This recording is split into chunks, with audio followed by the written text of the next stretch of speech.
They laughed at you. They mocked your pain, dismissed your dreams, and whispered behind your back that you would never find love. They saw your loneliness as a sign of failure. They called you foolish for believing that true love, real, God-ordained love, was meant for you. They smirked, thinking they had you figured out, convinced that rejection would break you for good. But what they didn't understand is that being broken in the hands of God is never the end. It's the beginning of something extraordinary. Chosen one, listen closely. Every insult they threw at you was a desperate attempt to keep you from realizing the truth. They wanted you to believe their lies, that you were unworthy, that you were too damaged, that no one could ever truly love you. But here's what they couldn't see. Heaven had already written a different ending for your story. While they were laughing, God was preparing. While they were walking away, heaven was aligning everything in your favor. While they were rejecting you, God was setting you apart for something greater than they could ever imagine. And now you're about to step into the fulfillment of what they swore would never happen. Your true love is coming, and this time it's different. This isn't just any relationship. This is a divine connection, one that carries heaven's approval.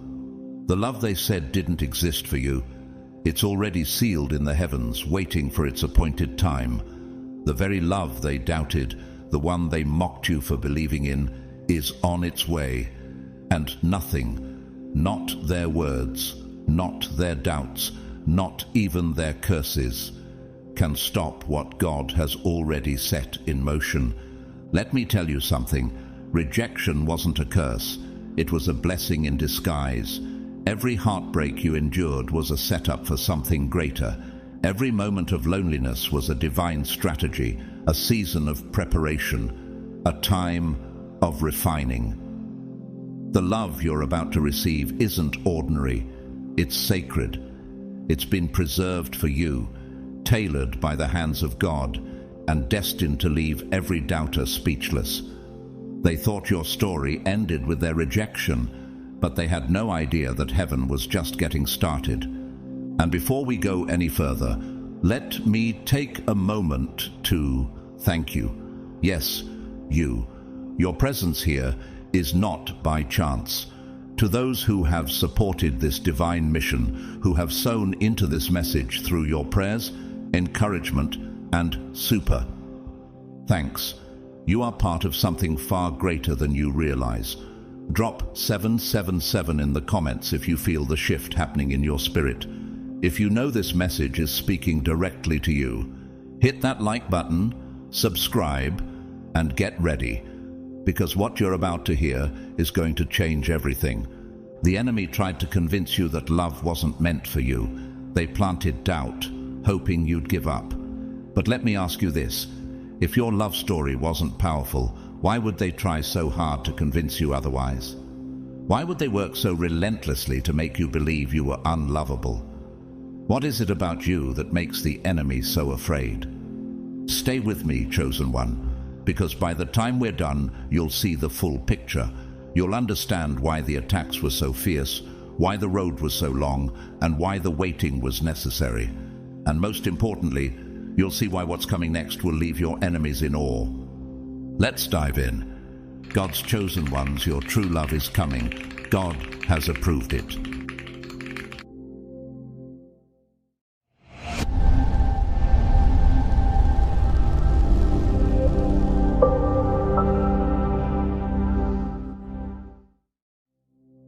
They mocked you, but heaven was watching. The road to true love has never been about the approval of others.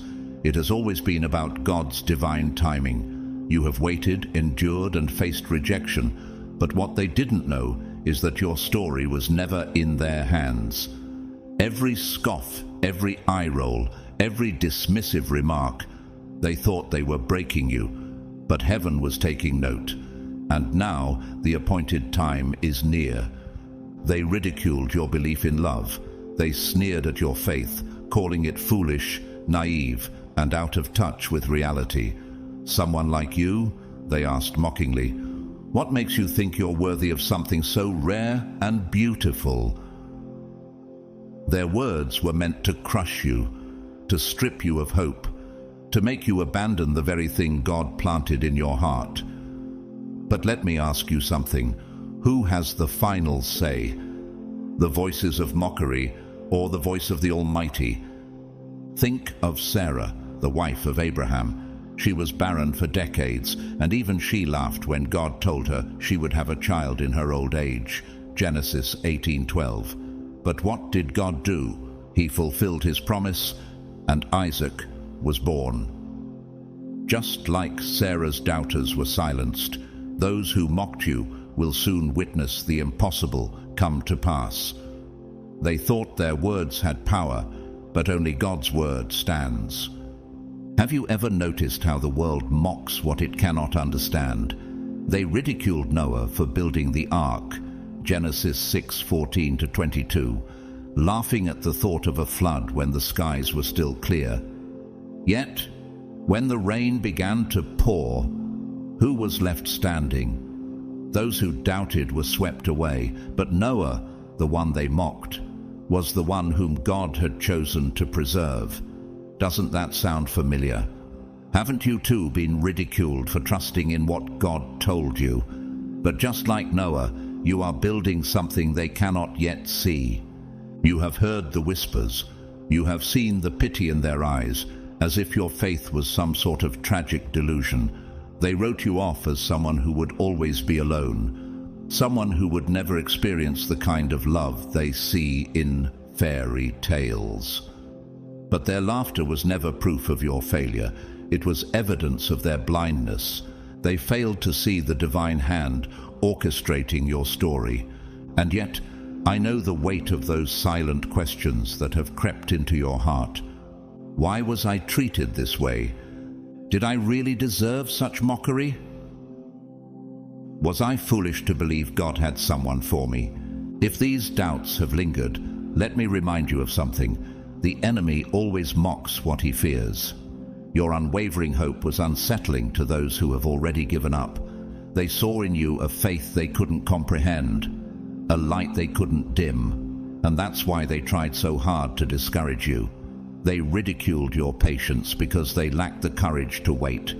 They doubted your worth because they never truly understood their own.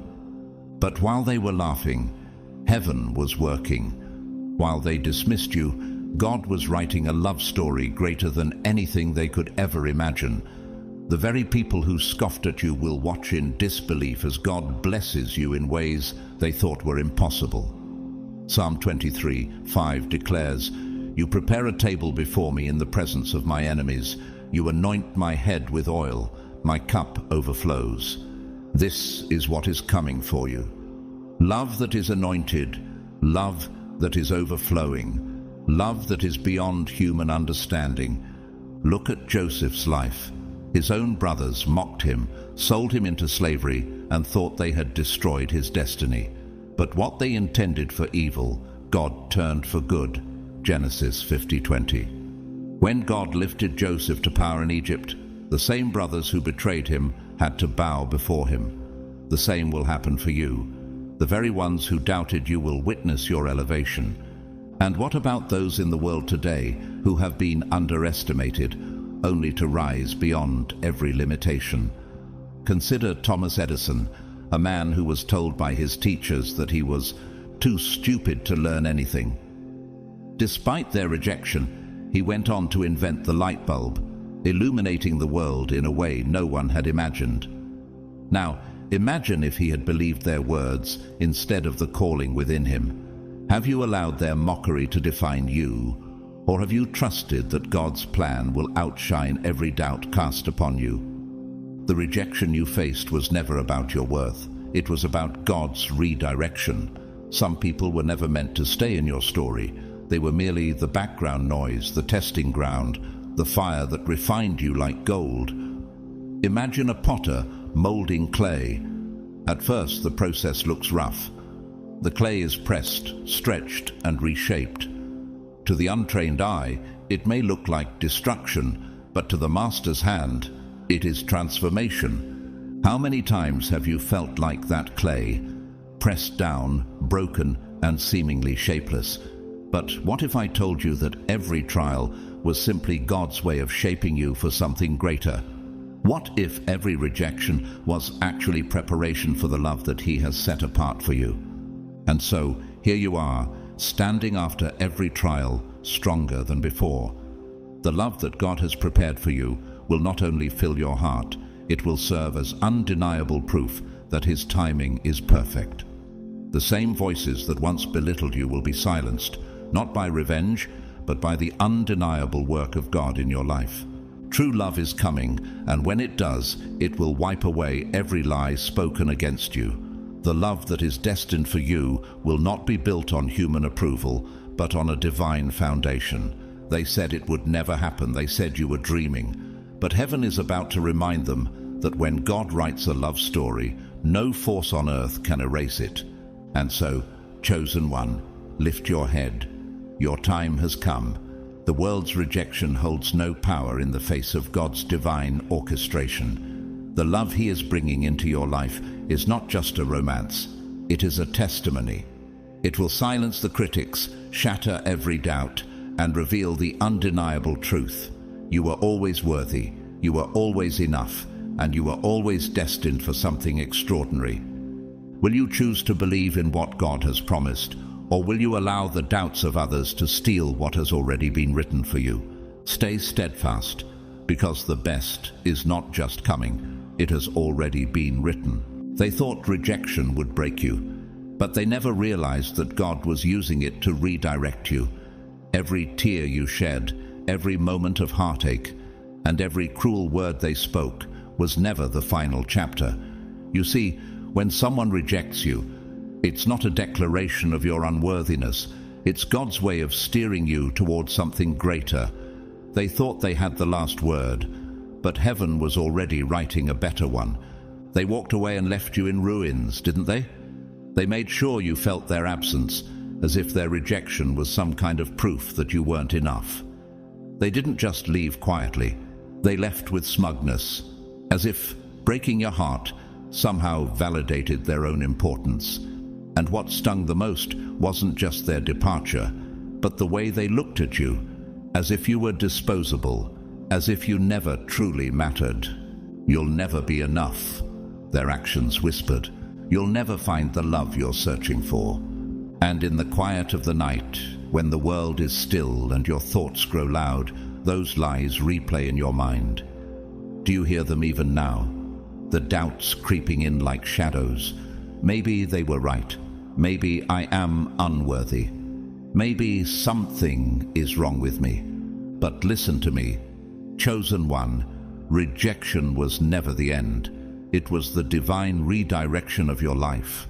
They left you in ruins, but what they never realized is that God is the master rebuilder. Every rejection, every slammed door, every painful goodbye, it was all part of a greater plan. They thought they were crushing you, but God was strengthening you. They thought they were proving you unlovable, but heaven was preparing a love so great that it would erase every painful memory they left behind. This isn't new. Look at the life of Joseph.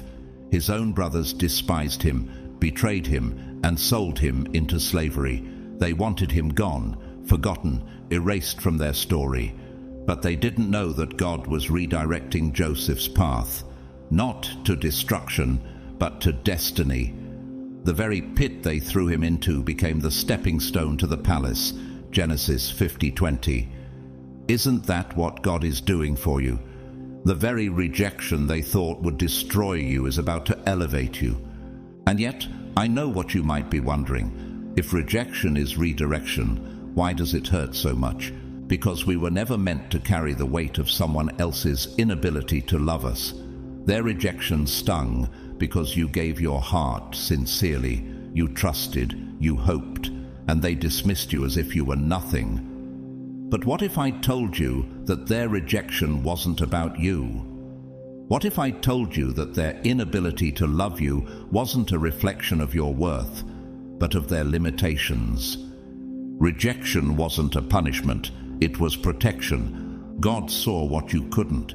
He saw the heartbreak waiting for you down that road. He saw the hidden betrayals, the slow erosion of your peace, the way you would have had to shrink yourself just to be loved by someone incapable of truly seeing you. So, he intervened. What looked like loss was actually deliverance. What felt like abandonment was actually divine alignment. Have you ever driven somewhere only to find that the road is closed? The frustration builds. The detour sign seems like an inconvenience, an obstacle keeping you from where you wanted to go. But what if that detour was protecting you from a road that was about to collapse? What if that closed road was never meant to lead you to your destination in the first place? That's what God's rejection feels like in the moment. Frustrating, painful, confusing. But what if I told you it was never rejection at all? What if it was a divine redirection to something better than you could ever imagine? Consider J.K. Rowling, the world-renowned author of Harry Potter. She was rejected by multiple publishers over and over again. They saw no potential in her work, no value in her words. But what happened in the end? The very thing they dismissed became one of the most successful book series in history. If she had believed their rejection, she would have never seen the fulfillment of her destiny. Now ask yourself, how many blessings are waiting for you just beyond this moment of pain? The people who walked away from you weren't equipped to handle the magnitude of who you are becoming. Their rejection doesn't define your value, it reveals theirs. You were never meant to shrink yourself to fit into their small view of the world. Their leaving was God's way of removing distractions, of clearing your life of anything that might block the love He has prepared for you. You weren't discarded, you were set apart. And here's the truth that will silence every lie they told you. The love that is coming will restore everything they tried to take from you. God doesn't just repair, He redeems. He takes the places where you were torn down and builds them into monuments of His glory. The very love they said you'd never find is the love that's on its way to you now. It's not just a human love. It's a divine appointment. It's a love that will make you look back on every rejection and thank God for closing the doors that weren't meant for you. What if they had stayed? What if they had never left? These questions haunt us sometimes, but let me tell you something. If they were meant to stay, they would have. If they were meant to be part of your destiny, nothing would have separated them from you. God removes what is not aligned with His plan, and He does it out of love. The tears you cried weren't wasted. The sleepless nights weren't unnoticed. The pain you endured wasn't in vain. Chosen one, the rejection you endured was never meant to define you. It was meant to refine you. You are stronger now because of it. You've learned who you are, and more importantly, whose you are. You belong to God, and His plans for you are unstoppable. The people who rejected you thought they were breaking you, but they were only propelling you toward your destiny. What they left in ruins, God is turning into glory. What they discarded, God is making whole. And the love they said you'd never find, it's already approved by heaven and on its way. Rejection isn't the end of the story. It's the beginning of a better one. So, tell me, will you let their rejection break you, or will you trust that God is leading you into something far greater? Stay with me, chosen one. The next chapter is about to unfold, and it's going to prove every doubter wrong. They thought you were nothing, but heaven always knew you were priceless. The world may have discarded you, treating you like something replaceable, something to be used and thrown away. They saw you as convenient when it suited them and disposable when it didn't. They never valued your heart, your dreams, or your love. And maybe the hardest part wasn't just their rejection, it was their indifference. They walked away without looking back, as if you never mattered, as if everything you gave was meaningless. And that kind of treatment leaves scars, doesn't it? It plants seeds of doubt deep in your soul. Am I really worthless? Is there something about me that makes me easy to leave? You may not have spoken these questions out loud, but they echoed in your mind in the silence of the night, lingering like shadows trying to suffocate the light of hope. But chosen one, hear me now. Those are lies, every one of them. Their blindness to your worth does not mean you were ever without value. Their failure to see you does not mean you were unseen. They didn't recognize your worth because they weren't capable of understanding it. Think about Jesus, the very Son of God, walking among men, healing the sick, raising the dead, and yet he was rejected. He was mocked, beaten, and crucified by the very people he came to save. The world didn't recognize his value, but did that change who he was? Number. And it doesn't change who you are either. The world may have cast you aside, but heaven has always known your name. Let me ask you, have you ever heard of a diamond being thrown away just because someone didn't recognize it? Of course not. A diamond doesn't lose its worth just because it's covered in dirt, and neither do you. They may have seen you as broken, as nothing more than a shattered piece of pottery, but let me remind you of something powerful. In Japan, there is an ancient art called kintsugi, where broken pottery is repaired with gold, making the cracks and flaws part of the design. The result? The piece becomes even more valuable than it was before it was broken. Isn't that exactly what God does? What they broke, he is restoring. What they rejected, he is transforming into something so radiant that even your enemies will have to stop and take notice. They thought they threw away something worthless, but God has been crafting you into a masterpiece. Joseph's brothers sold him into slavery, believing they had disposed of him for good. But what did God do? He took the one they discarded and made him second in command over Egypt. Genesis 50:20. The very people who betrayed him had to bow before him in the end. Do you see the pattern? The world may throw you away, but God always has the final say. And yet, I know the pain still lingers. Why didn't they see me? Why wasn't I enough for them? But here's the real question. Why are you trying to fit into a place that was never meant to hold you? God didn't allow them to see your worth because he had something better planned. He had to remove the ones who were never meant to cherish you to make room for the ones who will. Consider the story of Van Gogh, one of the most celebrated artists in history. During his lifetime, people dismissed him. They saw no value in his work, no beauty in his vision. He died without knowing the impact his art would one day have. But today, his paintings are priceless. The world failed to recognize his worth while he was alive, but that didn't mean his talent was never there. Could it be that the same is happening to you? That the ones who overlooked you were simply never meant to see your brilliance? Chosen one, the way they treated you was never a reflection of who you are. It was a reflection of who they are. Their inability to recognize you does not diminish your worth. Their rejection does not define your destiny. And now, God is about to prove them wrong. The love that is coming into your life won't just see your worth, it will cherish it. This is not just any love. This is a love designed by heaven itself. The person God is sending won't take you for granted. They won't treat you as an afterthought. They will see you through the eyes of heaven, and they will love you in the way God always intended. And when that moment comes, every lie they spoke over you will crumble into dust. Every doubt that ever whispered in your mind will be drowned out by the overwhelming truth of who you are. A treasure chosen by God, precious beyond measure. So let them think they won. Let them believe they were right to walk away.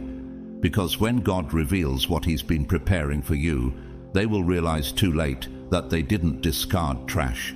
They abandoned a treasure. And that treasure, it's about to shine so brightly that it blinds them. Stay with me, chosen one. Your moment is coming. They laughed at you, didn't they? Every time you held on to hope, every time you refused to settle, they smirked as if they knew better. They called you a fool for waiting, for believing that love, true, deep, God-ordained love, was worth the wait. What kind of person waits for love in this world? They mocked. "Why don't you just give up and move on?" They sneered. To them, patience was foolish. Faith was naive. Your refusal to compromise was nothing more than wishful thinking. They rolled their eyes at your conviction, at your belief that God's plan was greater than any shortcut the world had to offer. They pitied you, as if your faith in divine timing was some tragic delusion. But here's the truth they couldn't see. The real fool wasn't you. It was them. Because while they were busy chasing fleeting relationships and hollow connections, you were being prepared for something far greater. While they settled for what was easy, you chose to trust what was eternal. And now, the very thing they ridiculed, your patience, your faith, your belief in divine timing, is about to become your greatest victory. For the wisdom of this world is foolishness in God's sight. 1 Corinthians 3:19. The world boasts of its wisdom, thinking it has all the answers. They thought they were clever, so sure that their logic was superior, but their arrogance was blind. What they failed to understand is that God's wisdom turns the wisdom of the world into folly. The ones who mocked you, the ones who dismissed your faith, will soon realize that the joke was on them all along. Think about Noah.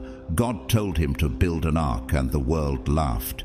They ridiculed him, called him insane, because they couldn't see what he saw. But when the flood came, who was standing? Genesis 6:14-22. They thought Noah was a fool until they realized he had outsmarted them all by trusting in God's plan. Isn't that exactly what's happening in your life? They laughed at your patience, at your faith, at your refusal to settle. But now, God is about to prove that waiting on Him is never in vain. How often does the world glorify quick fixes and shortcuts? They tell you that waiting is pointless, that faith is outdated, that you should take what you can get before it's too late. They called you foolish because you didn't play by their rules. But tell me, who said you were ever meant to follow their path? You were always set apart.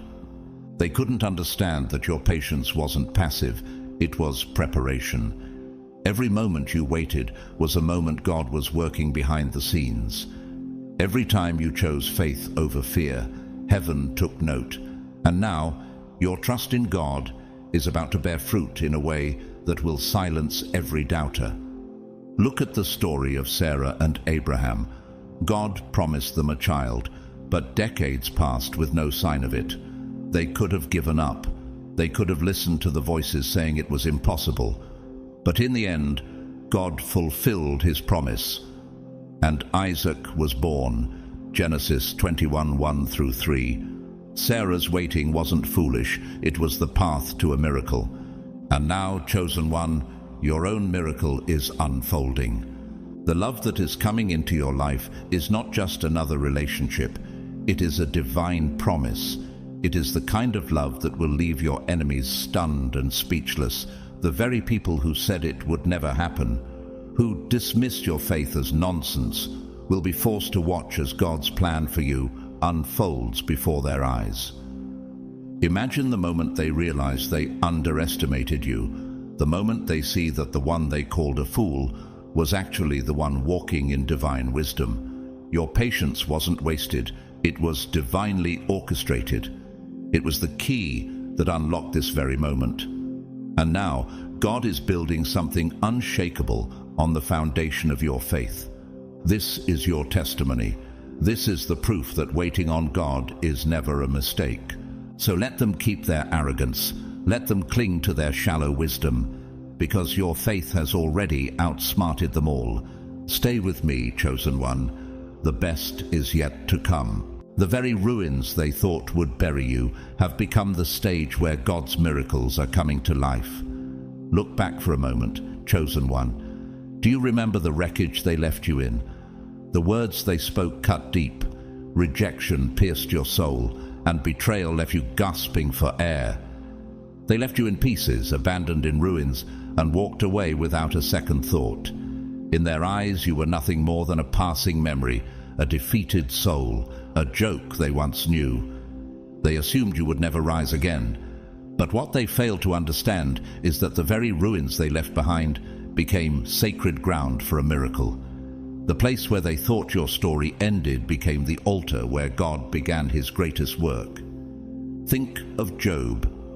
He lost everything: his wealth, his children, his health. His so-called friends mocked him, believing he had been forsaken by God. Even his wife urged him to curse God and die. Job 2:9.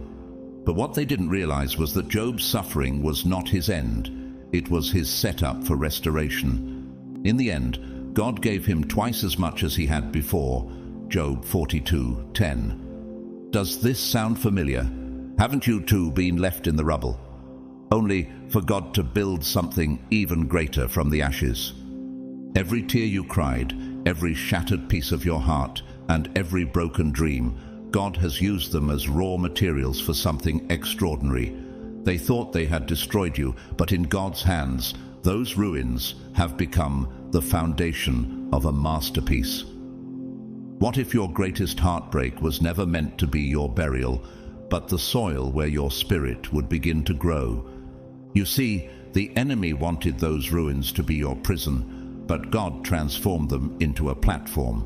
They thought their betrayal and abandonment would silence you, but God has turned that chaos into order, into beauty, into glory. What was meant to destroy you has now become the very thing God is using to elevate you. Do you see it now? The places where you were torn apart are the very places where God is building you up. They saw rubble, but God saw restoration. They saw devastation, but God saw destiny. And now you stand stronger, brighter, and more resilient than ever. The ones who walked away didn't just leave you in ruins. They left you in the hands of the master builder. And trust me, no one creates something magnificent like God does. Consider Nelson Mandela, a man who was unjustly imprisoned for 27 years. His enemies thought they had buried him, silenced him, and erased his influence. But what they didn't know was that his time in captivity was molding him into a leader who would change history. When he emerged from prison, he did not return with bitterness. He returned with power. The very suffering meant to break him only strengthened him, leading him to become the president of South Africa and a global symbol of peace. What if the very trials meant to crush you are actually preparing you for a destiny beyond what you can imagine? So let them stare in disbelief when they see what God has done in your life. Let them wonder how someone they thought was broken beyond repair could shine so brightly. They will never understand that the rejection and heartbreak they caused were merely tools in the hands of God, shaping you into who you were always meant to be. The enemy's plans to break you were never a match for God's plans to bless you. Your broken heart, that was the altar where God created something new, something extraordinary. Your tears, they watered the seeds of greatness that are now growing into a harvest so abundant it will leave your enemies speechless. The ruins they thought would crush you have become your revival. The pain they caused has become your power, and the love they said you would never find, it's on its way, greater, deeper, and more divine than anything you ever imagined. Chosen one, listen to me. What they left behind was never your end. It was the beginning of a testimony that will inspire generations. The wounds they inflicted have become the foundation of your greatest victory. You're not defined by the ruins they created. You're defined by the revival God has brought to life in you. So, keep walking, keep trusting. The ruins are behind you, and your destiny is ahead. God is turning every broken piece into a glorious masterpiece, and soon the love and joy He is sending your way will complete the story. This is your revival, and nothing, absolutely nothing, can stop what God is building in you. Stay with me, chosen one, because the best is still to come. They laughed, but you'll have the last word. Let them mock, let them sneer, let them roll their eyes. because every ounce of their doubt is only adding to the weight of God's coming glory. They think they know how your story will end, but what they don't realize is that the author of your life has already written the final chapter. And when your love story unfolds, their laughter will turn into silence, and their doubt will transform into envy. They laughed, didn't they? Oh, how they laughed. They mocked your faith, dismissed your dreams, and scoffed at your unshakable hope. In their eyes, you were nothing more than a dreamer, someone foolish enough to believe in something they swore would never come to pass. They sneered when you spoke of true love. They rolled their eyes when you mentioned God's perfect timing. They smirked as if they had all the answers. Keep dreaming, they said. It's never going to happen. You'll be waiting forever. Their words stung, didn't they? The weight of their mockery pressed against your heart, testing your faith. But let me ask you something. Who gets the final say? The voices of doubters or the voice of the Almighty? Think about Hannah, the mother of the prophet Samuel. She was barren for years, while Peninnah, her husband's other wife, taunted her relentlessly. Peninnah mocked Hannah's prayers, ridiculed her suffering, and took pleasure in making her feel unworthy, 1 Samuel 1:6-7. But Hannah refused to let the laughter of her enemies steal her faith. She cried out to God, and in his perfect timing she gave birth to Samuel, a prophet who would anoint kings. The same people who mocked her had to watch as God elevated her. Do you see the parallel? Just like Hannah, your faithfulness in the waiting is setting the stage for a miracle that will silence every voice that ever laughed at you. They mocked you because they couldn't see what heaven was doing. To them, your waiting looked like wasting. To God, it was preparation. To them, your faith seemed foolish. To heaven, it was proof of your strength. They thought their laughter would break you, but chosen one, the power of God's promise is greater than the noise of their mockery. And when your love story unfolds, when the divine plan finally comes to light, they'll realize they weren't laughing at you.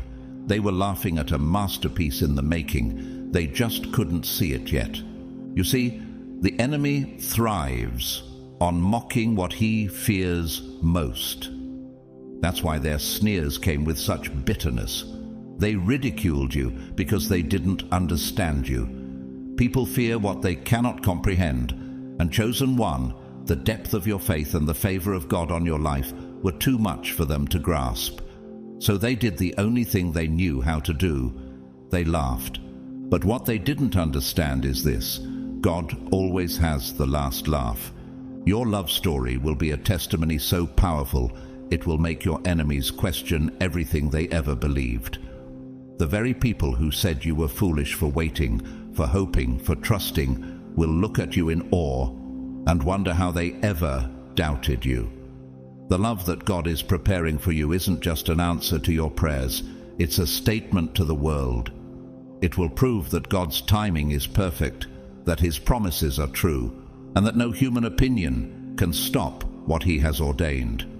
Consider Walt Disney. Before creating his empire, he was fired from a newspaper for supposedly lacking imagination. Can you imagine that?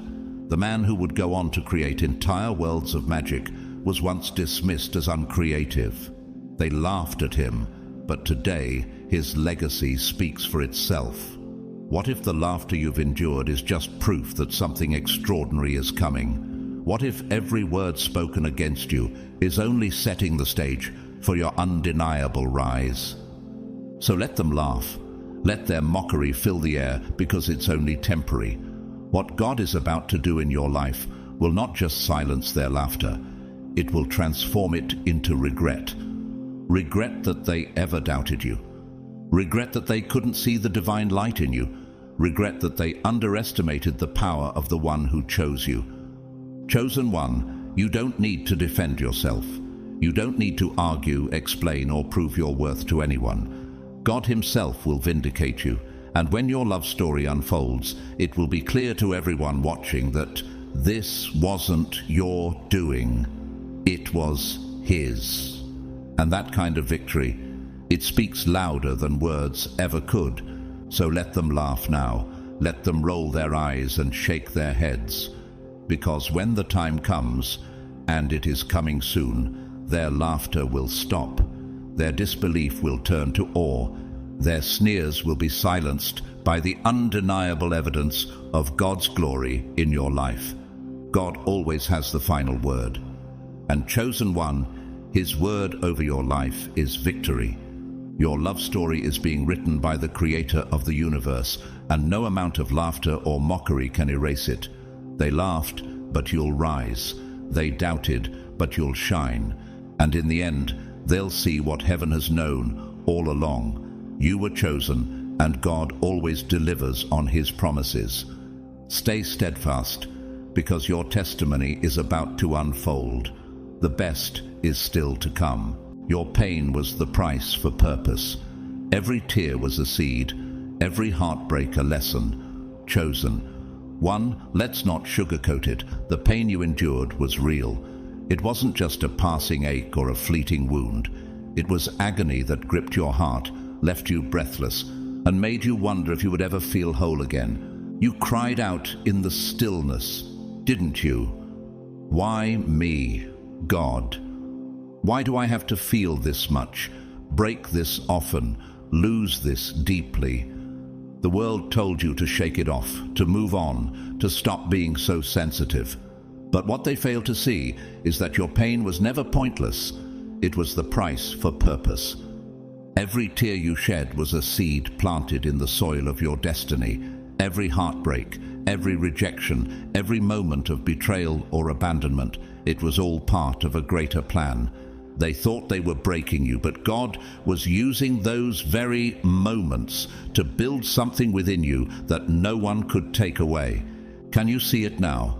The enemy wanted your pain to destroy you, but God used it to prepare you. Your tears were never wasted. They watered the garden of your purpose. Let's be honest, there were moments when it felt like too much, like the weight of it all might crush you. You questioned if God even saw your struggle, if He heard your prayers, if He cared about the love you longed for. But what you didn't know then, and what I'm here to tell you now, is that God was never absent in your pain. He was there, collecting every tear, turning every heartbreak into wisdom, and molding every shattered piece of your heart into a vessel strong enough to carry the love He is about to send your way. Think about Joseph. His own brothers betrayed him, selling him into slavery. He was thrown into prison for a crime he didn't commit. Years passed, and it must have felt like God had forgotten him. But every moment of suffering was shaping him into the man who would one day stand second in command over all of Egypt. Genesis 41:41-43. When Joseph finally saw God's plan unfold, he didn't look back at his pain with bitterness. He looked back with understanding. You intended to harm me, but God intended it for good to accomplish what is now being done, the saving of many lives. Genesis 50:20. Isn't it the same for you? The pain that once felt unbearable will soon become the very reason you rise. The suffering that once felt endless will soon make perfect sense. God doesn't waste pain. He doesn't let you walk through the fire for nothing. He allows it to refine you, to burn away doubts and fears that would have held you back from stepping into your destiny.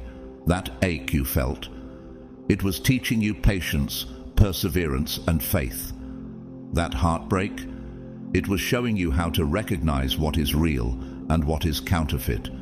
You prayed for love, but the love God has prepared for you couldn't come until you became the person strong enough to receive it. And now, here you are, stronger, wiser, radiant. Imagine a sculptor standing before a block of marble. To the untrained eye, it looks like nothing but a cold, lifeless stone. But in the hands of the master, every strike of the chisel reveals something breathtaking. Have you ever thought that maybe the pain you endured was simply God carving away what was never meant to stay? Even in today's world, we see this truth. Consider Elon Musk, one of the most influential entrepreneurs of this generation. Before reaching success, he faced crushing failures. His first company was taken from him. His rockets at SpaceX kept exploding, and Tesla nearly went bankrupt. He was ridiculed, told he was dreaming too big, and faced public humiliation when his projects failed. But instead of quitting, he kept going. Now, he leads multiple billion-dollar companies, revolutionizing technology and space exploration. What if the same is true for you? What if every trial was actually positioning you for a future beyond what you can imagine? Chosen one, the love story God is preparing for you will make every tear, every lonely night, every heartbreak worth it. When it comes, it will be a love so pure, so divinely orchestrated, that you will look back and say, "Now I understand. Now I see why it had to be this way." Your pain wasn't wasted. It was an investment in the masterpiece God is unveiling.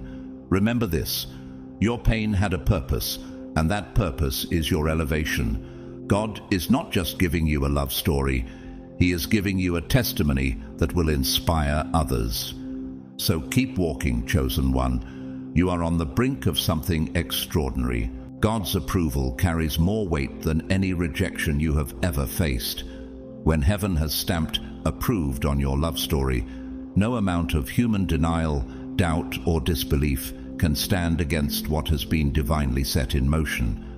Do you realize that the people who walked away, the ones who dismissed your worth and doubted your dreams, never had any real power over your destiny?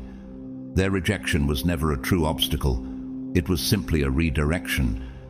Heaven's yes had already been spoken over your life long before their no. So why let their opinions hold any space in your heart when God's will for you remains unshakable? Look at Joseph's story. His own brothers betrayed him, selling him into slavery, hoping to erase his future. But what they meant for harm, God used for good. Genesis 50:20. While they rejected him, heaven was positioning him for greatness. Can you imagine what would have happened if Joseph had allowed their betrayal to define him? Instead, he trusted that God's plan was greater, and in the end, he rose to a position of power, fulfilling the very destiny his brothers tried to steal. Could it be that your rejection was actually a setup for something greater? When God's chosen ones step into the love story He has written for them, those who once mocked or overlooked them will be left in disbelief. How can someone they doubted and underestimated now walk in such an extraordinary blessing? But this is the mystery of divine favor. It defies human understanding. As Isaiah 55:8-9 reminds us, "For my thoughts are not your thoughts, neither are your ways my ways, declares the Lord." The love coming your way is not something you had to chase after or beg for. It is not the result of human effort, but a divine orchestration that has been unfolding long before your heartbreaks and disappointments. Consider Ruth. She lost everything: her husband, her home, her security. Yet she remained faithful.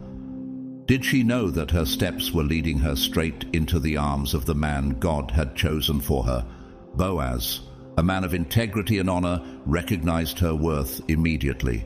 Their love story wasn't built on striving, manipulation, or luck.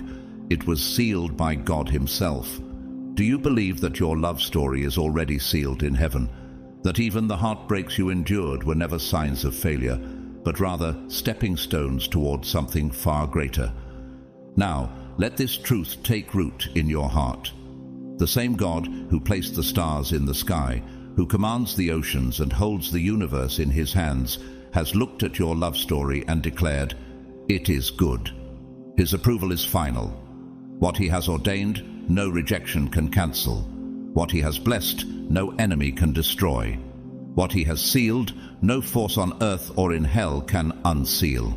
So why hold on to the pain of rejection when heaven's approval is the only validation you need? When you finally walk into the love that God has prepared for you, will you still remember the voices that once told you it was impossible? Or will you look back and realize that every closed door was actually God's protection, leading you to His perfect yes? Lift your head high, chosen one. Your love story is not just coming. It has already been written, and it is divinely guaranteed. The enemy's lies are crumbling, and the truth is rising. Can you feel it? For so long, the enemy whispered falsehoods into your mind, trying to make you believe that you were unworthy, unlovable, and destined to walk alone. But let's call it what it is: deception. Every lie he planted was a strategic attack designed to break your spirit and separate you from the truth of who you really are. Have you ever wondered why these lies were so persistent? It's because the enemy saw something in you that you hadn't yet seen in yourself: the light of God's favor, the power of your calling, and the love story that was already written in heaven with your name on it. Think about how the enemy operates. His greatest weapon has always been deception. From the very beginning, he twisted the truth in the Garden of Eden, convincing Eve to doubt what God had spoken. Genesis 3:1-5.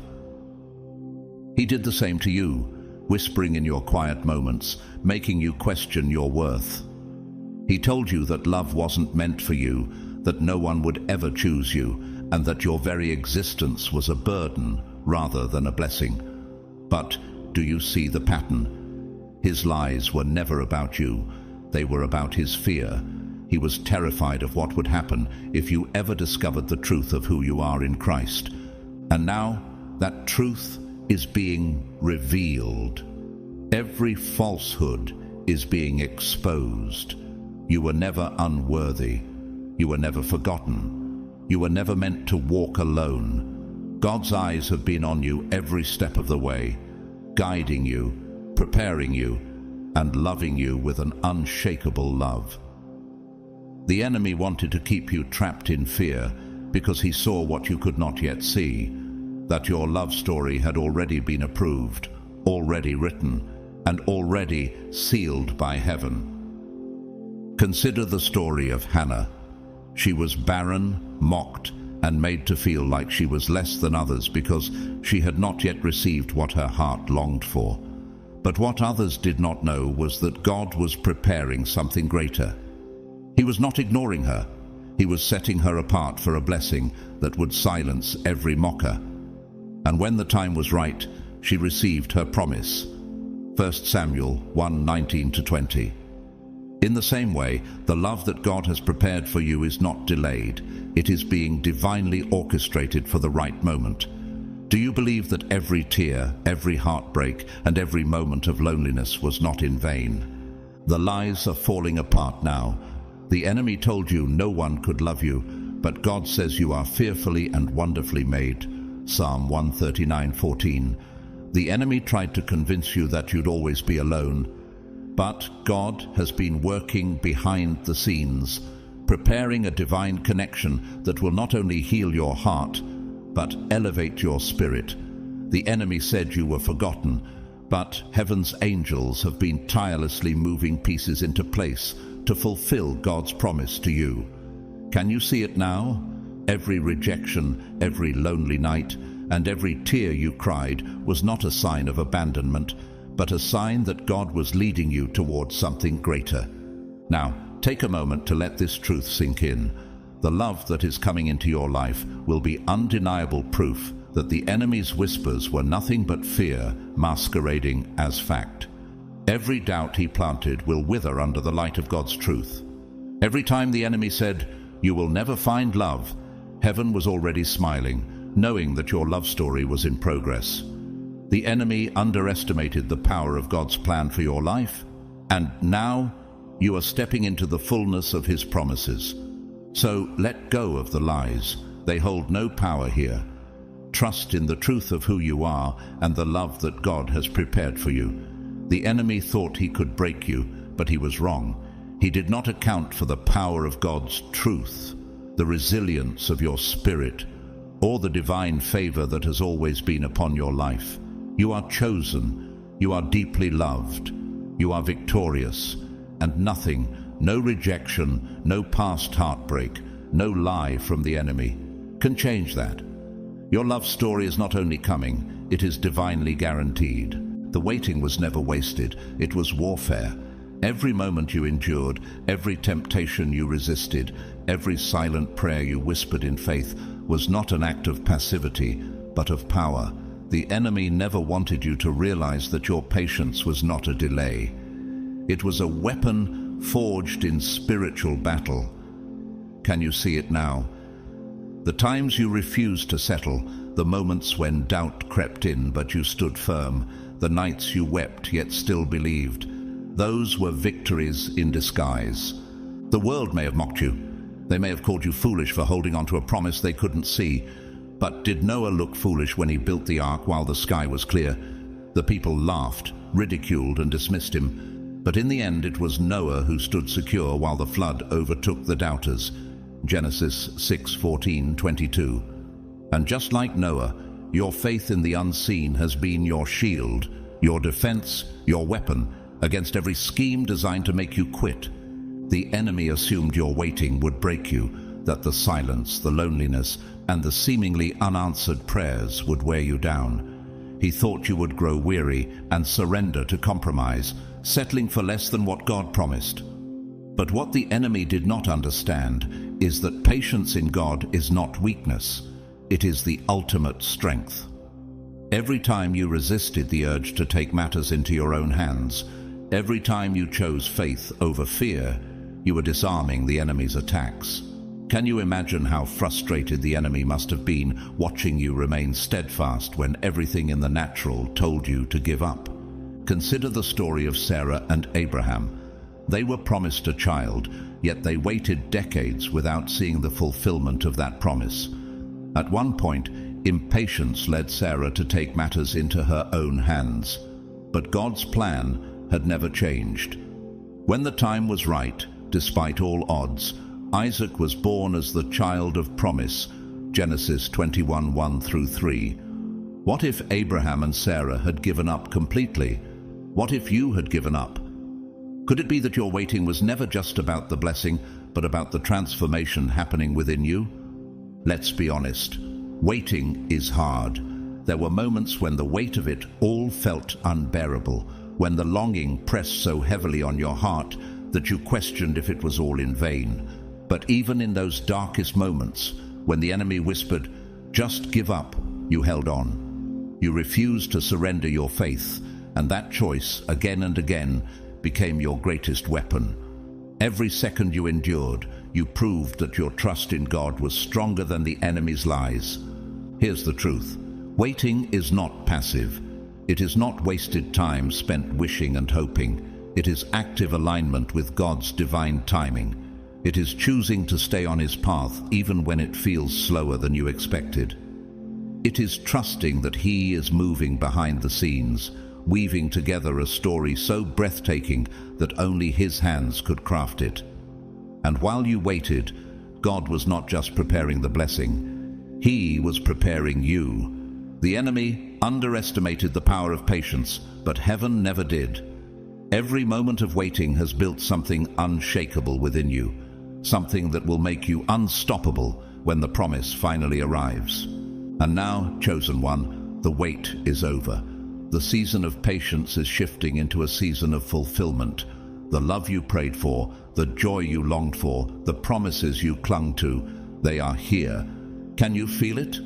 What the enemy thought would break you has only refined you. What the world called foolish, heaven calls faith. And now, the reward of your unwavering trust is stepping into your life, divinely orchestrated and sealed with God's approval.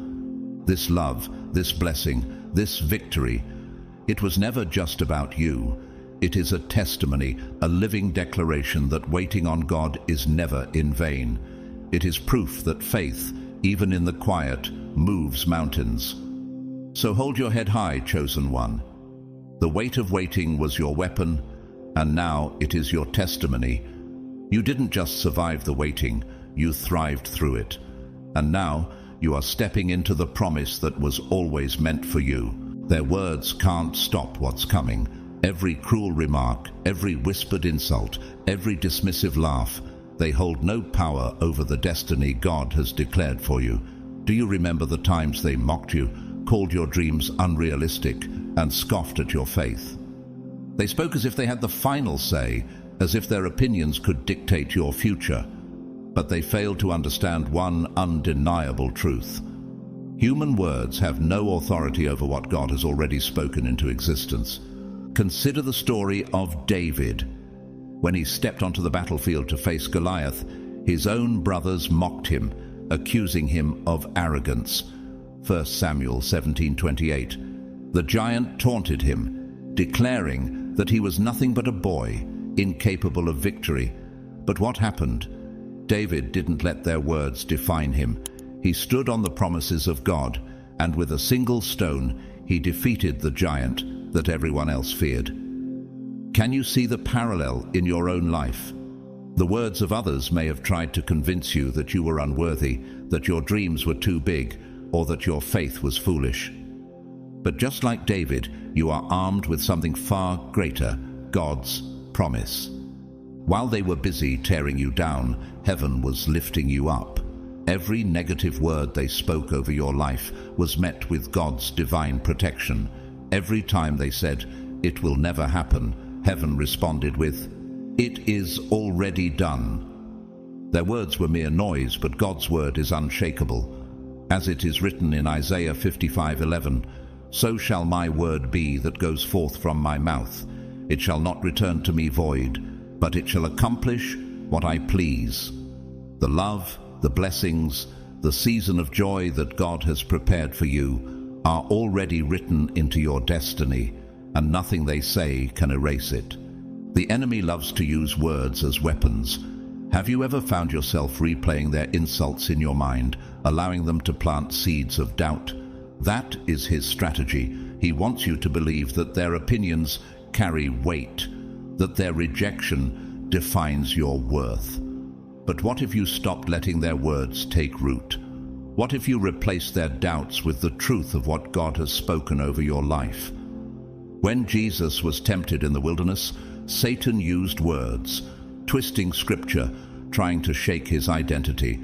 Matthew 4:1-11. But Jesus countered every attack with the truth of God's word. And so must you. Let them talk.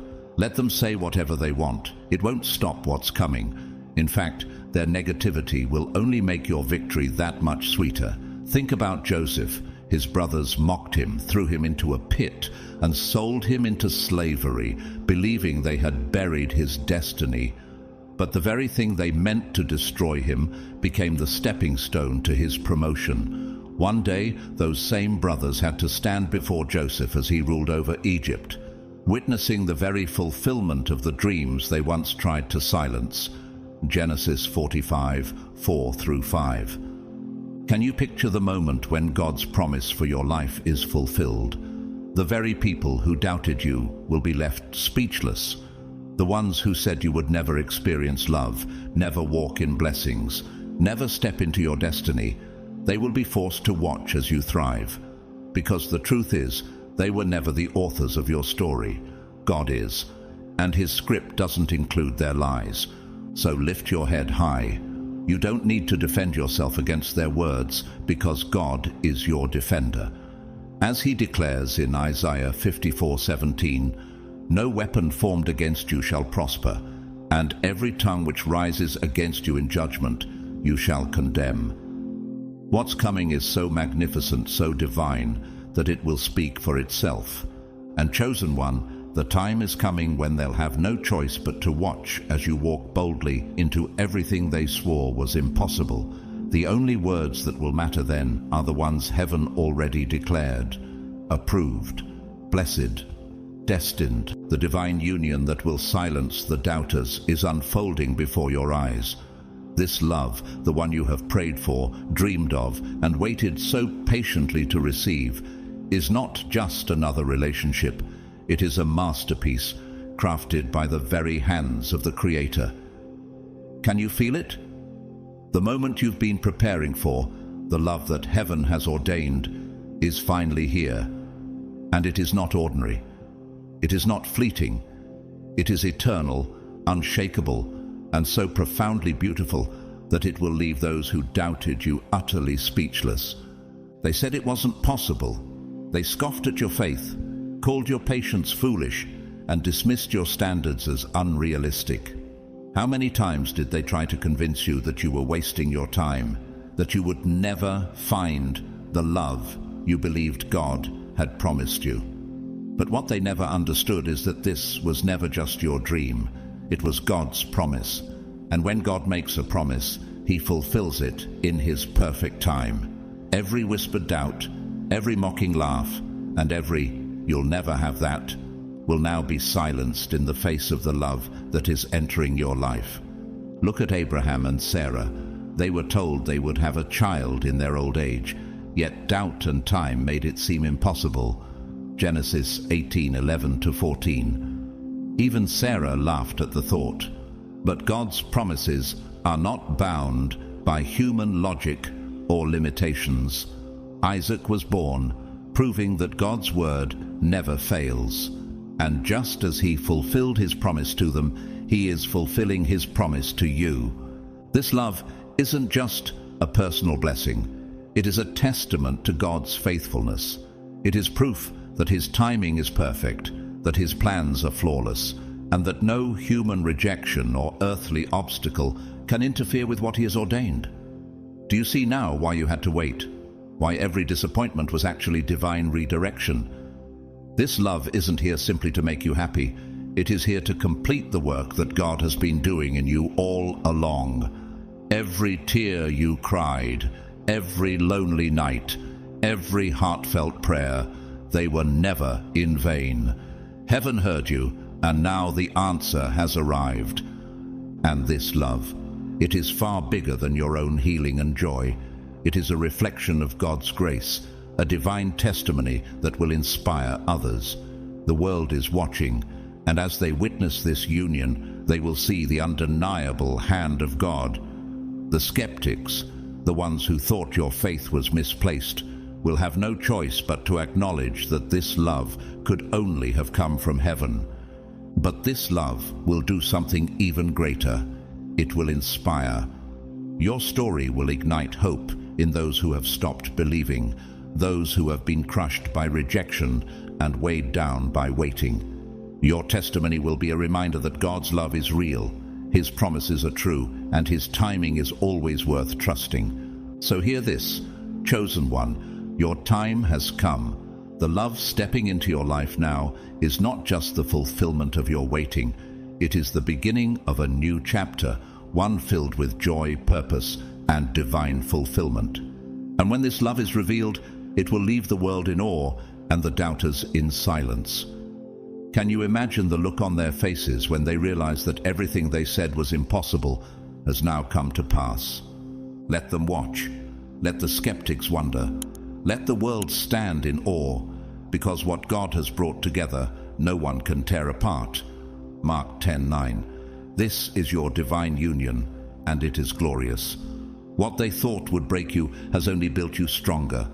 Every tear, every rejection, every moment of waiting was not a punishment. It was preparation for this triumph. Your true love is not just a gift. It is living proof of God's faithfulness and divine favor over your life.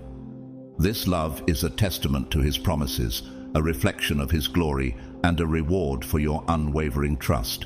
So step into this season boldly, chosen one, because your true love is here. God has approved it, heaven has sealed it, and nothing on earth or in hell can stop it. As we come to the end of today's message, take a moment to truly reflect on the powerful truth that God has already approved your true love. This is not just a wish or a dream. It's a divine plan set in motion, designed perfectly by our Heavenly Father. The waiting and the longing you felt have all been part of God's beautiful timing, and now He is aligning everything to bring that love into your life. What God has approved, no one can take away. This is the season of His favor, and your true love is closer than you realize.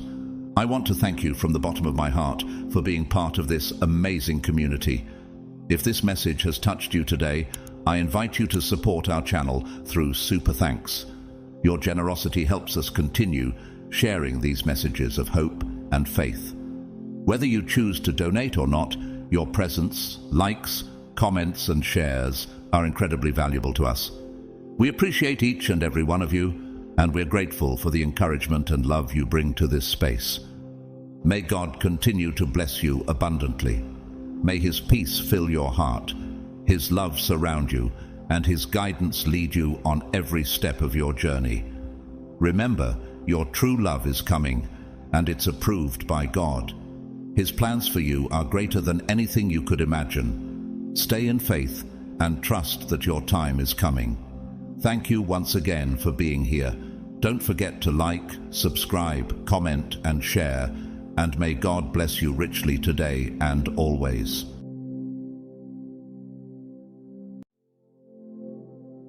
Dear Chosen One, have you ever wondered why love seems to bring more suffering than joy in your life? Have you ever looked around and asked, why does it feel like my love is always too deep, too intense, too much for this world? You are not alone, and you are not broken. As a chosen one, your path was never meant to be ordinary, and neither was your love. Love, for you, is not just a fleeting emotion or a romantic pursuit. It is a divine assignment. It is a spiritual test. It is the very flame that refines your soul. You don't love casually. You love with your entire being. And because of that, you also hurt more deeply than most can even comprehend. But this pain is not a punishment. It's a preparation. It's a sign that you were meant to love in a way that heals, awakens, and transforms not just yourself, but others as well. Before we begin, I want to take a sacred moment to thank every single soul who has supported this channel through Super Thanks. Your generosity means more than you know. It helps me continue sharing these messages that reach and restore those walking a higher path. Whether you've donated or not, please hear this. Your presence here is already a blessing. I am deeply grateful for you. If this message has reached you at just the right time, when your spirit needed it most, go ahead and type 777 in the comment section as a sign of divine alignment. And don't forget to subscribe and turn on notifications so you never miss a message that speaks directly to your soul. Now let's go deep. Let's uncover the hidden truths. Let's explore the 8 profound reasons why, for a chosen one, love leads to more suffering, and why that suffering is not your end, but your elevation. God's chosen ones, here are 8 reasons why love brings more suffering for you.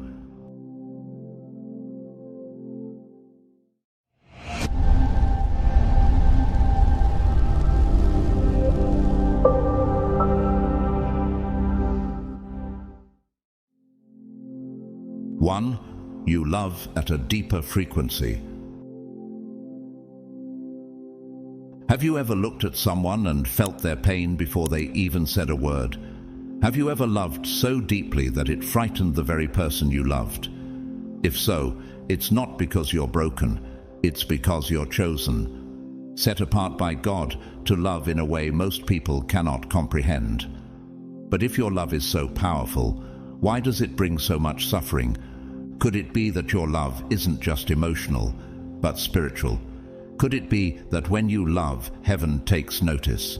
You, the chosen one, do not love on the surface. You don't seek comfort, control, or convenience. You seek communion. While many enter relationships to fill a void, you enter to awaken souls. And that right there is the reason your journey through love often feels lonely, because your love touches eternity, and the world is still clinging to what's temporary. The Spirit searches all things, even the deep things of God. 1 Corinthians 2:10. Your spirit does the same when it loves. You don't just hear words, you feel the silence behind them. You don't just see smiles. You sense the pain hiding underneath. Your love vibrates on a frequency that requires emotional maturity and spiritual courage. So ask yourself honestly, how many people are actually ready to receive that kind of love? You connect with the essence of a person, their hidden wounds, their silent battles, the child within them that never got to heal. That kind of love is terrifying for people who've built their identity on masks. When they meet you, they feel seen, and sometimes being seen hurts more than being ignored. Have you ever felt like your presence was too intense for someone, like your love revealed more than they were ready to confront? That's not your fault. That's your frequency. Perfect love drives out fear. 1 John 4:18. But not everyone is ready to surrender their fear. And when you come in with the light of truth, the first thing that flees is comfort. Think of Vincent van Gogh. He wasn't just an artist. He was a prophet with a paintbrush. He saw colors in sorrow. He loved humanity in silence. His letters reveal a man who yearned to love and be loved, but whose soul was simply too deep for most to understand. Do you ever feel like that? Like you're offering the world your heart and they don't even recognize it? The world says, don't love too much. But the chosen one doesn't know how to love halfway. When you love like Jesus, completely. But even he was rejected, betrayed, and crucified. He came to that which was his own, but his own did not receive him. John 1:11. If perfect love was cast aside, why should you expect anything different? Why do people say they want love, but run from it the moment it arrives in truth? You may find yourself asking, why do I give so much and still feel empty? Why does the depth of my love scare people away? Why do I always end up healing others while no one stays to heal me? These aren't signs of failure. They're signs of your divine assignment. Your love is a mirror. It forces people to look at themselves. Some admire the reflection, others shatter the glass. Just like Princess Diana, your heart is expansive. She loved with passion and compassion, visiting the sick, embracing the forgotten, and standing against rigid systems. Yet in her personal life, she felt abandoned and unheard. She was too real for a system built on illusion. Sound familiar? Even Jesus asked in Gethsemane, "Could you not keep watch with me for 1 hour?" Matthew 26:40. His closest friends fell asleep while he wept in agony. Can you relate to that? Loving deeply while others grow weary of your pain. People don't realize that when you love, it costs you something. You pray for them in secret. You absorb their moods. You carry burdens they don't even speak out loud. And still, they call you too sensitive, too emotional, or too intense. But tell me this, since when did emotional intelligence become a flaw? Since when did divine love become a burden? Have you ever loved someone so much that you saw their potential even when they were destroying themselves? That's the kind of love Chadwick Boseman gave to the world. Battling cancer in silence, he still poured his soul into every film, every speech, every encounter. He uplifted people while dying inside. That's what chosen ones do. You give while bleeding. You speak life while carrying death. You love while aching, because God flows through you. The Lord is close to the brokenhearted and saves those who are crushed in spirit. Psalm 34:18. He sees your hidden pain. He knows that sometimes after everyone has left, you cry not because you were rejected, but because you were never truly received. What does it mean to be received? It means to be known, understood, embraced without fear or judgment. And very few people have the capacity to receive you at the level you give. Why? Because your love demands transformation. And most people are addicted to comfort. Remember, God is not unjust. He will not forget your work and the love you have shown him. Hebrews 6:10. Every prayer, every tear, every act of compassion you've offered, even when it was unappreciated, is recorded in heaven. Have you ever found yourself begging God to turn off your empathy? Have you ever wished you could love less, feel less, just to avoid the heartbreak? But that's not who you are. Let love be genuine. Abhor what is evil, hold fast to what is good. Romans 12:9. Your love is real. Your heart is sacred. You were chosen not just to love, but to love with holy fire, and sometimes fire purifies, but it also burns. Sometimes it draws people close. Other times it exposes their shadows.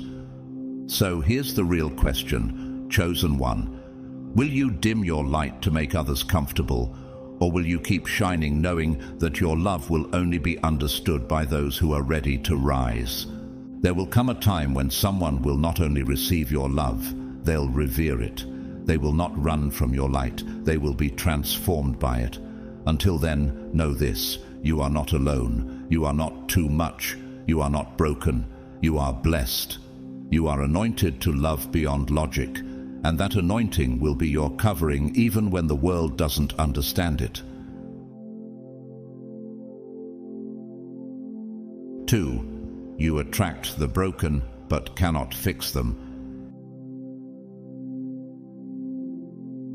Have you ever found yourself standing in the middle of emotional wreckage, holding someone else's pain in your hands, while your own heart silently fractures beneath the weight of it?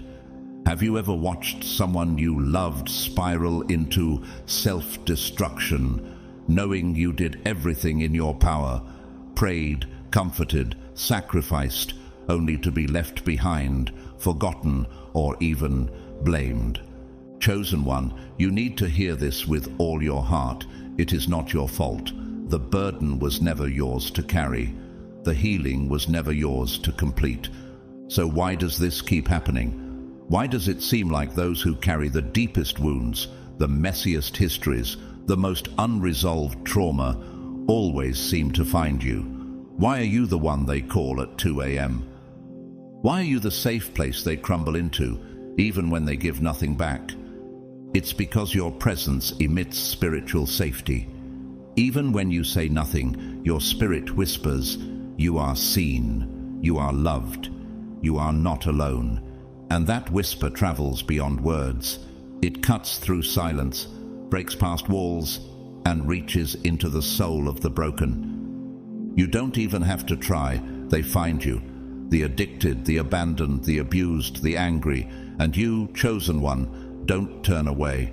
You listen, you love, you lean in, because your heart is wired for redemption. You don't just see what's wrong with them, you see who they could be, and that sacred vision, that love-driven hope, becomes your greatest offering and also your greatest wound. But here's the holy truth. You can attract the broken, but you cannot fix them. This might be one of the hardest truths God will ever ask you to accept, because you see them, don't you? You see the child behind the addict, the tenderness behind the anger, the artist behind the depression, and because you see it, you believe in them, even when they don't believe in themselves. You try to love them into healing, but no matter how brightly you shine, light alone does not rebuild a soul. Only a willing heart can choose transformation. The Lord is near to all who call on him, to all who call on him in truth. Psalm 145:18. That's the difference. Not everyone wants healing in truth. Some only want comfort. Some want to be seen but not changed. And you, dear one, often confuse their desire for attention with a readiness to rise. Let's go deeper. Have you ever stayed in a relationship long after you knew they weren't ready to meet you where you were? Have you kept giving chances even as their actions betrayed your spirit? Did you ever think that maybe, just maybe, if you loved them harder, they'd finally choose healing? This is what makes your journey sacred, but also sorrowful. Nina Simone, the legendary singer and civil rights voice, once said, "You've got to learn to leave the table when love is no longer being served. But how can someone like you, who sees potential instead of pain, walk away without guilt?" It feels like giving up. It feels like betrayal. But the truth is, staying in a space where your love is being drained without return is not loyalty. It's spiritual self-harm. Let this sink in. You cannot save someone who is committed to their own self-destruction. Even Jesus, the Son of God, respected free will. He invited people into healing. He never forced it. "Do you want to be made well?" he asked the man at the pool of Bethesda, John 5:6. He knew healing wasn't about his power. It was about the person's willingness, and many times people turned away, even with miracles in front of them. So why do you, chosen one, keep picking up souls that are not willing to stand?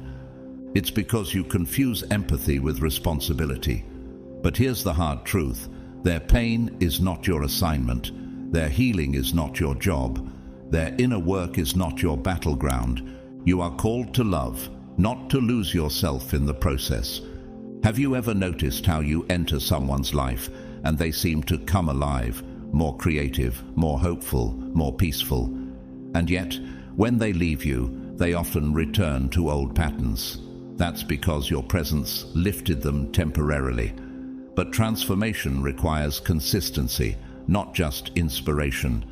You can be the spark, but you are not the fire. Only God can sustain that flame.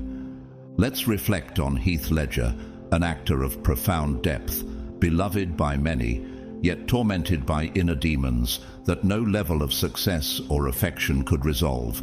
Those around him loved him dearly, but no one, not even the most compassionate soul, could reach the parts of him that he himself did not want to confront.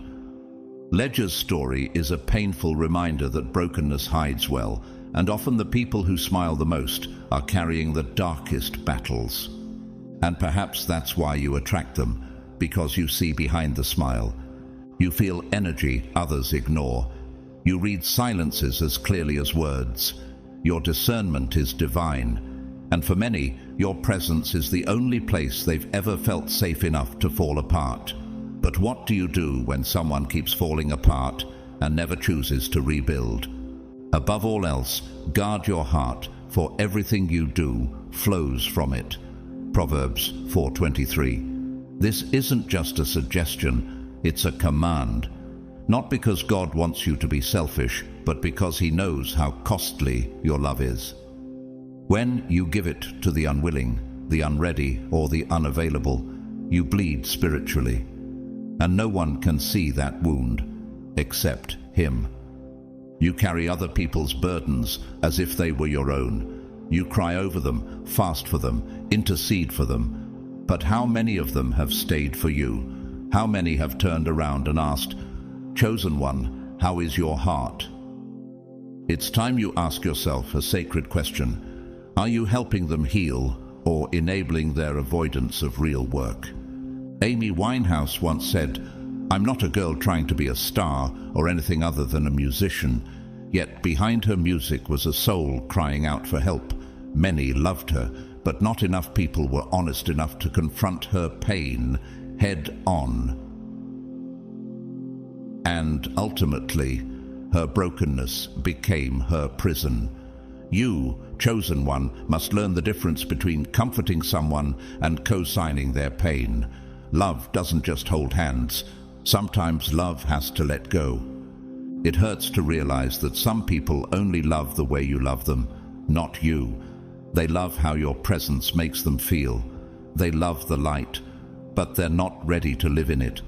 And yet you stay, hoping, praying, sacrificing, because your love is not transactional. You don't want payback. You want breakthrough.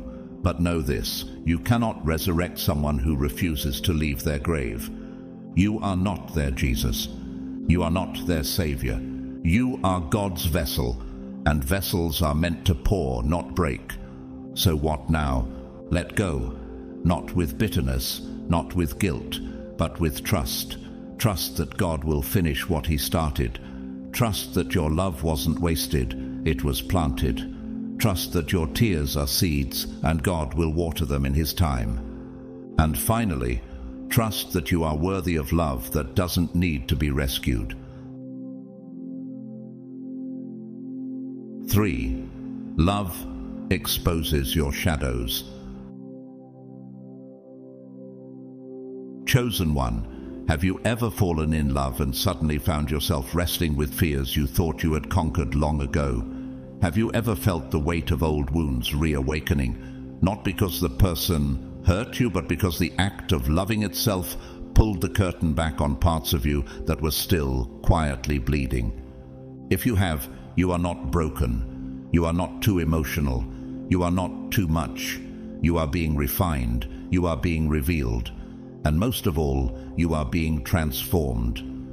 For someone like you, love is not just a warm blanket or a soft place to fall. It is a mirror, a spiritual force so powerful that it doesn't just show you someone else's soul, it reflects your own. It holds a light to the parts of you that have been hidden in darkness, the abandoned child within, the quiet insecurities, the echoes of rejection, the fears you've buried under strength and silence. And that's why it hurts. Because unlike many people who treat love as a transaction or distraction, you love with intention. You don't enter connection for comfort. You enter it for evolution. But to evolve means to confront. And confrontation always begins in the mirror. Have you ever looked into someone's eyes and seen your own fear staring back at you? Have you ever felt joy mixed with terror, knowing that this love has the power to heal you, or to destroy everything you've built to protect yourself? This is the paradox of love for God's chosen ones. It awakens the heart, yes, but before it can elevate you, it excavates you. The Bible says, as iron sharpens iron, so one person sharpens another. Proverbs 27:17. Love sharpens you. It reveals your edges. It scrapes against your wounds.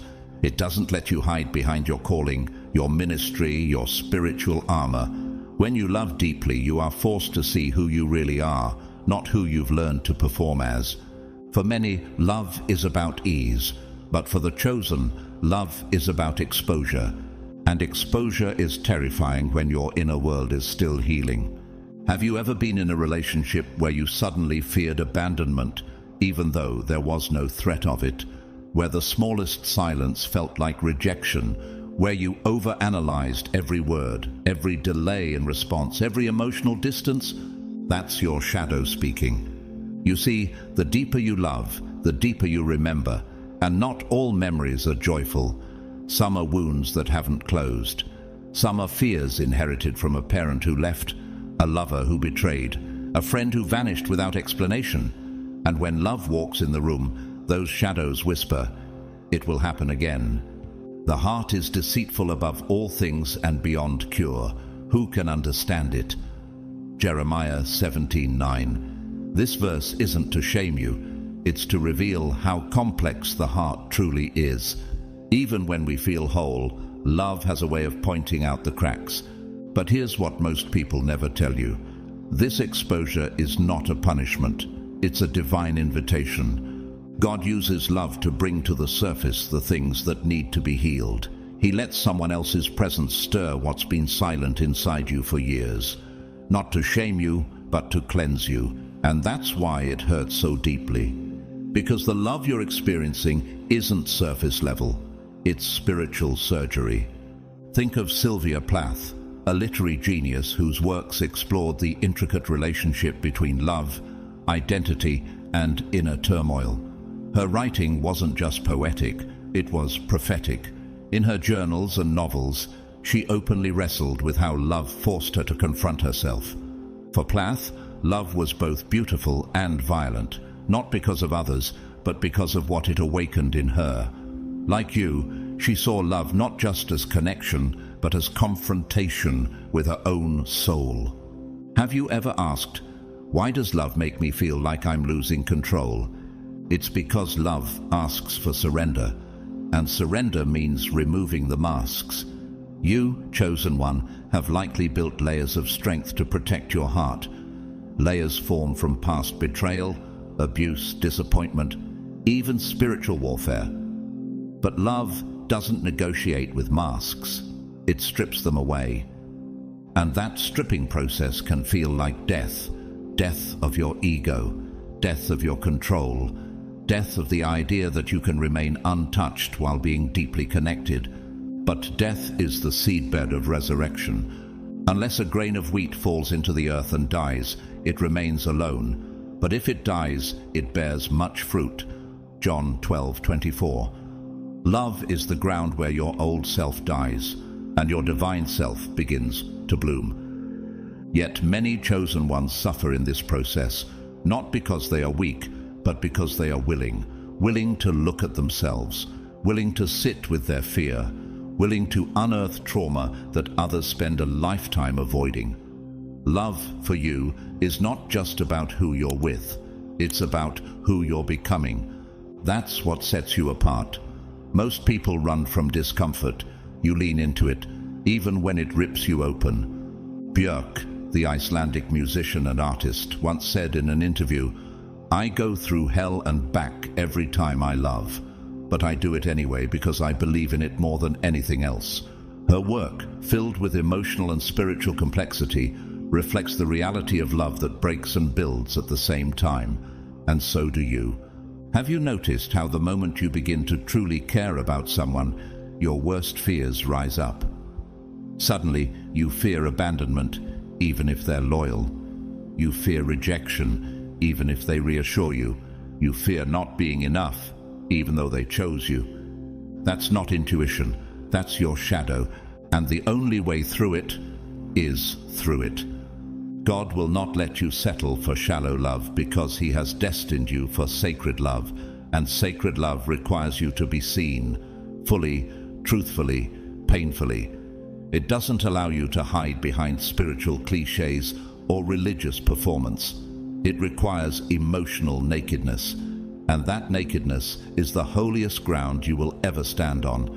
But it's also why you may sabotage good love, because sometimes, chosen one, the shadow convinces you that you are too broken to be held. So you push away what God sent to help you. You doubt people's sincerity. You build distance. You hide your truth under, "I'm fine," because letting someone really see you feels too dangerous. And yet, that's what love is inviting you to do. There is nothing concealed that will not be disclosed, or hidden that will not be made known. Luke 12:2. This isn't just about secrets, it's about self. Love exposes who you are, the light and the dark, so you can be made whole. James Baldwin, the brilliant author and activist, wrote extensively about how love was the force that brought people face to face with themselves. In The Fire, next time, he wrote, "Love takes off the masks that we fear we cannot live without, and know we cannot live within." Baldwin understood that love wasn't soft, it was searing. It burned away illusions, just like it does in you. And this is why you suffer more in love than others, because you don't just want affection, you want ascension. You don't want someone to simply hold your hand. You want someone to hold your truth, your pain, your entire journey. Asisam, and tanto tension, and try peace with you. But few are equipped to walk that deep. So what do? You do what the chosen always do. You allow the love to refine you. You let it stretch you, not destroy you. You cry, yes, but you also grow. You stop running from the shadows.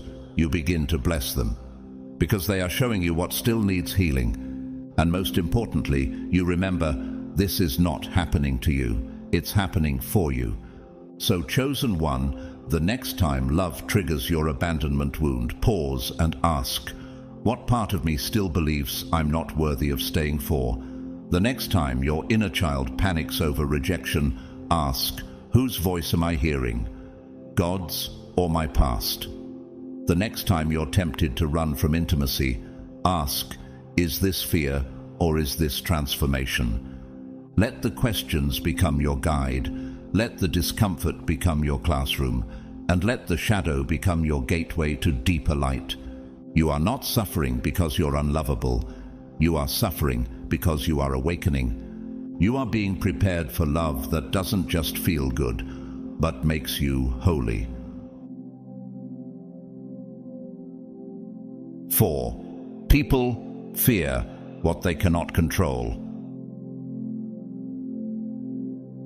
Have you ever loved someone so freely, so fiercely, and with such divine clarity that it startled them? Have you ever watched someone pull away, not because you did something wrong, but because they simply didn't know how to receive the kind of love that flows from your spirit?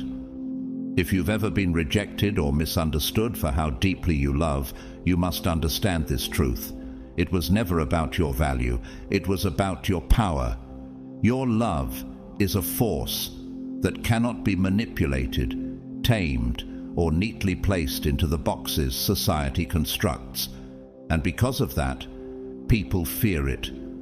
What happens when your love isn't something others can control, predict, or contain? How do people react when your spirit doesn't fit into their limited expectations of what a relationship should be?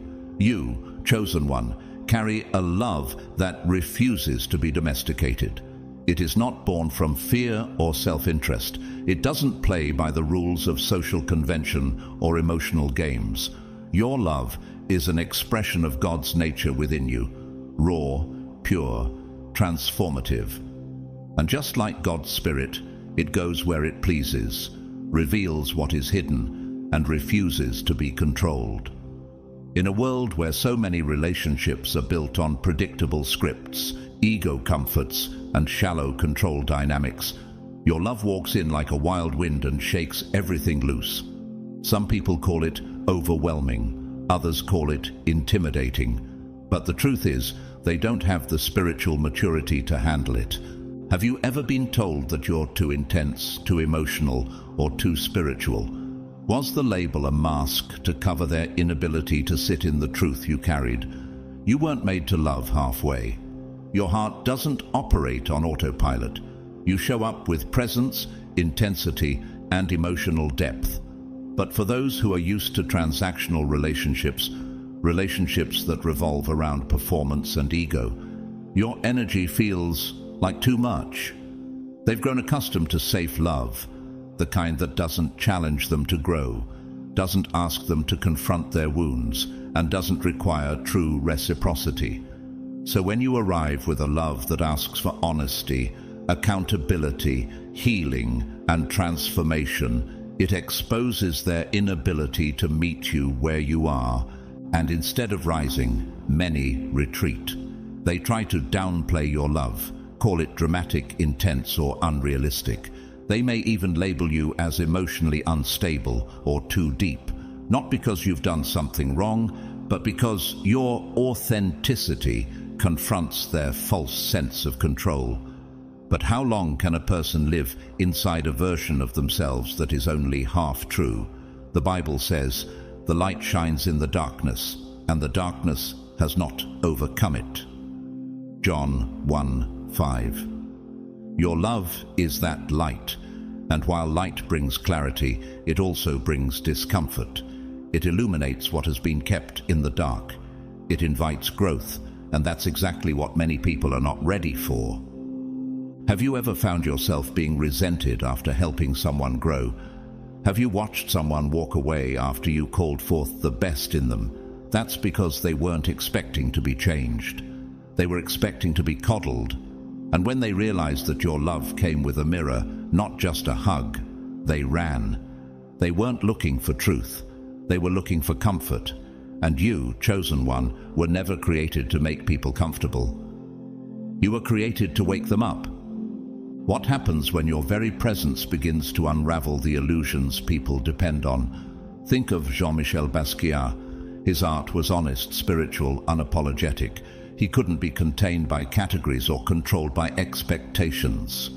People were drawn to his genius, but many couldn't handle his freedom. They wanted to celebrate him without understanding him, to use him without honoring him. And so it is with you. People admire your gifts, your light, your love, but few have the courage to stand in it and match it. They want the fruit of your presence, but not the fire of your calling.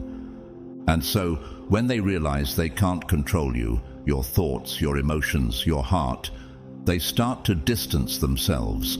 Some will do it quietly, others will criticize you, mock you, or make you feel guilty for being so intense.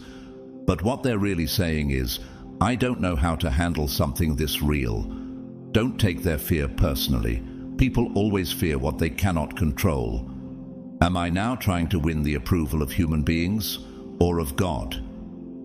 Galatians 1:10. This is the question every chosen one must live by. You were never meant to be palatable. You were meant to be prophetic. Your love reflects the character of Christ, and his love was not always welcomed. Jesus was not killed for being kind. He was crucified for being uncontrollable. He disrupted the religious system. He refused to conform. He loved with freedom, healed with authority, and spoke with divine fire. And for that, they plotted against him. You are walking in that same pattern. The more you reflect divine truth, the more resistance you may face. Not because you're wrong, but because your presence disrupts what people have gotten comfortable living with. Take Sinead O'Connor, the bold and broken voice of Ireland. She refused to play by industry rules, calling out religious abuse and hypocrisy long before it was safe to do so. The world called her crazy when, in truth, she was simply ahead of her time and too honest to be bought. She wasn't dangerous. She was free. And that freedom cost her everything: fame, opportunity, and belonging. Just like you, she discovered that freedom is beautiful and terrifying to those who don't understand it. So what do people do when they encounter a soul like yours, one who won't be tamed, who loves without filter, who reflects truth without compromise? People are conditioned to equate love with ownership. They want you to belong to them in a way that makes them feel safe, superior, or in control. But your love doesn't operate that way. It doesn't cling. It doesn't manipulate. It doesn't seek to possess. It seeks to elevate. You love in a way that calls people higher, even if it costs you the relationship. And that's what makes your love rare. And rare things are often rejected before they are revered. The Bible says, "The Spirit of the Lord is upon me, because he has anointed me to proclaim good news to the poor, to set the oppressed free." Luke 4:18. Your anointing sets people free, but not everyone wants to be free. Some people want to stay in familiar bondage. They want love that soothes, not love that sanctifies. They want safety, not sanctity. They want to feel good, not grow strong. And when your love doesn't fit that mold, they walk away. What would happen if you stopped apologizing for your fire? What if, instead of toning yourself down, you trusted that the people God sends will never be intimidated by your depth, only drawn to it? So what do you do when your love is misunderstood, rejected, or feared? You stand firm in your calling. You stop apologizing for your depth. You stop shrinking your truth. You stop editing your passion to make others comfortable. Because the moment you do that, you betray the very gift God put inside you. You are not too much. You are more than they're ready for. And that is not your burden to carry. Take Janis Joplin, whose voice cracked with raw truth and emotion. She wasn't too much. She was alive. Her music wasn't polished. It was prophetic. And the world, though fascinated, wasn't ready to hold her fullness. Just like so many chosen ones, she was loved in fragments, but feared in totality. You too may feel like people love pieces of you, your wisdom, your loyalty, your presence, but not all of you. And that's because not everyone is called to carry your entirety. Some were only meant to glimpse your greatness, not dwell in it. And that's okay.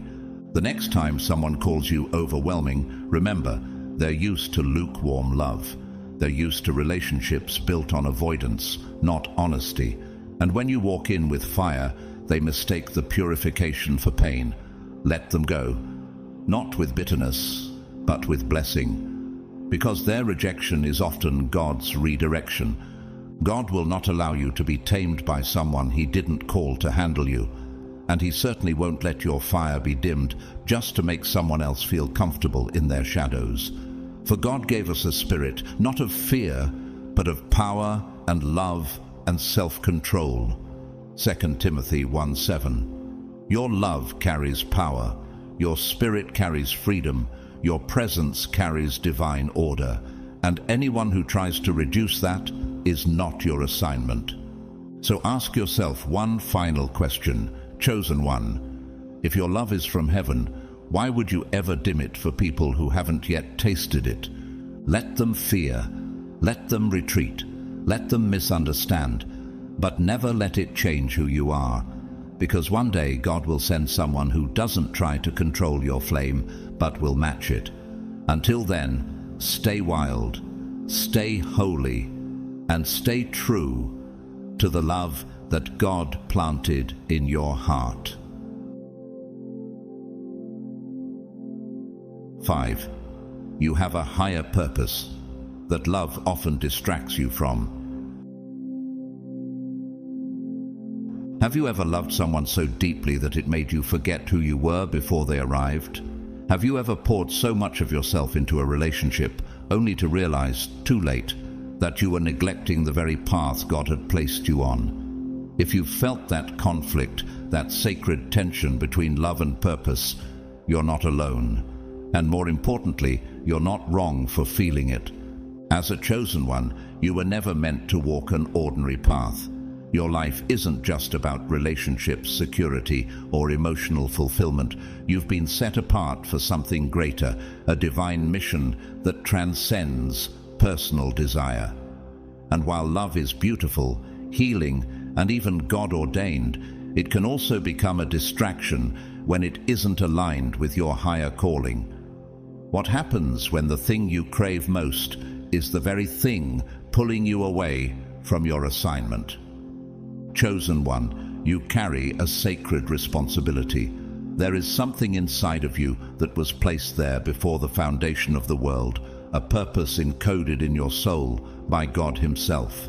The Bible says, "Before I formed you in the womb, I knew you. Before you were born, I set you apart." Jeremiah 1:5. You were not born simply to love and be loved by another human being. You were born to awaken others, to reveal truth, to carry light into places that have forgotten what light even looks like. That kind of mission doesn't always fit neatly inside the timelines and expectations of human love. And yet, because you are wired for deep connection, love often comes into your life like a powerful wind, sweeping you off your feet, inspiring you, anchoring you. But what do you do when that love begins to weigh more than it uplifts? What happens when the one you love keeps you rooted in places you were meant to rise above? Have you ever stayed too long in a relationship because it felt good, even when your soul knew it wasn't God? The truth is, love, when not aligned with purpose, can become a trap, not a trap of malice or manipulation, but of comfort. And comfort for the chosen one can be the most dangerous enemy of purpose. You were not sent here to live a quiet life. You were sent to shift atmospheres, to break generational patterns, to speak truth where silence has ruled for too long. And sometimes the people you love simply are not ready or willing to walk with you at that altitude. Has God ever removed someone from your life abruptly, even though the connection felt divine? Have you ever cried out in prayer, "Why would you let me love them if you were just going to take them away?" It may feel like betrayal, but in truth it is protection. God sees what you cannot. He knows what's ahead. And sometimes, in order for you to reach your next level, He has to cut the cord you're unwilling to sever yourself. Think of Abraham. God gave him Isaac, the son he had waited for, prayed for, and loved deeply. And then God asked him to place that very gift on the altar. Why? Because Abraham's obedience had to be tested. His purpose couldn't be compromised by his attachment. Take your son, your only son, and sacrifice him. Genesis 22:2. That wasn't cruelty. It was a divine alignment test. And in the end, God provided a ram, but only after Abraham proved that nothing, not even love, would come before his calling. Chosen one, how many times have you tried to hold on to someone God was trying to remove? How many times have you confused soul ties for divine alignment? When you are deeply connected to someone, it can feel like betrayal to let them go. But there's a difference between love that helps you evolve and love that anchors you to a version of yourself you've outgrown. Take the example of Frida Kahlo, the iconic Mexican painter. Her love for Diego Rivera was intense, consuming, and spiritual. But it was also turbulent, painful, and distracting. Though he inspired her deeply, he also wounded her and kept her tied to cycles of emotional chaos. And yet, from that pain emerged some of the most powerful prophetic art the world has ever seen. Her suffering illuminated her genius. But imagine how far she might have soared had she been fully aligned with her calling, unchained from romantic confusion. Have you ever felt like your relationships are slowing you down rather than fueling your growth?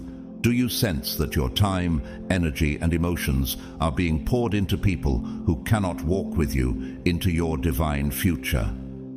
This is not selfishness, it's spiritual discernment.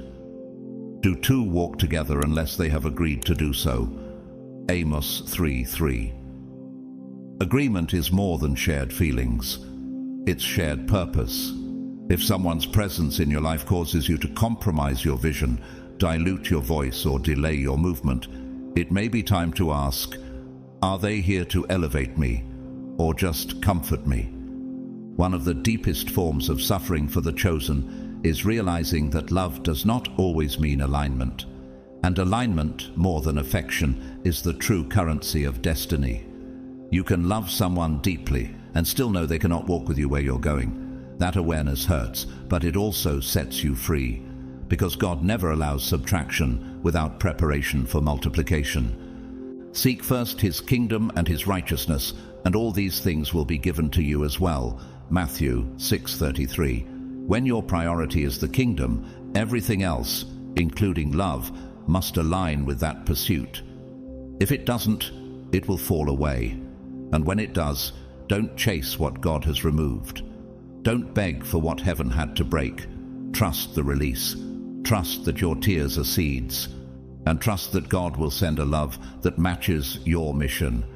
Look at Harriet Tubman, a woman born into slavery who became a liberator, prophet, and legend. She loved. She had family, even a husband. But when the call to purpose came, she walked away from personal comfort to lead others to freedom. She said, "I freed 1,000 slaves. I could have freed 1,000 more if only they knew they were slaves." Her heart was big enough for love, but her calling was too urgent to be delayed by it. She had to choose between settling for human companionship or surrendering to divine impact. And she chose impact. So must you when the time comes. Have you ever delayed your assignment because you were waiting for someone else to get ready? Have you ever lowered your pace so someone you loved wouldn't feel left behind? That hesitation, that pause, it may seem like love, but it can become disobedience if God has already called you forward. There is nothing wrong with love, but when it becomes a reason to resist elevation, it's no longer sacred, it's a stumbling block. The Bible reminds us in Luke 9:62, "No one who puts a hand to the plow and looks back is fit for service in the kingdom of God." This isn't about cruelty, it's about clarity. Your forward motion matters. And looking back at love that refuses to grow with you will only slow you down. Even Vincent van Gogh, whose heart was endlessly tender, found that his emotional attachments often conflicted with his spiritual call as an artist. His love was misunderstood, his spirit misread. But in his isolation, he created prophetic works that still speak to the broken-hearted, the visionaries, and the misunderstood. His solitude wasn't punishment, it was preservation. And perhaps yours is too. So what do you do when love pulls you in one direction and purpose calls you in another? You pause, you pray, you listen, and then you choose purpose. Every time. Because the love that is meant for you will never ask you to abandon your calling. It will never dim your light. It will never distract you from your assignment. It will align with it. It will elevate it. It will walk beside you, not pull you back.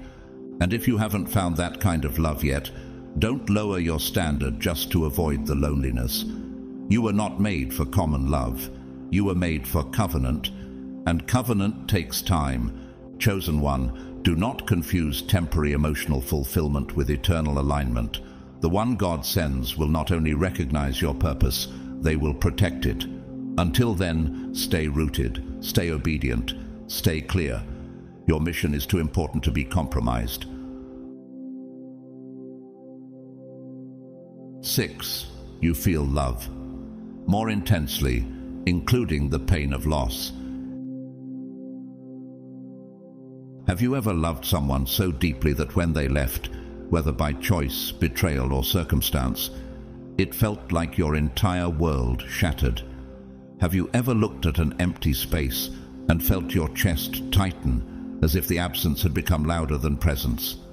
If you have, dear chosen one, you are not broken. You are not too sensitive. You are not weak. You are simply alive in a way most people are too afraid to be. For God's chosen ones, love is not light or casual. It is not shallow, fleeting, or based on convenience. When you love, you pour your entire soul into another person. You don't just care, you carry. You don't just touch their heart, you hold their spirit. Every word, every glance, every moment becomes sacred. And so, when that love is interrupted, broken, or lost, the pain that follows is not merely emotional, it is spiritual. It doesn't just sting, it echoes through your entire being. But have you ever stopped to ask, why do I feel everything so deeply?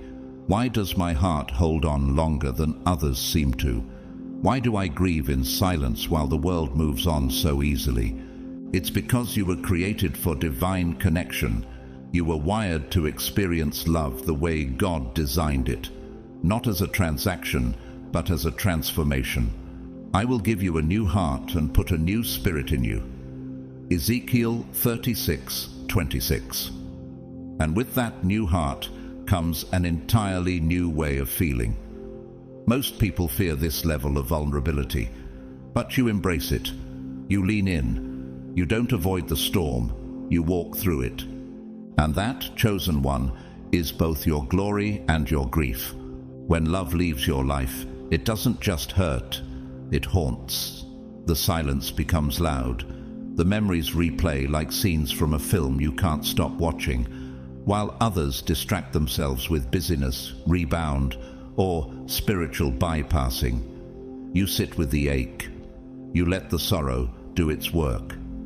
Because somewhere inside, you know that pain is not your enemy, it is your teacher, and you would rather feel everything than numb yourself into forgetting who you are. Think of C.S. Lewis, the brilliant Christian thinker and author.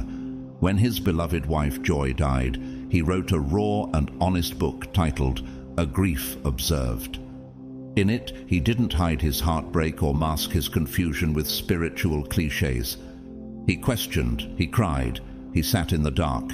He wrote, "The death of a beloved is an amputation," and it is.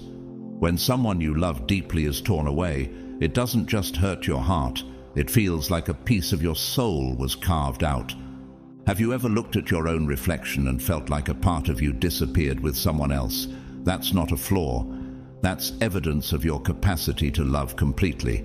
And this world, fast, numb, distracted, doesn't know what to do with that kind of intensity. People move on quickly. They tell you to let go, stay strong, or focus on yourself. But they don't understand that the love you carried wasn't just a relationship. It was sacred ground. To you, love was never a casual thing. It was a covenant. And even when that covenant is broken by another, your soul still remembers the promise you made. This is why you cry long after the moment has passed. This is why certain songs, places, or smells still cause your chest to tighten. It's not because you're stuck, it's because you're awake. You feel love as God intended it, and therefore you feel its loss with the same intensity. The Lord is close to the brokenhearted and saves those who are crushed in spirit. Psalm 34:18. You may feel alone in your pain, but heaven is never far from those who grieve with sacred honesty. Every tear you cry is counted. Every ache is witnessed. Your brokenness is not shameful. It's holy. And in God's hands, even your heartbreak is a testimony. Have you ever wondered why your healing takes longer? Why you can't just get over it like others seem to? It's because you're not numbing. You're transforming. The grief is growing you. The emptiness is creating space for something eternal. And while the world applauds those who suppress emotion, God honors those who endure it with open hearts. Take the story of Emily Dickinson, the reclusive poet who lived much of her life in solitude, writing deeply intimate poems about love, loss, and longing. She loved once and never recovered. Her words were never meant for fame. They were meant to hold space for the ache that never left her. And though her heart was misunderstood in her time, her legacy still whispers to broken souls today. You are not alone in feeling everything. You're not alone in loving this deeply or hurting this wholly. But here's the most powerful truth of all. Your ability to feel love this deeply, even when it ends in sorrow, is not a curse. It is a gift. It means your heart is still alive. It means you haven't let disappointment close your soul. And in a world growing colder by the day, your warmth is a miracle. We love because He first loved us, 1 John 4:19. And just like God's love, yours is fierce, persistent, and pure. But remember, even God experiences rejection. Even Jesus, who loved perfectly, wept when His love was not returned. He cried over Jerusalem. He wept at Lazarus's tomb. He grieved the hardness of people's hearts. So if the Son of God Himself was not spared the pain of unfulfilled love, why would you be? Have you ever asked yourself, why did God allow me to love them so deeply if He knew they wouldn't stay? It's a painful question, but also a profound one. Because sometimes the purpose of love is not permanence. Sometimes it's revelation. Sometimes you are sent to love someone not to keep them, but to awaken them. And in doing so, you awaken parts of yourself too.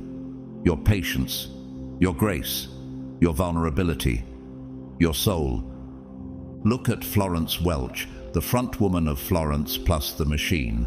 Her music is filled with themes of love, loss, longing, and spiritual awakening.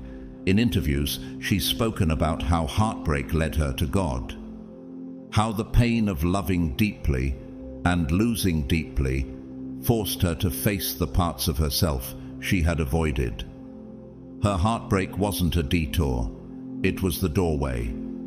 Chosen one, your pain has purpose, and though the suffering feels like fire, it's refining you. The intensity with which you love and grieve is a reflection of your sacred design. You weren't built to live halfway.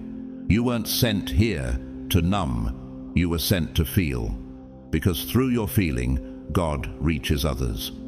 Have you ever noticed how people come to you with their heartbreak? How even strangers open up about their losses? It's because your soul carries the frequency of someone who's walked through fire and survived. You don't just offer comfort, you offer understanding, not from theory, but from lived experience. And that's the redemption. The same pain that nearly broke you becomes the bridge that heals others. Blessed are those who mourn, for they will be comforted. Matthew 5:4. This is not just a future promise, it's a present reality. In your mourning, you are drawing closer to the heart of God. In your aching, you are learning how to carry His compassion. In your silence, you are hearing heaven more clearly. So when the grief returns in waves, let it wash over you.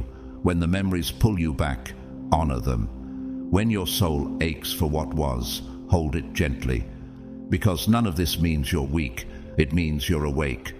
And in a world of emotional sleepwalkers, your aliveness is a rare and holy thing. In time, the ache will soften, the memories will become less painful, and one day, love will find you again, not to replace what you lost, but to join what you've become. Until then, chosen one, don't apologize for your intensity. Don't regret how much you gave. Don't wish your heart was smaller, because in loving deeply, you reflect the God who created you, and in grieving fully, you prove that your love was real.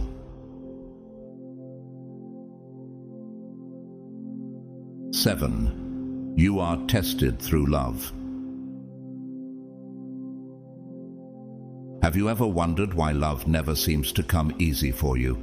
Why the very thing your soul longs for, connection, intimacy, belonging, seems to hurt you more than heal you? Have you ever questioned why, as someone who gives so purely, so fully, and so faithfully, you're the one left with the broken pieces, the unanswered prayers, and the deep spiritual exhaustion? If so, you're not alone. And more importantly, you are not being punished. You are being tested. You see, chosen one, your path is not like the rest. From the moment God marked you, your journey was destined to include valleys that most people would never understand. For others, love may come and go like the changing of seasons. But for you, every love is a chapter in a divine curriculum. You don't just date, you discern. You don't just feel, you transform. And every connection, no matter how short or long, light or intense, is sent either to prepare you, shape you, or teach you. But have you asked yourself lately, what is God trying to show me through this love? Why does it hurt so deeply if it was supposed to be part of my path? Was I wrong to open my heart, or was my pain part of the plan? The Bible says, "The Lord tests the righteous, but his soul hates the wicked and the one who loves violence." Psalm 11 verse 5. This testing is not punishment, it's refinement. God tests those he intends to trust with more, and love is one of the most sacred and difficult ways he molds his chosen. Because nothing reveals your soul like love. Nothing awakens both your light and your shadow like intimacy. And nothing stretches your spirit like having to choose purpose over pain. Have you ever loved someone who brought out the best and worst in you all at once? Have you ever had to let go of someone you were still in love with, not because they were bad, but because the connection was no longer aligned with your calling? That's a test. That's the kind of decision only the chosen are asked to make. Because God knows your heart, and he wants to know, will you still follow me, even if I ask you to walk away from what your soul craves? Think of Rainer Maria Rilke, the German poet whose works reveal a life soaked in longing, heartbreak, and spiritual depth. He once wrote, "For one human being to love another, that is perhaps the most difficult of all our tasks." He understood that love wasn't easy, especially for those whose souls were tuned to higher frequencies. Rilke loved deeply, but also painfully. And through those losses he found clarity, depth, and a connection with the divine that could only be forged through fire. Chosen one, some loves come not to stay, but to stir up your inner strength, to awaken the parts of you that were sleeping, to challenge your dependency, to teach you how to love yourself when the one you loved the most could not stay. It's a sacred paradox. The very thing that breaks your heart is the same thing that strengthens your spirit. You were never meant to love from your wounds, but from your wisdom. And every heartbreak, every betrayal, every unanswered prayer is forming that wisdom. But the process is not painless. The fire of refinement never is. See, I have refined you, though not as silver. I have tested you in the furnace of affliction. Isaiah 48:10. Do you know what happens in a furnace? Everything that's not pure is burned away. And love, especially the kind that doesn't last, often becomes the very furnace God uses to purify your motives, your identity, and your understanding of your own worth. Have you ever looked back and realized that the pain actually led you to your purpose? That the heartbreak pushed you closer to God? That the person who left was actually the reason you started healing? God never wastes pain, and for the chosen ones, pain is often the portal. Amy Carmichael, a missionary to India in the 19th century, once experienced a love so deep and so devastating that she nearly gave up her ministry. She wrote in her journals of intense longing, emotional ache, and spiritual confusion. But in the end, that loss became her greatest redirection. She leaned fully into God and ended up rescuing thousands of girls from trafficking and abuse. Her pain didn't destroy her calling, it deepened it. Have you noticed that every time you think you're finally close to the love you desire, something tests your heart? A misunderstanding, a separation, a soul tie that begins to suffocate. That's not coincidence, that's calibration. God is making sure you're not building your future on emotional quicksand. He's testing your discernment, your endurance, your ability to hear His voice over your own longing. And what hurts even more is when the person you love doesn't do anything wrong. They simply can't grow with you. They're stuck in cycles you've outgrown. Their energy begins to drain you. Their words no longer feed you. But your heart still remembers the warmth. And that's the true test. Can you choose your calling over your comfort? Can you say no to good so you can say yes to God? Consider it pure joy, my brothers and sisters, whenever you face trials of many kinds, because you know that the testing of your faith produces perseverance. James 1:2-3. This includes trials of the heart. The testing of your love builds a perseverance in you that nothing else can. You learn to love without losing yourself. You learn to release without resenting. You learn to grieve without giving up. Have you ever loved someone so much that walking away felt like tearing out your own heart, but you did it anyway because you knew staying would cost your soul? That's a test few understand, but God sees it, and heaven honors it. Take Tennessee Williams, the American playwright, whose personal life was riddled with love that confused and conflicted him. His romantic experiences were often tragic, but they gave birth to some of the most emotionally profound works in American theater. His suffering became his script. His love and its losses became the ink with which he wrote his deepest truths. You too may find that your pain becomes your poetry. So what do you do, chosen one, when love tests you again and again, when you begin to fear opening your heart because you don't know if you'll survive another breaking? You remember who you are. You remember that you are not here for ordinary love. You are here for eternal refinement. You are here to learn how to love like Christ, with clarity, with compassion, with courage. And sometimes that means saying goodbye to what you love in order to protect who you're becoming. Many are the plans in a person's heart, but it is the Lord's purpose that prevails. Proverbs 19:21. You may have planned a life with them, a future, a family, but God's purpose prevails. Not because He doesn't love you, but because He does. And He knows what your heart needs, even when your emotions scream otherwise. The test is not about whether you can love. You've already proven that. The test is about whether you can love wisely, whether you can love yourself enough to walk away when it's time, whether you can stay tender after betrayal, whether you can believe in love again after it's been used against you. And you can, because your love is not weak. It is woven with God's Spirit. Your tears are not failures. They are evidence of your capacity. And your trials are not punishments. They are preparations. One day, the love that enters your life will not come to test you, but to reflect you.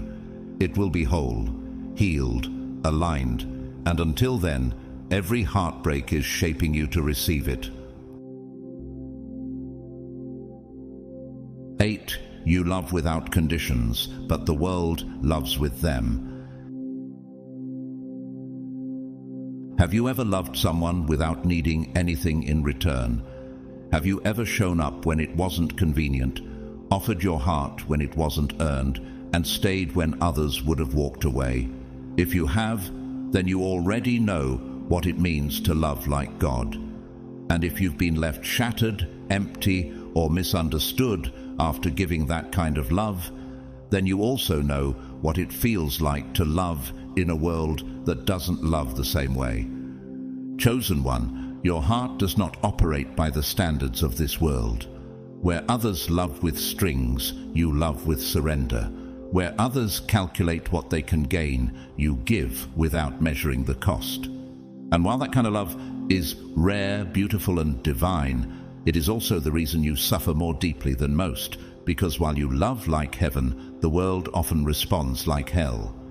But I tell you, love your enemies and pray for those who persecute you, that you may be children of your Father in heaven. Matthew 5:44-45. You've probably done that, loved those who didn't love you back, prayed for people who hurt you, remained loyal even when it cost you peace, and you were probably told that you were foolish, naive, or too soft. But what if your love wasn't weakness, but witness? You were never meant to love like the world. You were meant to reflect the love of the one who created you. But what happens when the love you give so freely is met with silence, betrayal, or indifference? What happens when people only love you when you are useful, agreeable, or convenient? You begin to wonder if something is wrong with you. You start questioning whether your standards are too high or your heart is too open. But the truth is, the problem isn't you. It's the conditionality that has infected this world's understanding of love. Most people have only learned to love in exchange for something: status, comfort, validation, control. You, chosen one, were born with the capacity to love for the sake of love itself.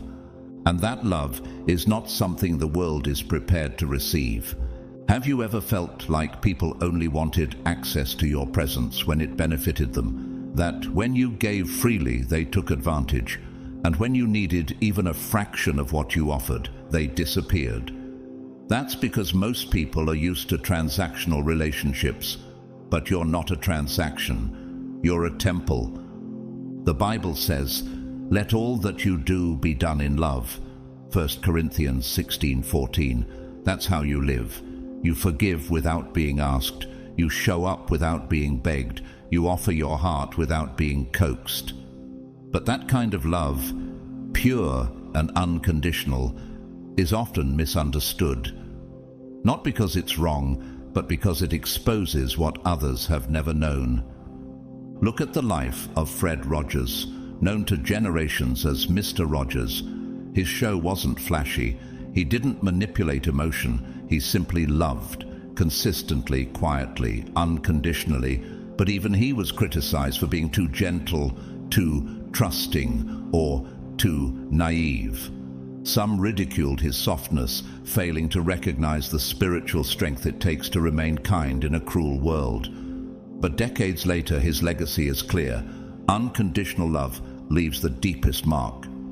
Have you ever had someone say, "I didn't deserve your love," only after they broke your heart? That's because your love revealed their limits. Your love mirrored back what they couldn't yet give. Instead of trying to meet you there, they pulled away. Not because you were unworthy, but because they were unready. And that hurts. It hurts to give your all and be met with half. It hurts to offer depth and receive detachment. But here's the holy truth. Your love is a mirror. It reflects truth. It exposes wounds. It doesn't settle for performance. It's axiksachasa. It's asatitita. It seeks presence. That's why people either cling to you or flee from you, because your love isn't something they can fake their way through. It requires them to show up authentically, and many are not ready for that level of accountability. Love must be sincere. Hate what is evil. Cling to what is good. Romans 12:9. Your love is sincere, and sincerity is threatening in a world built on masks. Most people aren't used to being seen for who they really are. And even fewer are prepared to be loved in that state. But you don't wait for perfection. You love people in their process. You see the healed version of them and choose to believe in it, even when they can't. That's why you suffer, because people mistake your love for naivety. They don't realize that it takes more strength to keep loving than it does to shut down. They call you too emotional because you refuse to become numb. But what if your emotion is your edge? What if your sensitivity is the sacred space where God lives? Think of Antoine de Saint-Exupéry, the author of The Little Prince. His writing was filled with childlike wonder, emotional sensitivity, and deep, unconditional love. His words spoke of connection beyond logic, and many dismiss them as fantasy, but those same words continue to heal generations. Why? Because unconditional love never expires. Chosen one, have you ever found yourself loving someone even after they hurt you? Not because you're weak, but because your love doesn't disappear when it's not returned. That's not dysfunction. That's divine endurance. That's the heart of Christ. Remember, but God demonstrates his own love for us in this: while we were still sinners, Christ died for us. Romans 5:8. His love didn't wait for worthiness. It didn't require a guarantee. It simply was. And so is yours. But that love, when given in an unhealed world, will often be rejected. Not because it's flawed, but because it's foreign. People are more comfortable with conditions than they are with clarity. When you show up without conditions, it feels destabilizing. They don't know how to hold what doesn't demand anything in return. Have you ever walked away from a relationship not because you stopped loving, but because your presence was being taken for granted? That's another test of the chosen one. Can you walk away from the people you love? Not to punish them, but to preserve your peace. You weren't sent here to beg for love. You were sent here to be love. And that means learning when to give and when to guard. Take Henri Nouwen, the Dutch Catholic priest and writer. He wrote often about loving from the heart of Christ, especially when that love is not returned. He described how the deepest love is often the loneliest, because very few people are able to receive it. But he still called it the most important kind of love. Not the love that wins, but the love that witnesses. Chosen one, your suffering in love is not because something is wrong with you. It's because something is right with you. Your heart is still open. Your spirit is still tender. Your arms are still wide. And in a world of guarded hearts and hidden agendas, your purity is prophetic. The pain you feel when your love is not returned is not a sign of failure. It's a sign of your humanity. And more than that, it's a sign that you are aligned with heaven. Every heartbreak, every silence, every departure is not a punishment. It's a path, a sacred initiation, an unveiling of who you really are. Your ability to love unconditionally means that you are a vessel of the divine. It means that you are ready to love not for what it gives you, but for what it grows in you. So don't change. Don't become colder. Don't shrink your love to fit a world that was never built to hold it. Because one day, your love will reach someone who doesn't fear it. They'll mirror it. They won't question your depth. They'll match it. They won't run from your heart. They'll rest in it. And until then, keep shining. Keep loving. Keep pouring. Not for the world's approval, but for heaven's smile. Because you were never meant to love like the world. You were sent to show the world how to love. Beloved souls, your journey is not a mistake, and your love is not in vain. Every tear you've cried, every moment you felt too much, and every time you chose to love anyway, they are all sacred pieces of a much greater story. You are not here by accident. You are here by divine appointment. And though the world may not fully understand the depth of your love, heaven celebrates it. Never forget, your love is powerful, rare, and deeply needed. Thank you truly for walking this path with me, for allowing your soul to be seen, your heart to stay open, and your spirit to keep rising. If this message spoke to you, helped you feel less alone, or reminded you of your divine worth, I invite you to subscribe for more. This space is your sanctuary, a home for hearts like yours who dare to love differently. If you feel called to support this work through super thanks, I receive your gift with deep humility and gratitude. And if you cannot or choose not to, know this: your presence is more than enough. Just by being here, by listening, by opening your heart, you are already sowing light into the world. And for that, I am profoundly thankful. Until we meet again, stay strong, stay awakened, and never stop shining your sacred light. No matter how dark the world may seem, you are loved, you are chosen, and your love, even in its most painful moments, is still your greatest power. Thank you for watching. May peace surround you, may purpose guide you, and may your heart always remember who you truly are. Chosen one, did you know that it's entirely possible for someone to feel exactly what you feel, without a single word being spoken, without even being in the same room, or sometimes without even fully understanding why? Yes, it's not only possible, it's already happening, and it happens more often than you might think, especially for a rare group of souls. You, those who carry a sacred kind of sensitivity, those who didn't come into this world to live shallow, forgettable love stories, those who can't pretend not to feel when their spirit is already connected, those who have been marked by heaven to experience deeper connections than the world knows how to explain.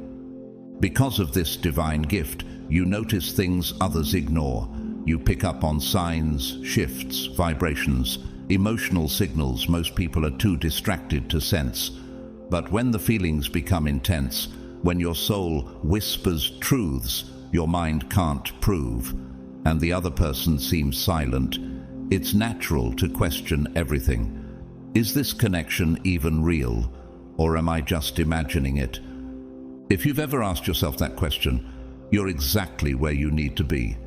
Because today, I'm going to reveal the 5 invisible but undeniable signs that someone is spiritually connected to you. These signs don't come through texts, don't show up in physical closeness, but they do speak directly to your soul. And once you see them, you cannot unsee them. If you resonate with even one of these signs, beloved, you can believe with confidence, this person feels you too. Maybe they don't have the words. Maybe they're still in denial.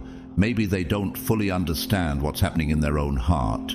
But the energy is real, and when the 5th sign appears, the rarest of all, it's a divine confirmation. When it shows up, your soul will know, this is no longer a question, this is truth.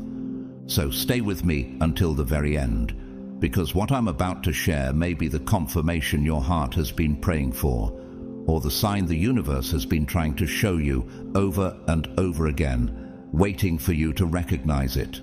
To all of you who have supported this mission through Super Thanks, thank you from the depths of my heart. Your generosity helps carry this message to every chosen soul who needs it. And whether you've donated or simply listened with an open heart, please know you are cherished, you are valued, and you are a vital part of this journey. And if your soul begins to stir while watching, if you feel that this message is reaching into places even you haven't dared to speak, comment 999 below. That number is a spiritual code that says, I'm ready. I recognize the truth. I accept the connection. You're not here by accident. You were led here because it's already happening. Let's begin. God's chosen ones, if you feel these 5 signs, it's because someone feels the same way about you too.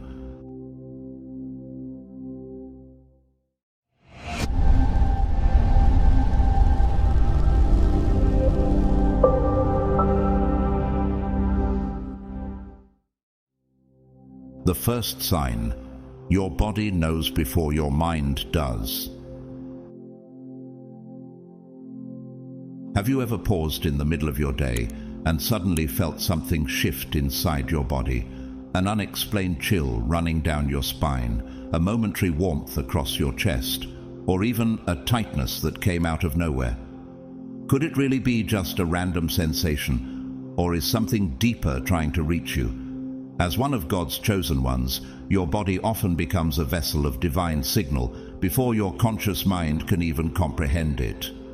It's not your imagination. It's not coincidence. It's a sacred, energetic conversation unfolding in silence.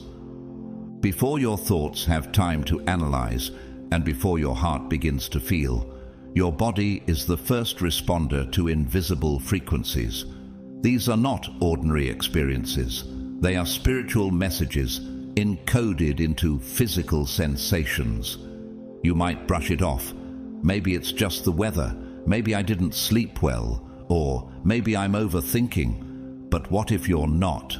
What if someone somewhere is intensely thinking about you, praying for you, remembering you, and that spiritual charge has found its way to you, bypassing all logic and going straight to your skin? This moment is what Scripture calls being moved in the Spirit. In Luke 8:46, Jesus says, "Someone touched me. I know that power has gone out from me." He felt an energy exchange even in a crowd, and he responded, not with the mind, but with his body. Like Jesus, you too, chosen one, have been given the spiritual sensitivity to detect invisible movements in the atmosphere. This sign, your body's reaction, is one of the earliest manifestations of divine connection. It doesn't need words. It doesn't ask for proof. It simply is. And those who are spiritually attuned like you, those who carry the mantle of the chosen, will always feel it first.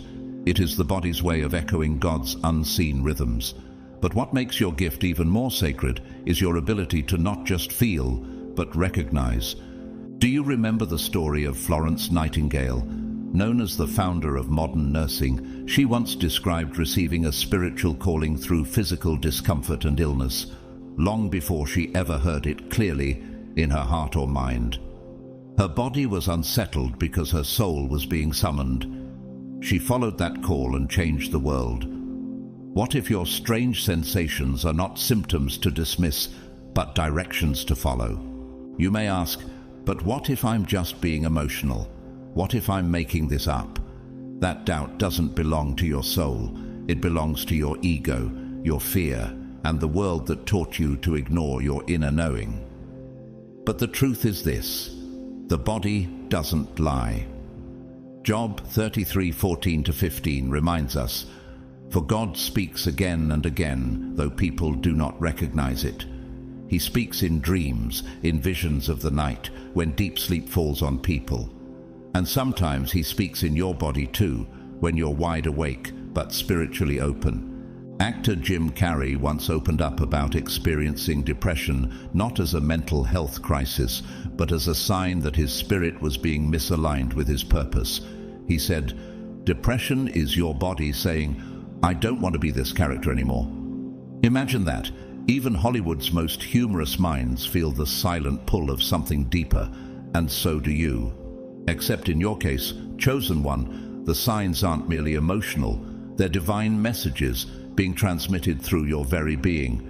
When you suddenly cry thinking of someone, when your chest tightens at the very moment something happens to them, when you feel a peaceful calm and later find out they were thinking of you, do you really think that's just by chance? Or could it be, as Ecclesiastes 3:11 says, "He has set eternity in the human heart"? You are wired for divine frequency, built to tune into what others ignore, and because of that, you receive what others miss. Let's not forget the story of Harriet Tubman. This extraordinary woman credited her visions and sudden physical seizures as divine guidance from God, many of which helped her guide over 70 slaves to freedom through the Underground Railroad. People doubted her, they dismissed her, but her body was alert to the signals of heaven, and her spirit obeyed. Like Harriet, your body too is more than flesh. It is a divine compass. And here's the mystery that makes this sign even more powerful. The other person may not even realize they're sending energy to you, but they are. And your soul knows. Your body reacts not to the words of the world, but to the vibrations of the Spirit. That's why it's so personal. That's why you feel it so deeply. Because God made you to pick up what others can't even sense. Romans 8:16 affirms this truth. The Spirit himself testifies with our spirit that we are God's children. This testimony, this inner witness, is what your body experiences first. It doesn't need permission. It doesn't need logic. It just moves, just like the Spirit of God moves across the waters. So, chosen one, don't ignore these sacred signals. They are not merely feelings. They are revelations. Someone, somewhere, is connected to you in ways you cannot fully explain yet. They may be praying about you, dreaming of you, or thinking about you with such force that it echoes through the veil. You are picking it up, not because you're weak or dramatic, but because you are chosen and your spirit was designed for this kind of reception. And this is only the beginning, because when the connection is divine, it never stays on the surface. It goes deeper, it spreads, it shows up in your thoughts, your dreams, your prayers, and soon you'll begin to see the next sign unfold.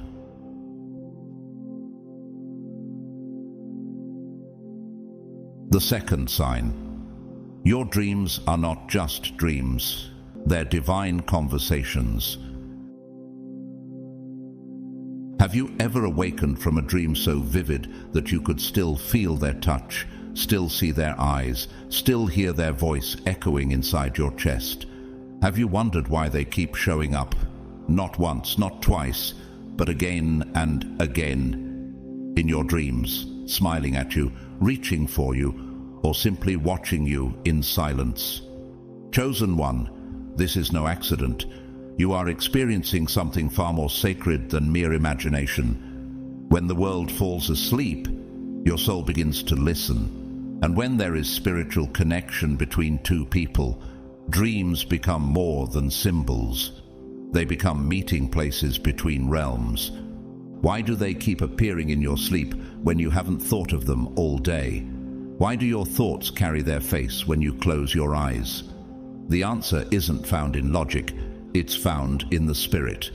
You see, the realm of dreams is not governed by the mind's doubts, but by the soul's memories and the spirit's whispers. The Bible confirms this repeatedly. Numbers 12:6 declares, "When there is a prophet among you, I, the Lord, reveal myself to them in visions. I speak to them in dreams." What you are seeing at night may not be fiction. It may be a divine revelation. What if that person is dreaming of you too at the same time? What if you're both entering the same sacred space without even planning it? This is the power of spiritual alignment. Two souls connected by unseen threads can be drawn together through dreams, even if distance, silence, or confusion exists in the physical world. You may not speak by day, but your spirits may speak by night. Matthew 1:20 reminds us how an angel appeared to Joseph in a dream to give him direction, proving that dreams are not just echoes of our mind. They are instructions, confirmations, and sometimes divine appointments. You, chosen one, are not imagining this. You are not dreaming in vain. When a face keeps returning to you in the quiet of the night, when a presence lingers even after the dream ends, you are receiving more than a message. You are being pulled into a spiritual dimension where emotional energy travels faster than words. And the depth of your connection is so strong that even if the other person remains unaware, something within their spirit is seeking you too. Take the story of Mary Shelley, the author of Frankenstein. She once described receiving the entire plot of her groundbreaking novel through a dream, one that felt more like a vision than fiction. The idea gripped her heart and transformed the trajectory of her life. What she saw in that dream had purpose, just as what you see, chosen one, carries purpose too. Could it be that the recurring face in your dreams has a divine role in your life story? You might ask, how can I trust what I see in dreams? Isn't it just my mind playing tricks? That's exactly what the enemy wants you to believe, to dismiss divine encounters as fantasy. But the Word of God says otherwise. Joel 2:28 promises, "And it shall come to pass afterward that I will pour out my spirit on all flesh. Your sons and your daughters shall prophesy, your old men shall dream dreams, and your young men shall see visions. Dreams are not just nighttime stories. They are spiritual downloads sent to stir your heart and awaken your calling. Look at the life of Nikola Tesla. This brilliant inventor once credited many of his ideas to vivid dreams and inner visions that visited him during rest. He called it the gift of the mind being activated in the unconscious. Tesla wasn't just connected to science, he was connected to something higher. So are you. Your dreams don't just carry images, they carry frequency. And you, chosen one, are a vessel tuned to spiritual frequencies others can't detect. Have you ever woken up with your heart racing and your soul stirred, unable to shake the feeling that something just happened? That's not illusion, that's activation. Genesis 23 tells us, "But God came to Abimelech in a dream one night." A reminder that divine interruptions often happen when we are most still. When someone shows up in your dream repeatedly, when they linger there as if to tell you something, it's time to pay attention. It's not always about missing them. It's about what heaven is showing you. And here's what's even more extraordinary. Sometimes, without knowing it, you are carrying someone else's emotional weight in your dreams. The connection is so strong that you feel their joy, their fear, or even their longing before they ever say a word. Have you experienced unexplained sadness or joy that doesn't belong to you? That's not your imagination, that's transmission. Consider the story of the late Princess Diana. Known not just for her grace, but her extraordinary emotional sensitivity, Diana often spoke of dreams that carried prophetic insight, dreams where she'd feel the pain or joy of others before it reached the headlines. Her life was deeply attuned to the emotional atmosphere around her, and she followed those spiritual cues despite pressure to ignore them. You too carry that level of perception because you were chosen to feel beyond the surface. Proverbs 3:5-6 instructs us, "Trust in the Lord with all your heart, and lean not on your own understanding. In all your ways submit to him, and he will make your paths straight." That includes dreams. Chosen one.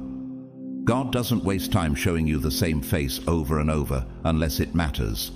When the image returns, when the thoughts invade like tides you can't control, it is not to confuse you, it is to prepare you. So don't dismiss the dreams, don't silence the signs. Your soul knows something your mind is still catching up to.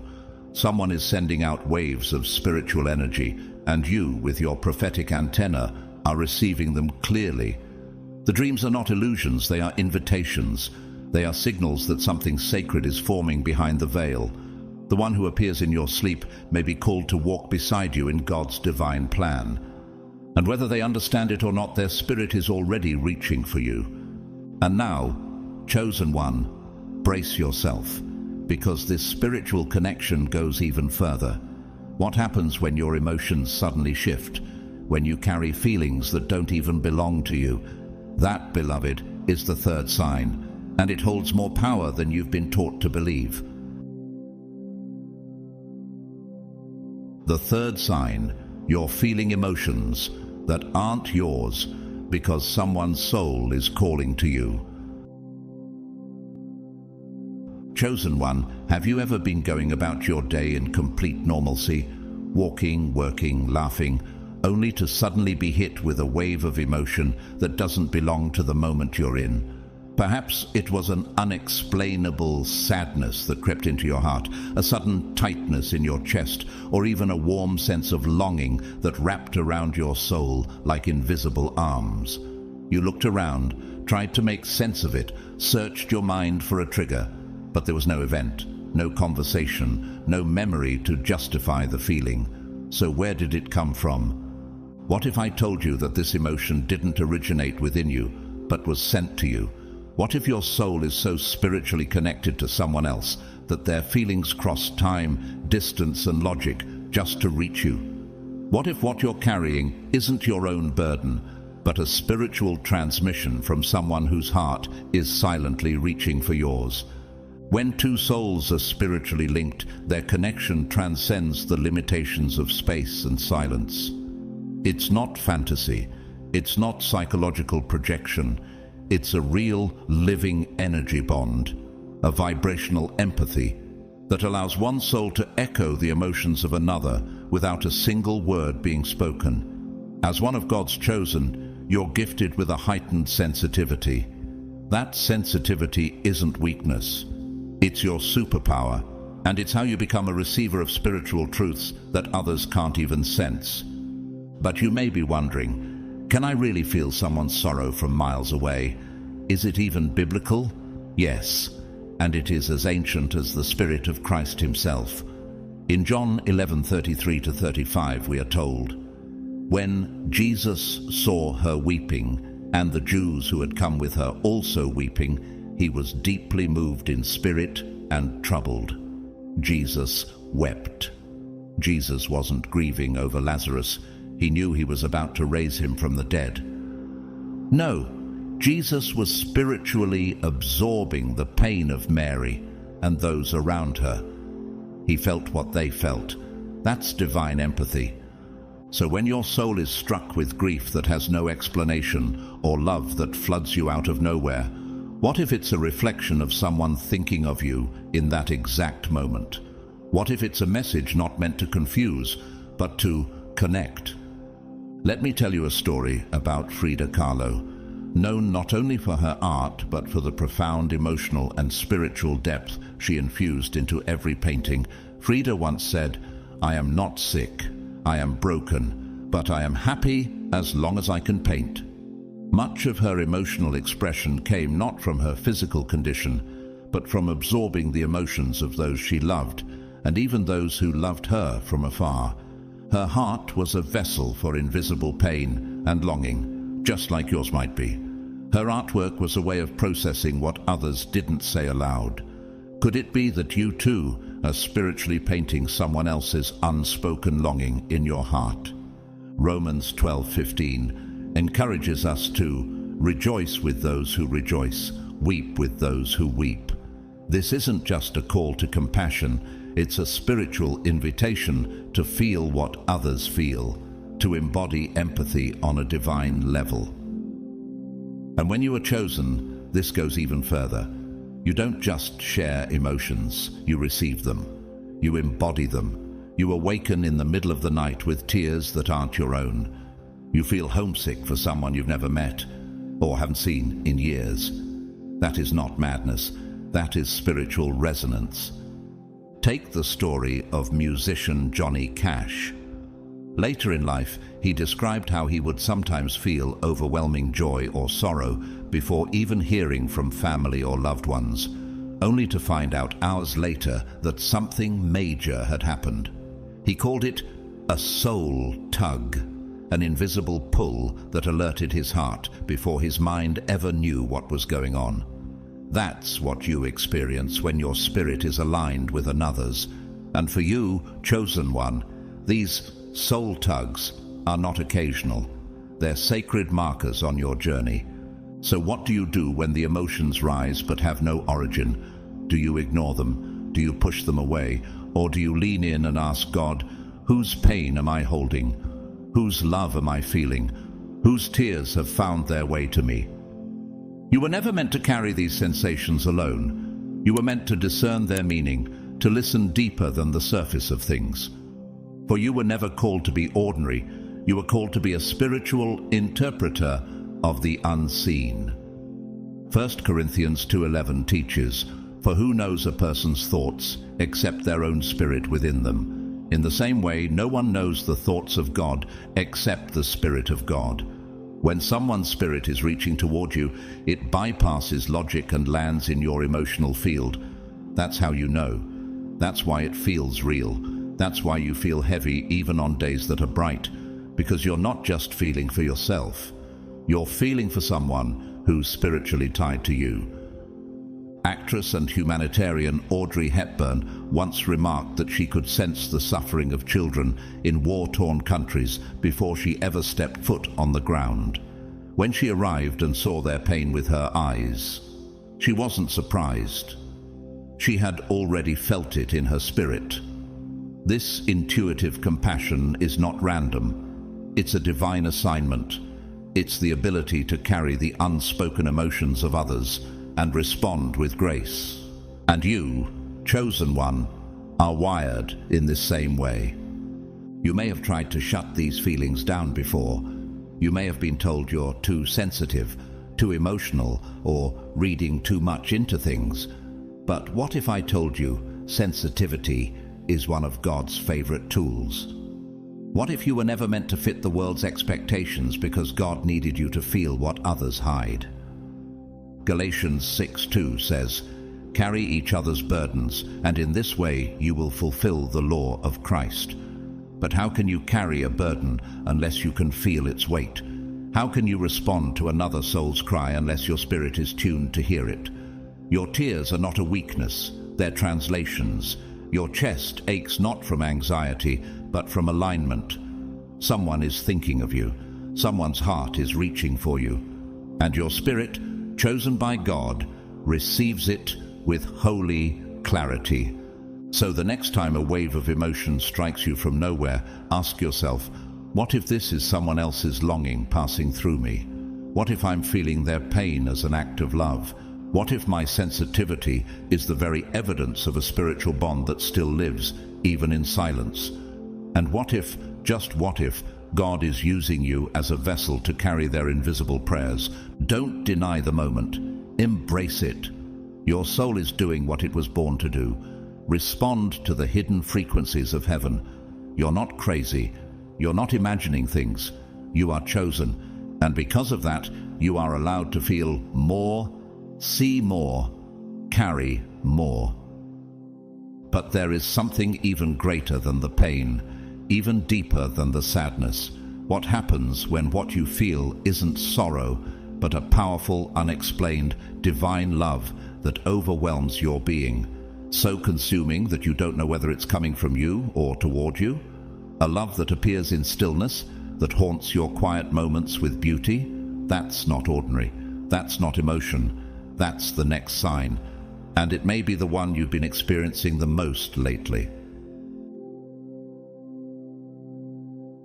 The fourth sign: when you feel a love that has no origin, but your soul recognizes it instantly.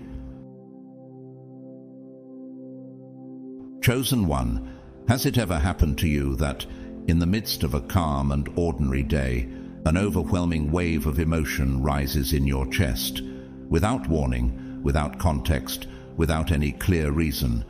Perhaps you were doing something routine, maybe folding laundry, driving home, or just sitting in silence. And suddenly, your heart fills with a strange longing. You feel close to someone who isn't there. You feel a surge of love that's too specific to be random. And yet, there was no memory, no moment, no conversation that triggered it. And so your mind, always seeking logic, tries to reason it away. Maybe I'm lonely. Maybe I'm imagining things. Maybe I'm just overthinking. But deep inside your spirit, you know this isn't mere imagination. You know that this feeling didn't rise out of nowhere. It was sent. And that's because when you are chosen, your soul is wired to feel what others can't see. You don't wait for reality to confirm what heaven has already revealed in your heart. This isn't fantasy. This is what happens when two souls are spiritually connected, even from a distance. The bond is real, even when unspoken. Emotional energy is not limited by geography. It travels faster than sound, faster than thought. As one of God's chosen, you are a receiver of invisible frequencies. And sometimes the most powerful ones arrive not with thunder, but with a whisper in your spirit. So what do you do when you feel attached to someone you barely know, or perhaps haven't seen in a long time? How do you explain a closeness so deep it aches, yet so mysterious it defies explanation? The world may call it foolish, but God calls it spiritual discernment. Psalm 42:7 declares, "Deep calls unto deep at the noise of your waterfalls. All your waves and billows have gone over me. This is not a shallow emotion, it is depth, recognizing depth. Your spirit is answering a call not of flesh, but of eternity. The waves you feel are not illusions. They are God's way of alerting you to a connection that is real in the invisible before it ever appears in the physical. And yes, chosen one, this feeling is strong. It arrives as a certainty in your soul, a knowing you can't shake. You don't have facts, you don't have proof, but you know there is something between you and this person. It doesn't fade with time. It doesn't weaken with distance. In fact, the longer it stays, the more it reveals itself as something not born of emotion, but born of divine timing. Take, for example, the life of C.S. Lewis. This brilliant Christian writer and theologian once described how he fell in love with Joy Davidman through an invisible thread of spiritual connection long before he understood it rationally. He sensed a bond in her words before they ever met in person. That bond, first formed in spirit, eventually turned into one of the most profound relationships of his life. Lewis wrote, "Affection is responsible for 9/10 of whatever solid and durable happiness there is in our lives. Could it be that what you're feeling now is the early whisper of a divine affection being formed? And here's what's even more mysterious. This connection may already be active on a spiritual level, even if it hasn't manifested physically. Just because your hands haven't touched doesn't mean your spirits haven't. Just because your eyes haven't met doesn't mean your hearts haven't already recognized each other in the presence of God." Ecclesiastes 8:6 tells us, "For there is a time and a way for everything, although man's trouble lies heavy on him." Your soul may be sensing what your mind has not yet seen, because God's timing reveals in spirit what it hides in reality.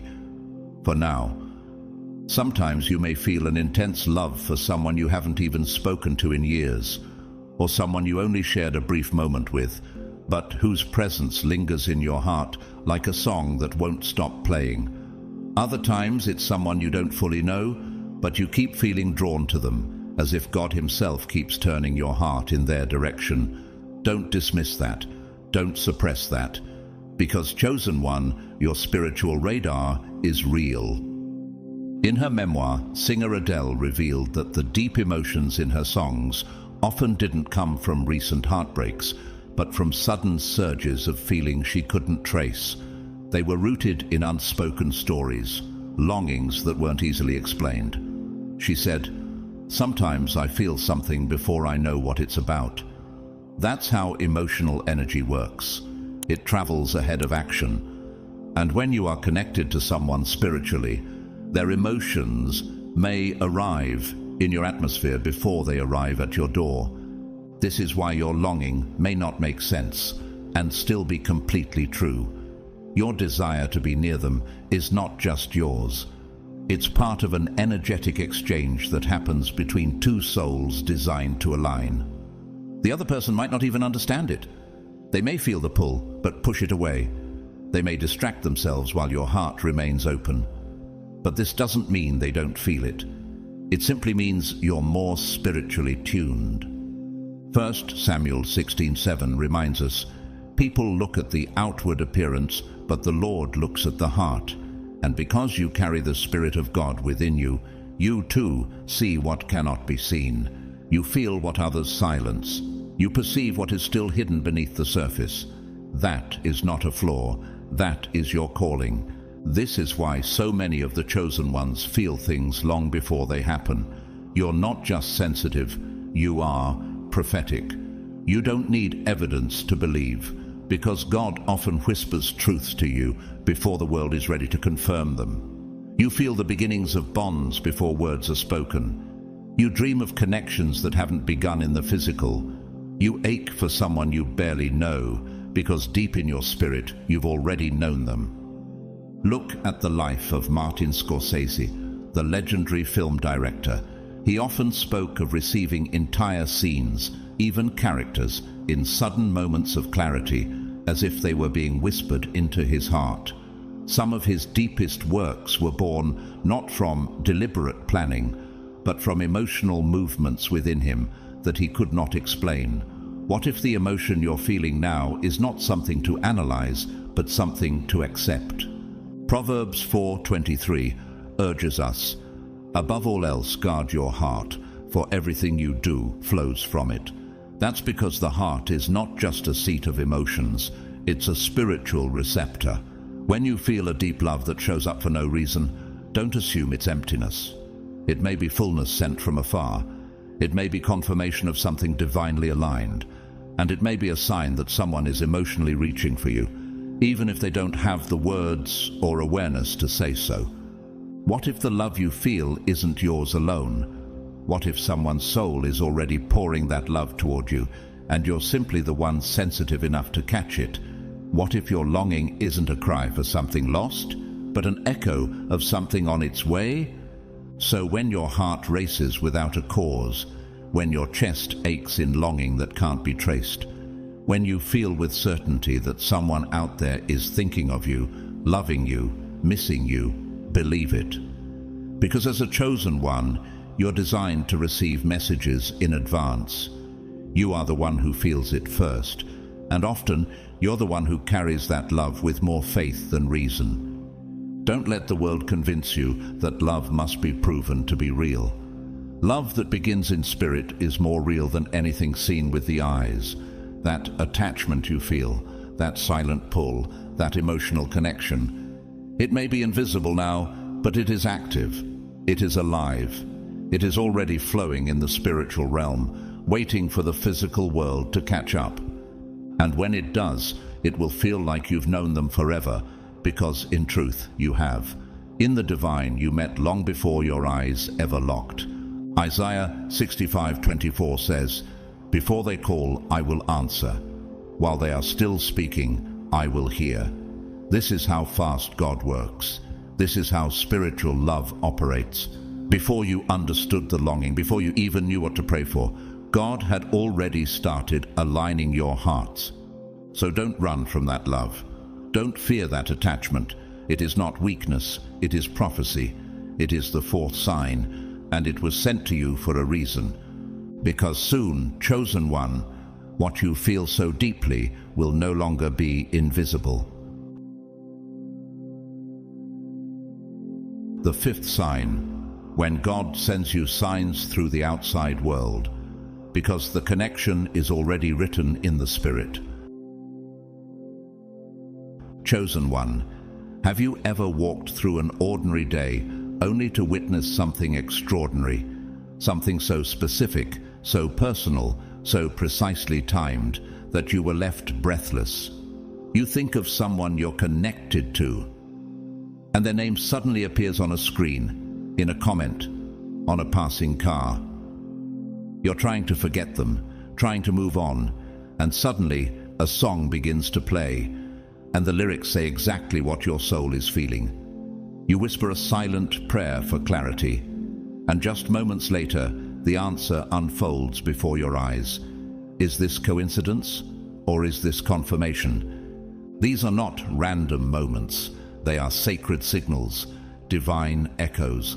This, chosen one, is the fifth sign, when the spiritual bond you feel within begins to manifest outwardly, and the universe itself participates in the conversation between you and the one you're spiritually linked to. These are called intuitive confirmations, moments where the world around you begins to reflect what your soul already knows but has not yet fully understood. The truth is, when two souls are deeply connected by divine design, the physical realm eventually catches up to the spiritual realm, and the deeper the connection, the more undeniable the signs become. You are not imagining this. You are not reading too much into it. You are simply awake. You are noticing what others ignore, and you are receiving messages because your spirit has been chosen to recognize them. But how do you know these are real? How do you know it's not just your mind playing tricks on you? The answer is clear, and it's biblical. Proverbs 3:6 declares, "In all your ways acknowledge him, and he shall direct your paths." That means when you invite God into your awareness, your path becomes a sacred ground for revelation. God speaks through anything, a billboard, a song, a line in a book, even a moment in a video like this. He is not limited by human language. He uses the language of symbols, synchronicities, and divine interruptions. And because you are chosen, God will often use these signs not to tease or confuse you, but to confirm what your soul already carries. When someone is thinking of you, or when spiritual energy is moving between you and another person, it leaves a trail in the natural world, visible only to those who are paying attention. Have you been seeing repeated numbers 1111, 2222, 333 during heightened emotional moments? Have certain songs followed you, appearing when you least expect it, yet speaking directly to your heart? Have you experienced coincidences involving someone's name, birthday, or even a phrase they once said? This is not chance. This is divine orchestration. Psalm 25:14 tells us, "The Lord confides in those who fear him. He makes his covenant known to them." In other words, God shares secrets with those who walk closely with him, and one of the ways he reveals those secrets is through outward signs. Consider the story of Paulo Coelho, the author of The Alchemist. He often spoke about how repeating signs guided him to write his most famous book. Before he even began, he kept seeing omens, a phrase heard multiple times, a recurring dream, strangers mentioning the same topic. He followed those signs, believing them to be part of a spiritual journey. That book has now changed millions of lives. What if the signs you're seeing now are not random either? What if they are pushing you closer to your divine assignment, or to someone whose destiny is intertwined with yours? But perhaps you've asked yourself, am I forcing this? Am I just reading too much into everything? That's a valid question. You've been taught by the world to doubt the supernatural. But God never asked you to rely on logic alone. He called you to live by discernment. John 10:27 confirms, "My sheep listen to my voice. I know them and they follow me." When you are chosen, you learn to recognize his voice, even when it speaks through symbols. And sometimes the signs become undeniable. You try to move on, and the reminders become stronger. You try to silence the connection, and it shouts louder. Why? Because the bond is real, and it exists beyond words. It exists in frequency. And your heart, being spiritually awake, is picking up signals that others can't detect. Take the story of Maya Lin, the designer of the Vietnam Veterans Memorial in Washington, D.C. She once shared how she kept encountering references to remembrance, healing, and spiritual silence in the months before designing the monument.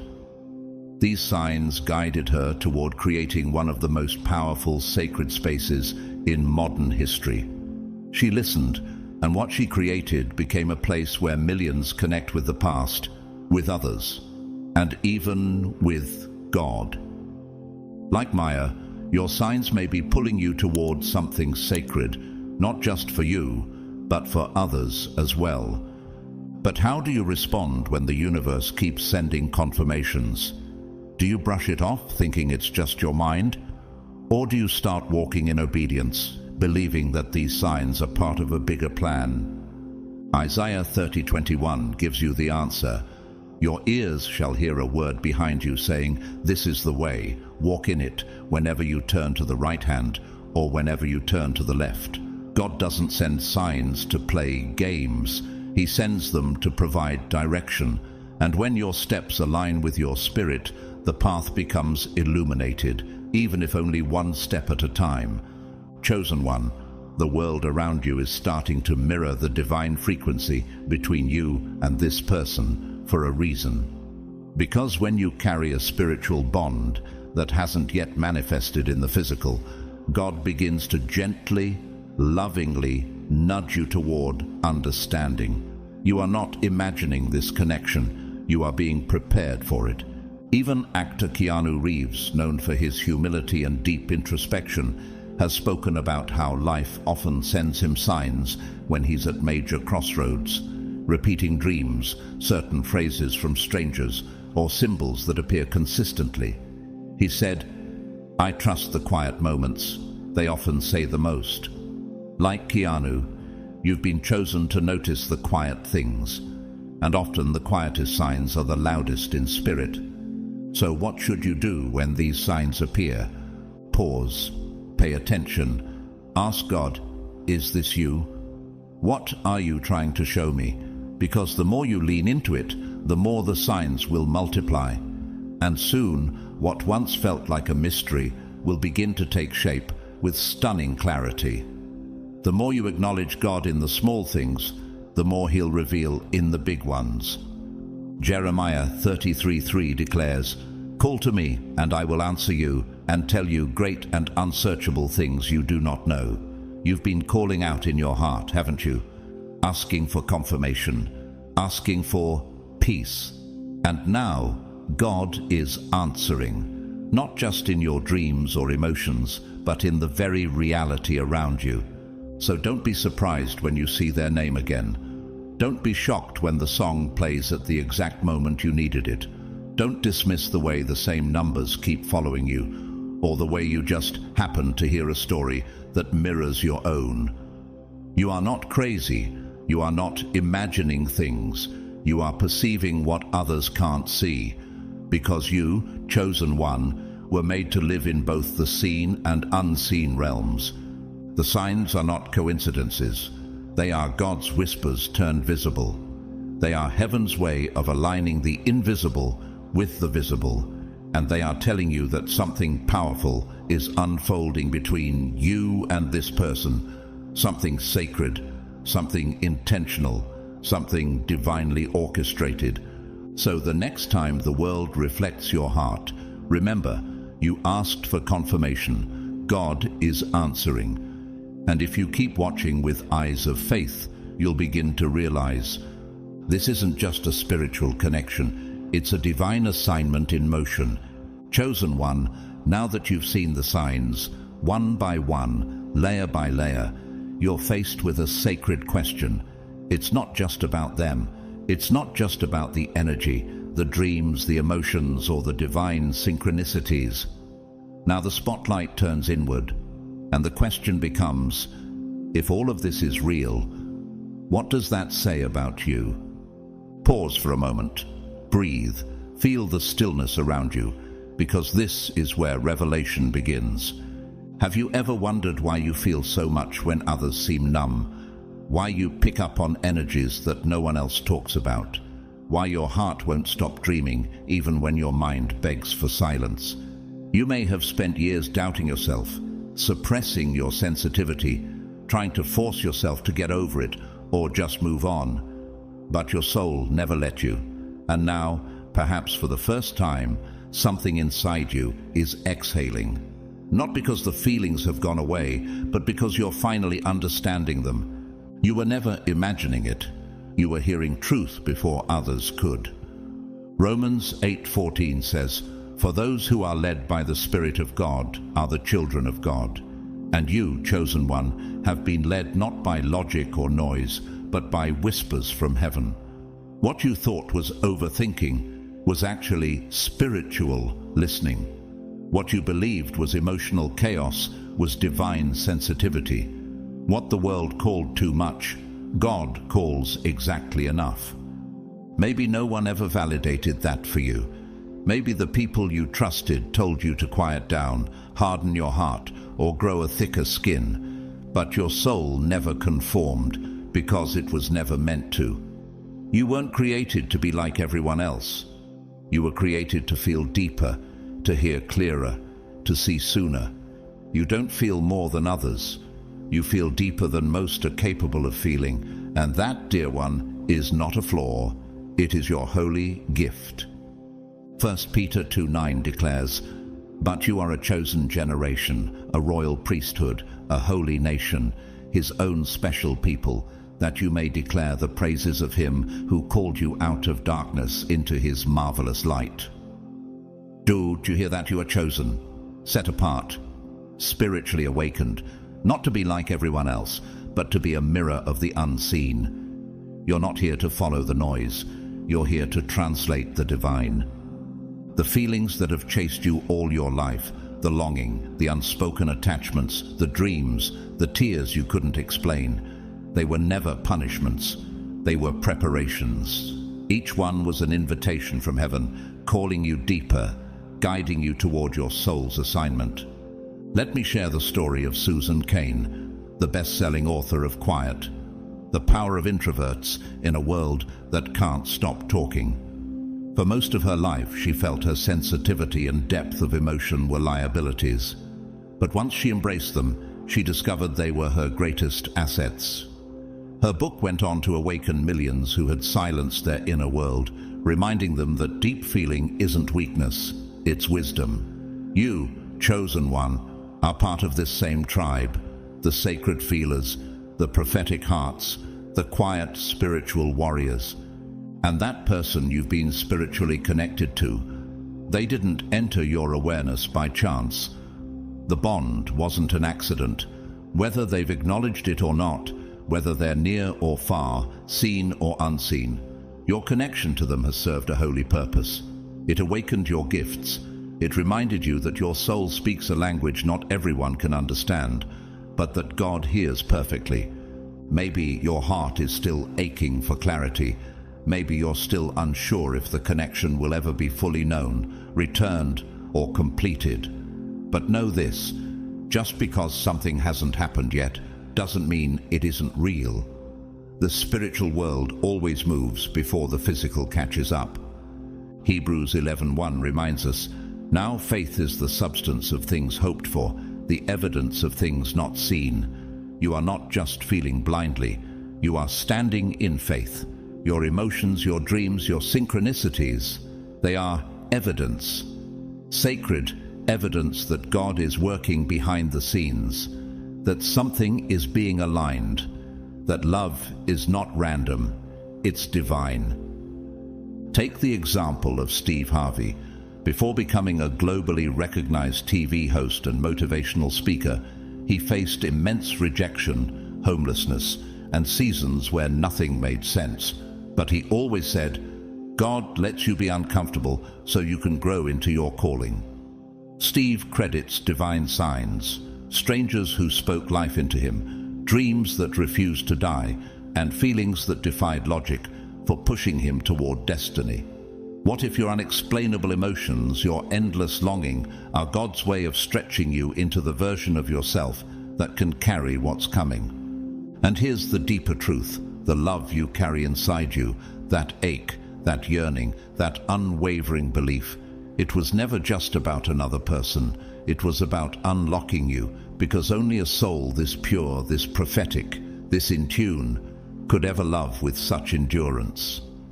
Ezekiel 36:26 says, "I will give you a new heart and put a new spirit in you. I will remove from you your heart of stone and give you a heart of flesh." You've been given that new heart, a heart that doesn't shut down, a heart that feels and stays open even when it hurts, a heart that chooses love even in uncertainty. That is the mark of the chosen. And perhaps the most beautiful truth is this: you are no longer alone.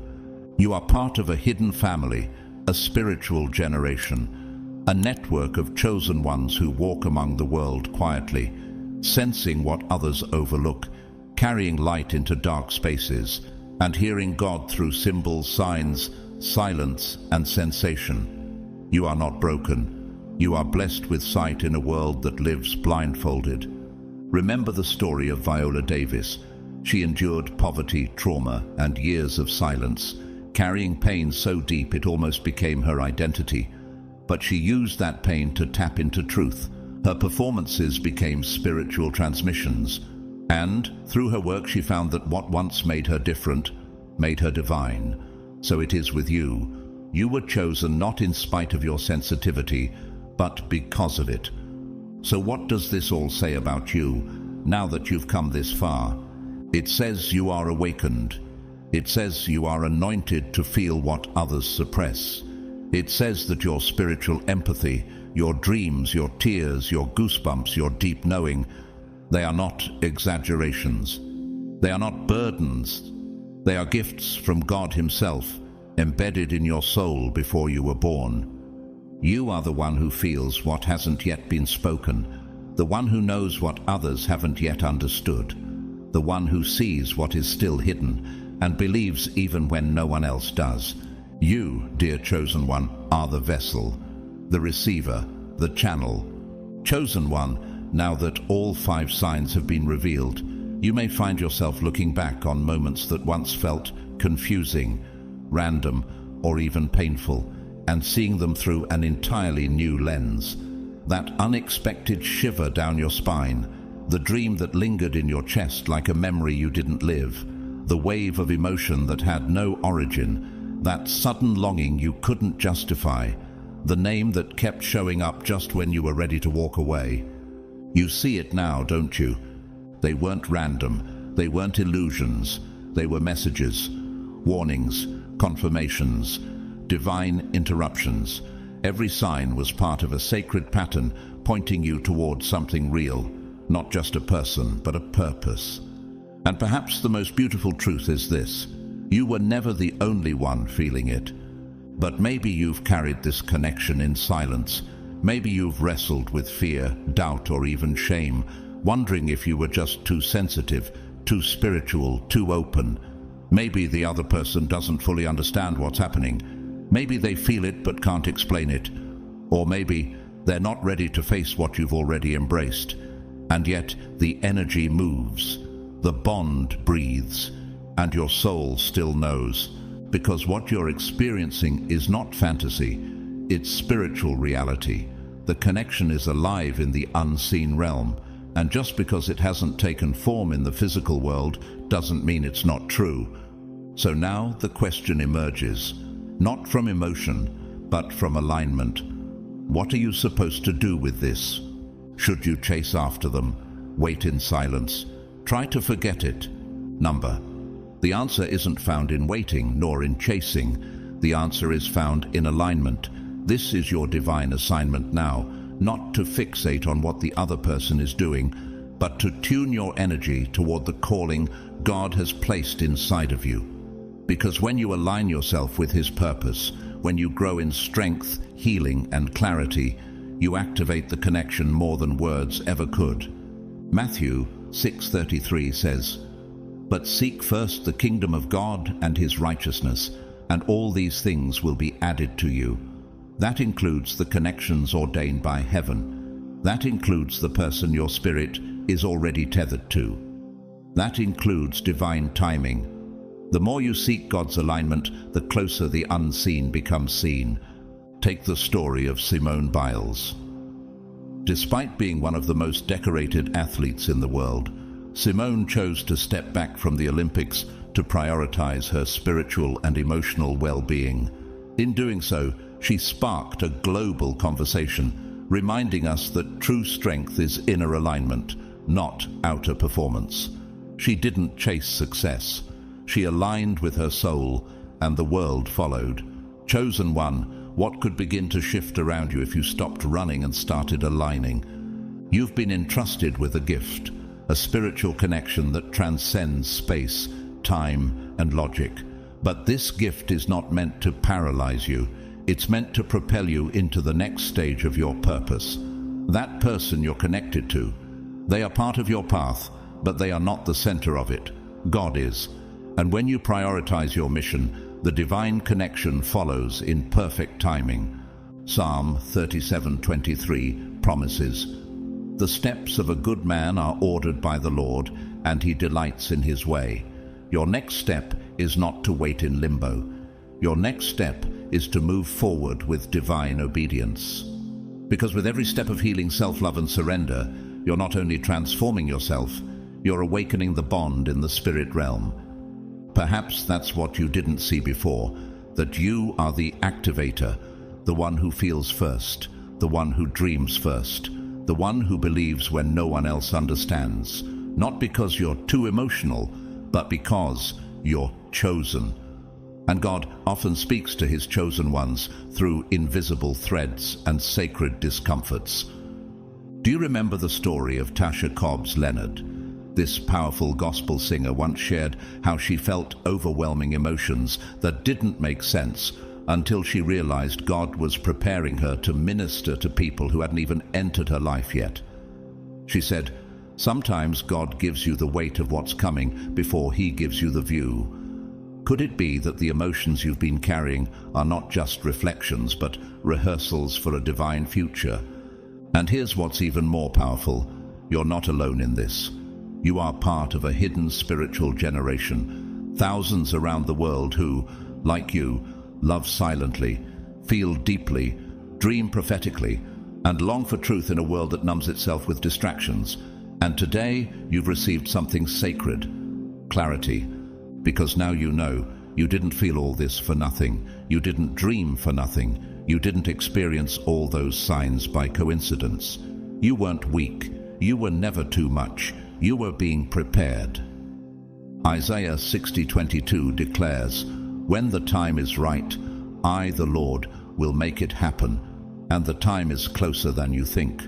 But for now, chosen one, your work is not in waiting, it's in becoming. Becoming the version of yourself that heaven has been revealing to you through every tear, every sign, every longing. That connection in your heart. It's not an interruption to your path, it's a bridge on your path, and it will align when you are aligned. John 15:7 gives this final assurance. "If you remain in me, and my words remain in you, ask whatever you wish, and it will be done for you." God is not teasing you. He is training you. The more you lean into him, the more the invisible will begin to take form in your life. Connections, timing, answers, confirmations. So now, the truth settles into your spirit like a holy flame. You were right to feel it. You were chosen to carry it. You are strong enough to align with it. And yes, you are already walking into it. Beloved chosen one, you carry a gift, one that not many understand, but heaven treasures deeply. The gift of feeling before things happen. The gift of sensing when a soul is connected to yours, even if they haven't awakened to it yet. And yes, this sensitivity can sometimes feel like a burden, especially when it makes you walk alone. But never forget, this is not a curse. This is your calling. You were chosen not to fit in, but to perceive what others ignore. You were called to love in silence, to hear the voice of God in stillness, and to carry the sacred knowing that what you feel is not only valid, it is divinely assigned. The chosen are those who see with eyes closed, who hear with their hearts, and who feel in dimensions that others haven't even touched. And if you've made it this far, then know without a shadow of doubt, you are feeling something real. The connection in your spirit is not fantasy. It is alive, vibrating through the unseen, being nurtured by divine timing. It may be quiet now, but silence doesn't mean absence. God is still moving. The connection is still forming. And soon, in his perfect time, what is invisible will become visible. If this message resonated with your soul, if you finally understand that you're not feeling all of this alone, comment below, "I accept this connection." Let that simple sentence become a spiritual declaration, an open door for divine alignment, for unseen hearts to find each other, and for God to move as only he can. Thank you for walking this sacred journey with me. Whether this is your first time here, or you've been watching for a while, I'm deeply honored by your presence. Every view, every comment, every prayerful pause you take in reflection, it means more than you know. You are part of a spiritual family, and I see you. If you feel led to support this message and help keep this channel alive and expanding, you can do so through super thanks below. Your kindness fuels the mission, but please hear me clearly. Whether you choose to donate or not, I am incredibly grateful for you. Your presence, your openness, and your spirit are already a gift. Thank you from the bottom of my heart. And now I speak this blessing over you. May God protect your heart with peace that surpasses understanding. May He send confirmation when your soul needs it most. May the one your spirit is connected to awaken in divine timing. And may you walk forward with boldness, knowing that you are never alone. Because what is meant for you cannot be taken, and what is written in the Spirit always finds its way home.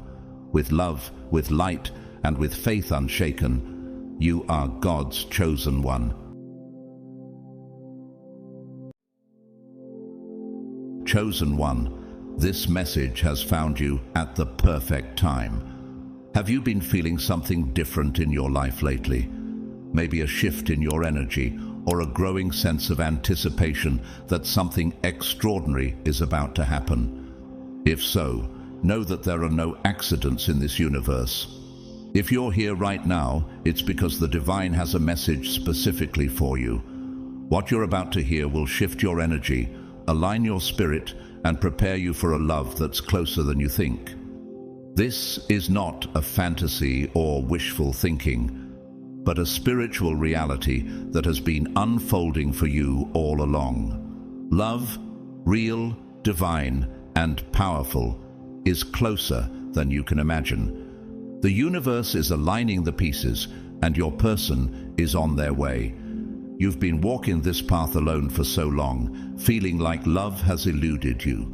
But that is about to change. The signs have been appearing, and if you pay attention, you'll see how everything has been leading you to this moment. Are you ready to embrace the love that's been preparing for you all along? I want to take a moment to express my deepest gratitude to each of you who have supported this message through donations via Super Thanks. Your generosity, whether you choose to donate or not, is deeply appreciated. Your presence, your energy, and your engagement are what make this journey together so meaningful. Thank you for being here and for supporting the message of love and transformation. Chosen ones, your love story is sacred. You are not meant for ordinary love. In the past, you may have felt lonely, faced heartbreak, and undergone deep soul lessons. But those lessons were not punishments. They were preparations. The universe was never against you. It was refining you, shaping you, ensuring that when love does arrive, you will be ready to receive it in its purest form. You were never meant for just anyone. Your energy is rare, your soul is ancient, and your heart carries a love so powerful that only someone truly aligned with you can match it.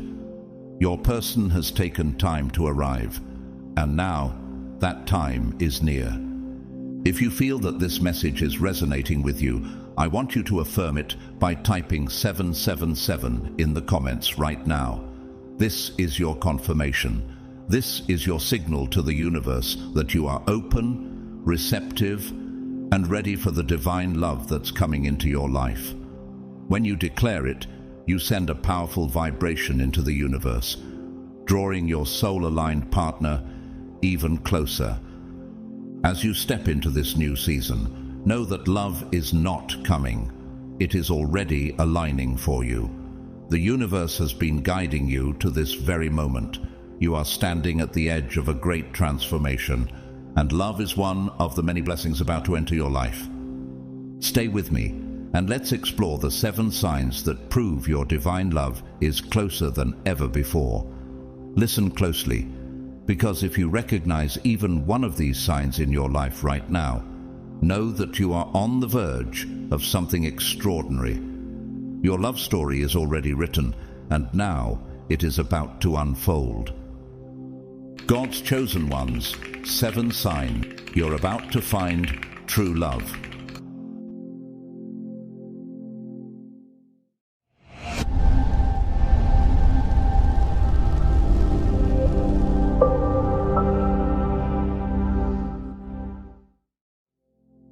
The spiritual journey of a chosen one in love. The journey of a chosen one in love is unlike any other. It is not a journey marked by fleeting romances or superficial connections. No, for you, chosen one, the path is one of profound trials, solitude, and spiritual refinement. Unlike many who seek love out of loneliness or fear of being alone, you are destined for something far greater. You are destined for a love that is divine, purposeful, and transformative. You do not attract ordinary relationships because your spirit is anything but ordinary. You carry an ancient wisdom, a vibration that is rare and powerful. That is why your love life has never been simple. It has been a test, a training ground, a purification process designed to prepare you for the partner who is truly meant for you. I have loved you with an everlasting love. I have drawn you with unfailing kindness. Jeremiah 31:3. Have you ever wondered why your journey to love has been filled with obstacles and moments of uncertainty? It's because you, chosen one, are not like the others. You are meant for a love that transcends ordinary human experience. A love that aligns with your divine purpose. From a young age, you may have felt different when it came to relationships. While others seemed to connect effortlessly, you struggled to form meaningful bonds. You sensed things that others didn't, energies that were hidden beneath the surface, connections that felt shallow or inauthentic. This was not by accident. Your soul has always been aware, always searching for something deeper, something real. You were never meant for casual encounters or temporary love. Your heart was designed for something divine, a love that aligns with your purpose, your mission, and your soul's evolution. Consider the life of someone like Albert Einstein, whose path was rarely straightforward. He didn't follow the typical norms of society.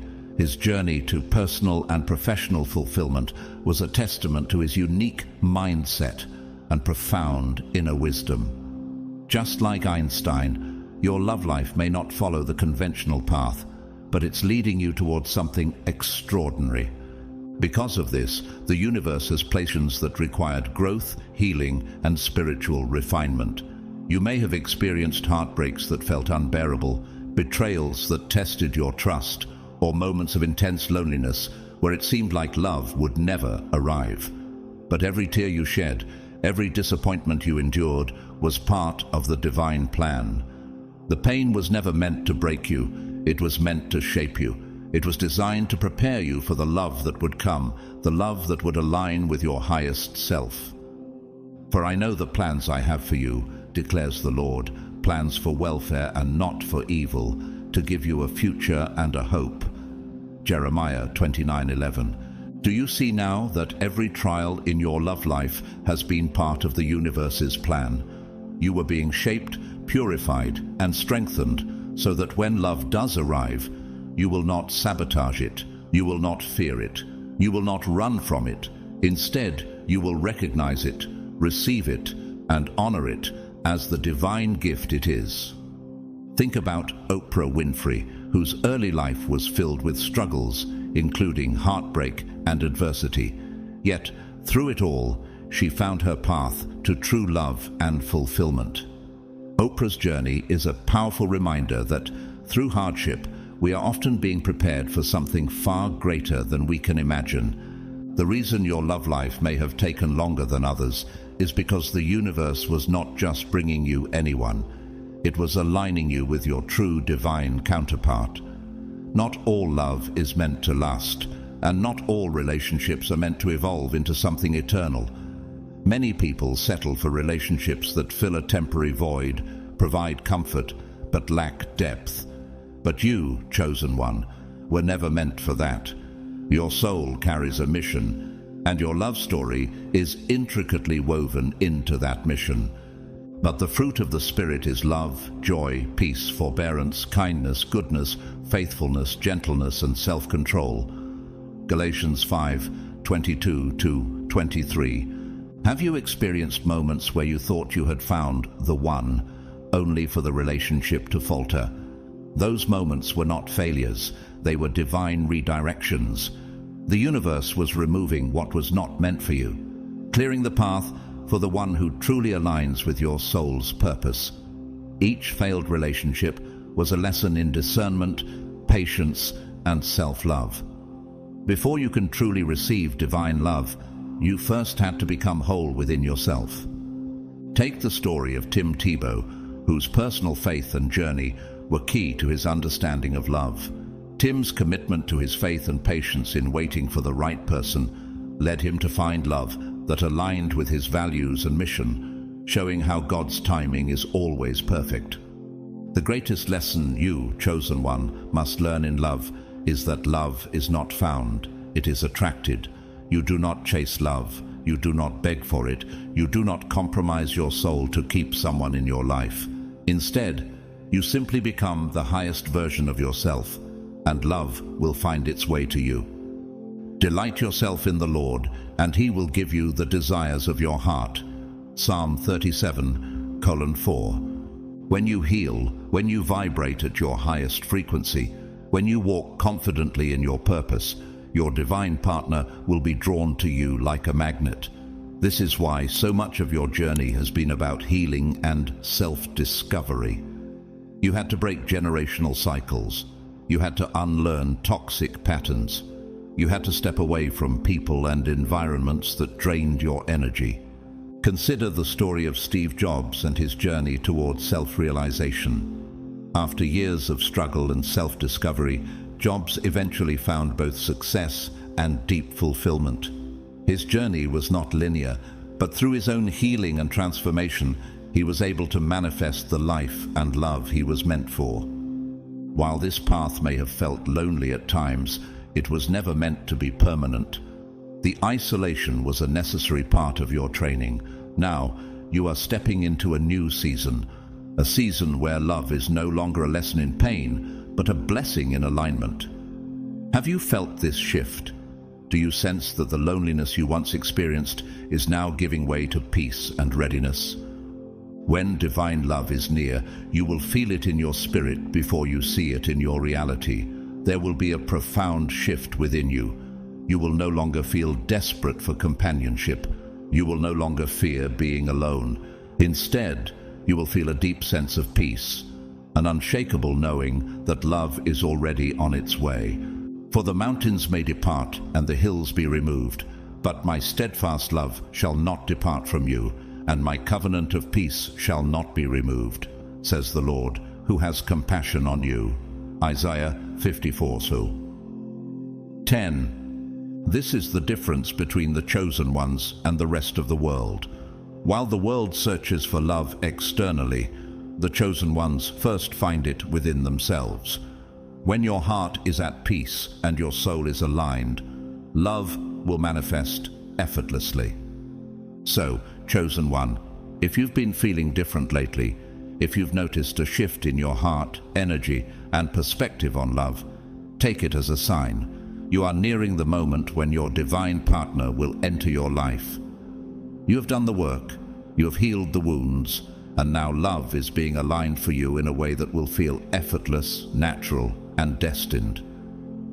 But how will you know when the time has come? There are 7 key signs that confirm love is about to arrive. These signs are not random.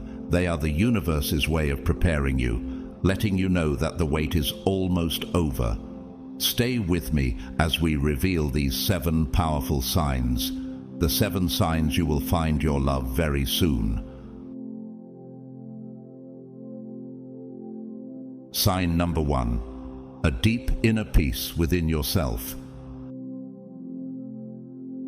The first and most powerful sign that your divine love is near is the sense of deep inner peace that settles within you.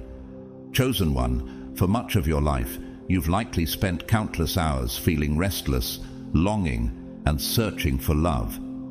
You've questioned when it would arrive, why it hasn't yet found its way into your life. But now, something has shifted. Can you feel it? Your soul is no longer desperately searching, your mind is no longer racing with worries, and your heart is at peace, resting in a state of calm assurance. This peace is different from anything you've ever experienced before. It's not about giving up on love or resigning yourself to being alone. Rather, It is the deep knowing that love is already yours.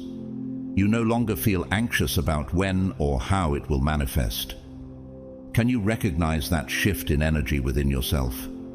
No longer consumed with overthinking or consumed by fears of past relationships, you find yourself feeling whole, balanced, and complete within yourself. You are at ease in your own presence. You don't crave validation from others anymore because you know your worth. This is the power of true self-love. Have you noticed how your perception of love and relationships has shifted? It is no longer about seeking it outside of yourself, but about attracting it through the energy you radiate from within. This deep peace happens because, chosen one, you have finally aligned yourself with the vibration of love. The universe responds to energy, and when you radiate peace, confidence, and self-love, it becomes a magnetic force, drawing your divine partner closer. You see, love doesn't come to those who chase it desperately. It comes to those who become it. When you fully embrace your worth and honor your boundaries, love doesn't feel like something you need to search for. It naturally gravitates toward you. Can you feel this magnetic pull as your energy shifts? Think about Maya Angelou and how through her life she embodied self-love and peace despite the immense struggles she faced. She didn't chase love. She became the embodiment of it. Over time, her life attracted countless like-minded souls who saw her greatness and were drawn to her light. Maya's story is a perfect reflection of how love aligns with those who have found peace within themselves. As you embrace this peace, you will begin to notice that your past no longer holds sway over your emotions. The pain, disappointments, and heartbreaks that once haunted you will feel like distant memories. You no longer find yourself replaying those old wounds in your mind. How liberating is that? Instead, you'll start to feel gratitude for the lessons those experiences taught you, and with newfound wisdom, you'll release them with love. This emotional freedom is crucial because it creates the space needed for new love to flow into your life. Are you ready to let go of the emotional baggage that's been weighing you down? Forget the former things. Do not dwell on the past. See, I am doing a new thing. Isaiah 43:18-19. And here's the most profound realization. You no longer feel the need to chase people or force connections. You've stopped wasting your energy on relationships that drain you or fail to nourish your spirit. Can you feel this shift within? You've come to the realization that it's far better to wait for the right connection, one that aligns with your soul's purpose, rather than settling for something that simply fills a void. As your energy shifts, you'll begin to naturally attract relationships that mirror this newfound understanding. People who truly see your worth, respect your boundaries, and honor your essence.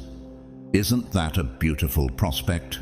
Let's consider Serena Williams, whose personal and professional journey has been an incredible example of inner strength, self-love, and peace. Serena didn't settle for just any relationship. She chose one that aligned with her values and vision for life. She found love with Alexis Ohanian, a relationship rooted in mutual respect and understanding, proving that when we embrace peace and self-love, the right relationships manifest naturally. If you are experiencing this deep inner peace, the calm assurance that you are no longer anxious about when love will come, take it as a clear and powerful sign. Can you feel the weight lifted from your shoulders? This sense of alignment means you are no longer blocking your blessings with fear, doubt, or impatience. You've created the space for new love to enter your life in the most effortless and natural way. Can you sense it? Divine love is already on its way, and it's closer than ever before. Are you ready to welcome it when it arrives? Sign number 2. Repeated angel numbers and synchronicities. Another undeniable sign that love is near is the appearance of angel numbers and synchronicities in your daily life. Have you been noticing certain numbers popping up repeatedly, almost as if the universe is speaking directly to you? When the universe wants to communicate with us, it often speaks through signs, patterns, and divine messages. These signs are never random. They are confirmations, divinely orchestrated to guide us on our journey. Have you been paying attention to these signs? They are the universe's way of letting you know that something significant is unfolding. Have you been seeing 111, 222, 777, or even 144 repeatedly? These numbers are no coincidence. Each of these angel numbers carries a unique and powerful message, specifically guiding you toward your divine partner. Are you noticing these numbers more frequently, perhaps just when you need reassurance or when your heart is opening to love? For we walk by faith, not by sight. 2 Corinthians 5:7. The number 111 is a powerful sign of new beginnings, manifestation, and alignment. If you've been seeing 111 lately, it's an indication that a shift is taking place in your love life. This number appears when you're stepping into a new chapter, signaling that your divine partner is drawing closer. Are you feeling a shift within yourself, as though you're about to embark on a new and exciting journey? This is the universe preparing you for what's next. The number 222, a number of balance, harmony, and divine partnerships, is another important sign to look for. Have you been seeing this number? When 222 appears, it's a sign that your soulmate or twin flame is being aligned with you. The universe is working behind the scenes to bring both of you together. Are you noticing that things are falling into place, as if the pieces of your life are aligning to support a deep and meaningful connection? Look at the relationship between Beyoncé and Jay-Z. Their bond wasn't instantaneous, and they had to go through challenges before they fully aligned with one another. But once they did, their union became one of the most powerful partnerships in entertainment. Their story demonstrates how the universe aligns two souls destined to be together, even after much personal growth and transformation. The number 777, deeply spiritual and a sign of divine intervention, signifies that the universe is actively guiding you toward your destined love. If you've been seeing this number, it's a clear message that divine forces are at work, making sure that the right connection is being formed. Have you felt like you're being gently guided towards something new, something truly meant for you? Trust that this guidance is leading you to a love that is divinely orchestrated. Consider the life of Tim Tebow, whose faith and commitment to his values have guided his journey in both his career and personal life. Tim waited for the right partner, and when the time was right, the universe brought him the love he was meant to find. His story is a reminder that when we remain aligned with our purpose, the universe brings us the love we are destined to experience. Trust in the Lord with all your heart, and lean not on your own understanding. In all your ways submit to him, and he will make your paths straight. Proverbs 3:5-6. Another number to watch for is 144, which is strongly associated with soul contracts and divine unions. This number is especially significant for the chosen ones, as it signifies the presence of twin flame energy and higher love connections. Have you been encountering 144 frequently? It may be a powerful sign that your twin flame is drawing near, or that a higher connection is being made in your life. Can you feel the spiritual pull towards someone you feel deeply connected to, beyond mere circumstance? Take the story of David and Victoria Beckham, whose relationship has been built on mutual respect and shared values. Over the years, their union has become a model of how two individuals can grow together spiritually and emotionally, creating a partnership that feels destined and supported by the universe. Their journey exemplifies how, when we align with our true purpose and the energy of love, our divine counterpart is brought to us. And the peace of God, which transcends all understanding, will guard your hearts and your minds in Christ Jesus. Philippians 4:7. Beyond numbers, Synchronicities may also appear in your life in other ways. Have you heard a song at just the right moment that made you think of love? Or maybe you keep encountering the same name or place, as if the universe is trying to send you a message. You might even find yourself having vivid dreams about meeting someone special or feeling an unexplainable pull toward a certain place. Are you noticing these synchronicities and wondering if they're guiding you toward your divine partner? When these signs and synchronicities start appearing, don't ignore them. These are not random events. They are divine confirmations that love is near. They are the universe's way of letting you know that you are on the right path. Are you ready to follow these signs and trust the guidance that is being sent to you? If you recognize these signs, it means that your soulmate is closer than ever before. Love is aligning for you, and the universe is actively guiding you toward the partner who is meant for you. Can you feel the pull of destiny as you walk this path?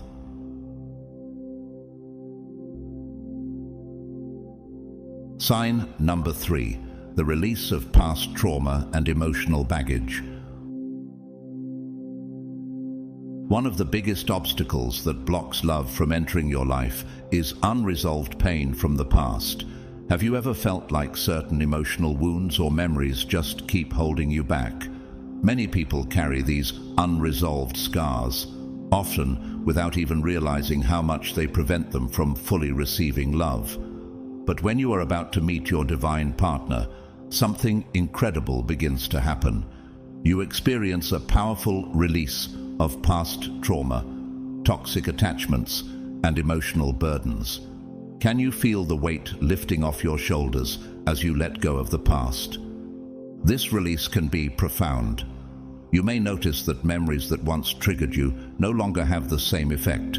Instead of being overwhelmed by old wounds, you feel a newfound sense of closure.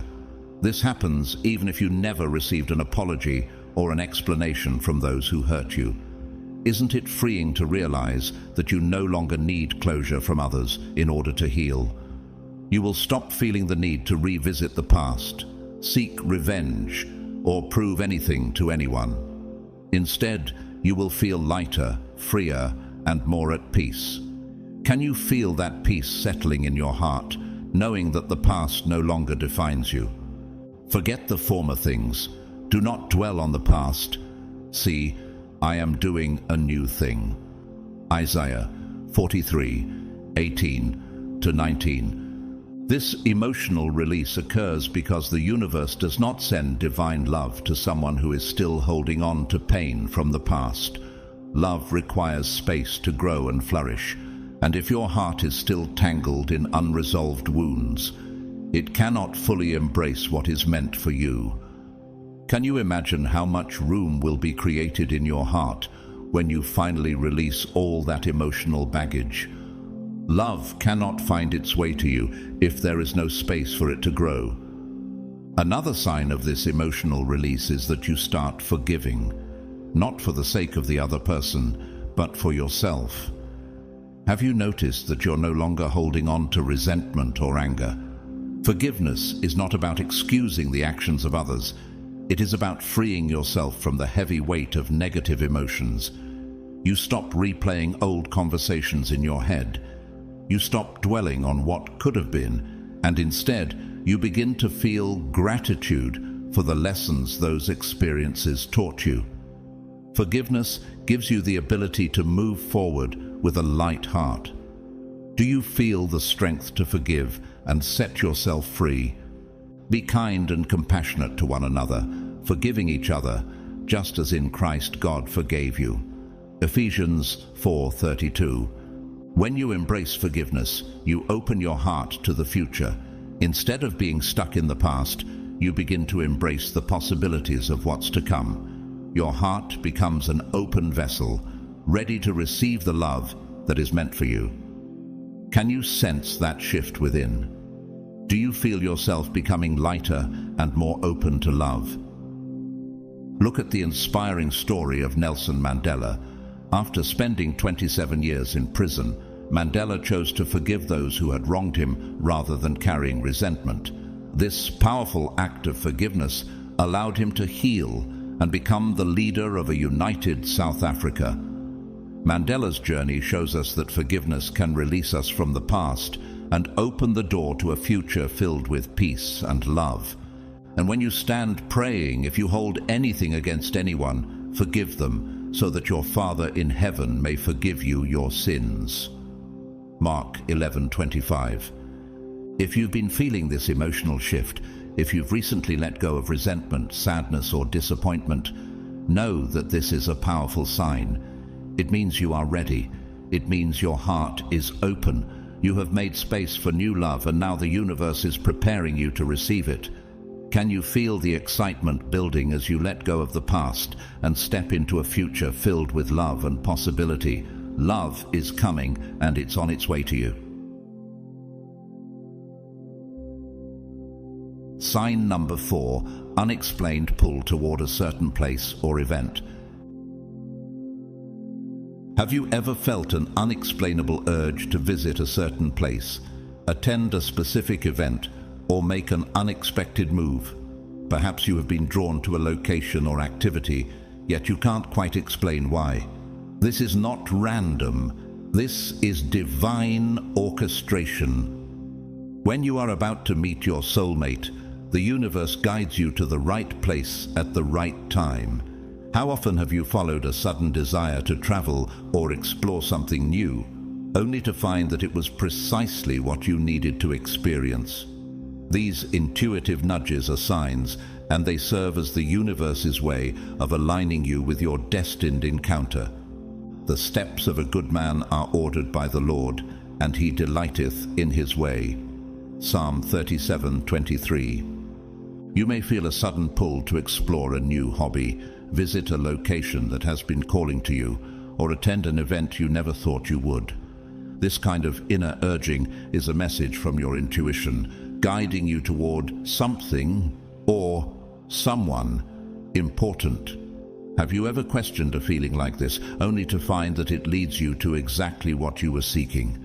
These feelings are not coincidences, they are divine prompts. Take the story of Steve Jobs, who famously traveled to India seeking spiritual enlightenment. His journey was unexpected, but it shaped his perspective on life, technology, and ultimately his relationships. It was during this time that his path to creating Apple and his encounters with key people were laid out. It's a reminder that our intuition often nudges us toward the right places and people, even if we don't fully understand why at the time. When these intuitive pulls occur, they often lead you to experiences or connections that you would not have expected. You might meet your soulmate in an entirely unexpected setting, perhaps at a social gathering, an event you almost didn't attend, or a place that was always in the back of your mind. Chosen ones often meet their divine partners in unconventional ways. It's rarely through dating apps or forced connections. It happens through divine timing, through a series of orchestrated events that bring two souls together in the perfect moment. Does this resonate with you? Can you recall times when you followed a pull to a certain place or event, and it turned out to be life-changing? If you've been feeling drawn towards something new, don't ignore it. This pull may be more than just a random desire. It may be a sign that the universe is positioning you exactly where you need to be. Have you experienced this before? Perhaps a subtle but persistent feeling that has led you to a new direction? Follow the signs, because they could very well be leading you to your love. Think of how the iconic couple, Barack and Michelle Obama, first met at a law firm in Chicago. Their connection was serendipitous, but there was a deep sense of fate about their encounter. Neither of them anticipated that their paths would cross, yet the universe led them to the same place at the perfect time. Their story exemplifies how sometimes the greatest love stories are written in unexpected places and moments. And we know that in all things God works for the good of those who love him, who have been called according to his purpose. Romans 8:28. As you continue to feel this pull towards something new, trust it. The universe is guiding you to the right place at the right time, and it may lead you to meet your divine partner in a way you never expected. Have you been listening to these signs? They are not just random. They are divine messages preparing you for what's next. Embrace the journey, knowing that your love is aligning with divine timing, and the next step you take could be the one that leads you directly to the partner you've been waiting for. Sign number 5, increased self-love and self-respect. One of the clearest signs that love is about to enter your life is the powerful transformation in how you see yourself.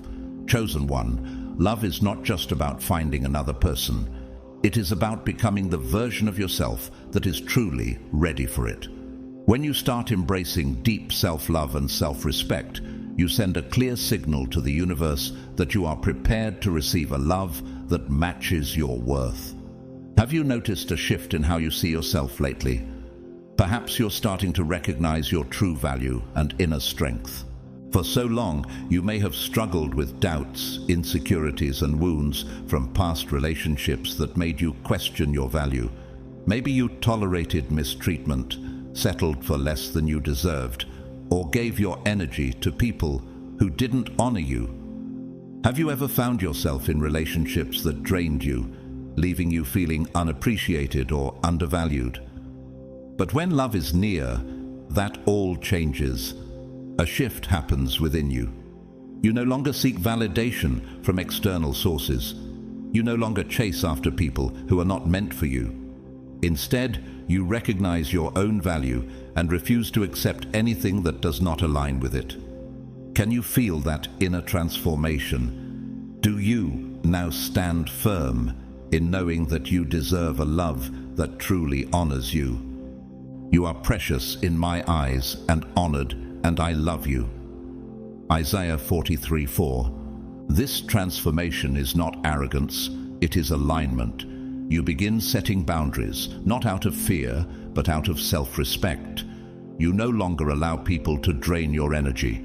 You no longer entertain relationships that bring chaos instead of peace. Have you started setting stronger boundaries in your life? Are you learning to protect your peace and prioritize your well-being? You no longer seek to prove your worth because you know that the right person will see it without you having to beg for their attention. As you begin treating yourself with the same love and care that you once expected from others, you start prioritizing your mental, emotional, and spiritual well-being. You pour into yourself, nurture your passions, and create a life that brings you joy. Doesn't it feel freeing to put yourself first and allow yourself to experience the love you deserve? Consider the story of Alicia Keys, who has openly shared her journey of self-love and self-acceptance. She chose to embrace her natural beauty and let go of the pressures of perfection. Through this transformation, she attracted love that mirrors the respect and admiration she has for herself. Alicia's journey demonstrates how powerful self-love can be in attracting the right kind of partner. Whether you are single or not, this is the energy of someone who is truly ready for divine love. The universe does not send soul-aligned love to someone who is still operating in self-doubt and lack. It sends love to those who already embody it within themselves. Can you feel how this shift in energy aligns you with love? When you fully embrace your worth, you naturally attract a partner who reflects that same energy. Instead of attracting those who take advantage of your kindness, you will attract someone who cherishes and values you. Instead of experiencing unbalanced connections, you will experience a love that is equal, reciprocal, and divine. And I am sure of this, that he who began a good work in you will bring it to completion at the day of Jesus Christ. Philippians 1:6. Another confirmation of this sign is that you no longer feel desperate for a relationship. You are no longer looking for someone to complete you because you realize that you are already whole.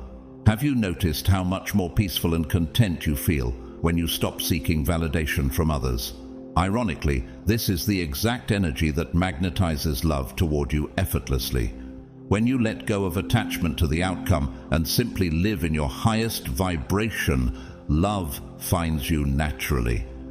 Can you sense how this shift is making you magnetic to love? Look at the journey of Emma Watson, who, after years of public life, chose to focus on her own growth and self-worth before entering a relationship. Her commitment to embracing herself and not settling for less allowed her to attract love that respects and honors her as an equal. Emma's decision to prioritize self-love over societal pressures shows how aligning with your true self attracts the love that's meant for you. Do not be anxious about anything, but in every situation, by prayer and petition, with thanksgiving, present your requests to God. Philippians 4:6.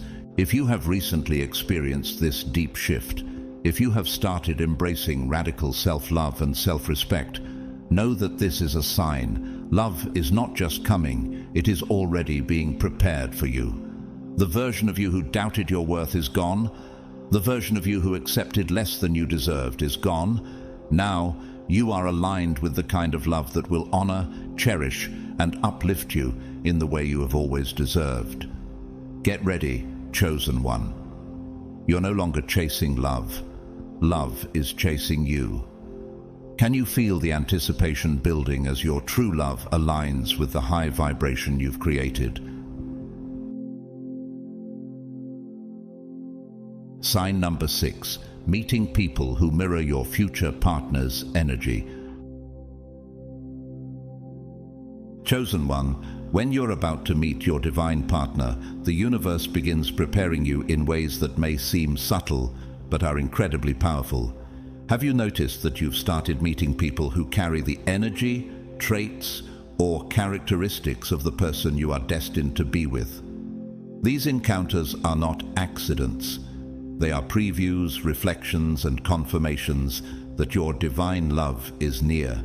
Can you feel the energy shifting around you as these encounters unfold? You may start meeting individuals who remind you of someone you have never even met. Their personality, their values, or even the way they make you feel seems familiar, almost as though they are a glimpse into your future relationship. These people may not be your soulmate themselves, but they serve as an energetic bridge, preparing your spirit for what is coming. Have you ever met someone who made you think, this person feels like they're a preview of my future partner? These interactions are important because they serve as subtle signs that love is aligning for you.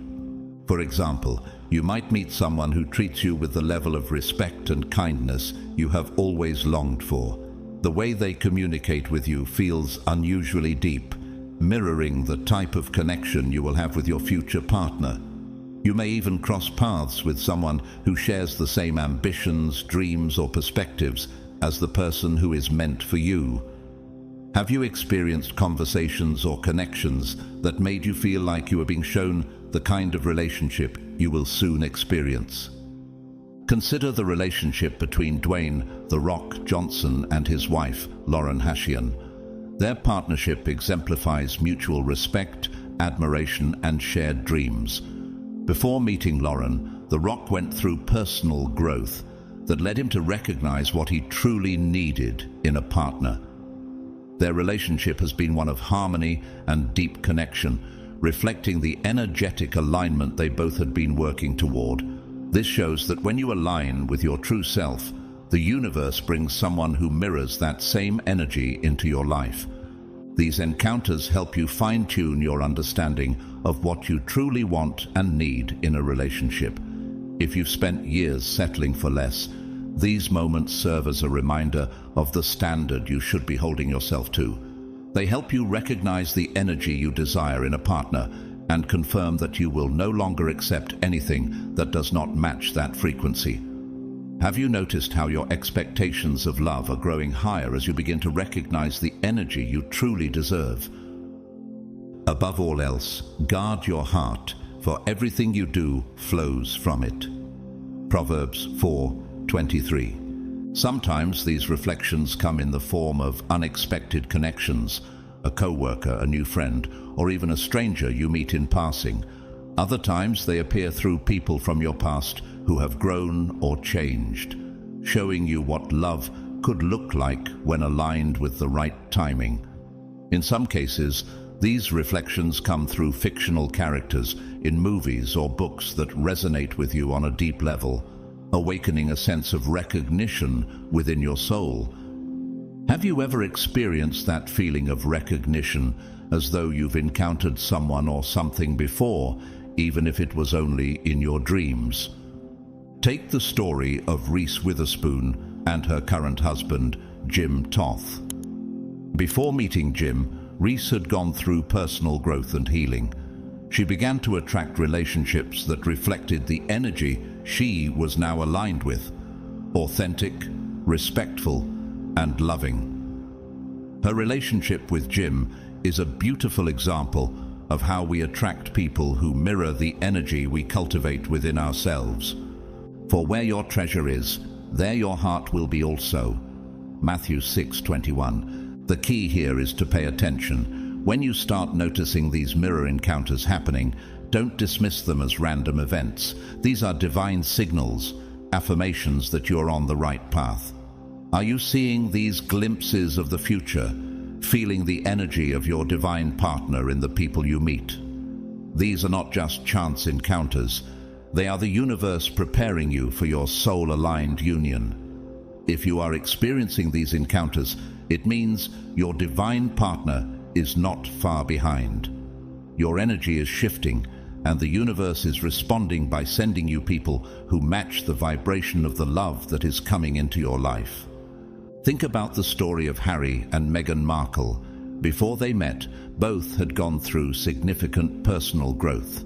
Harry had to redefine what he wanted in a partner, and Meghan had to learn to embrace her worth.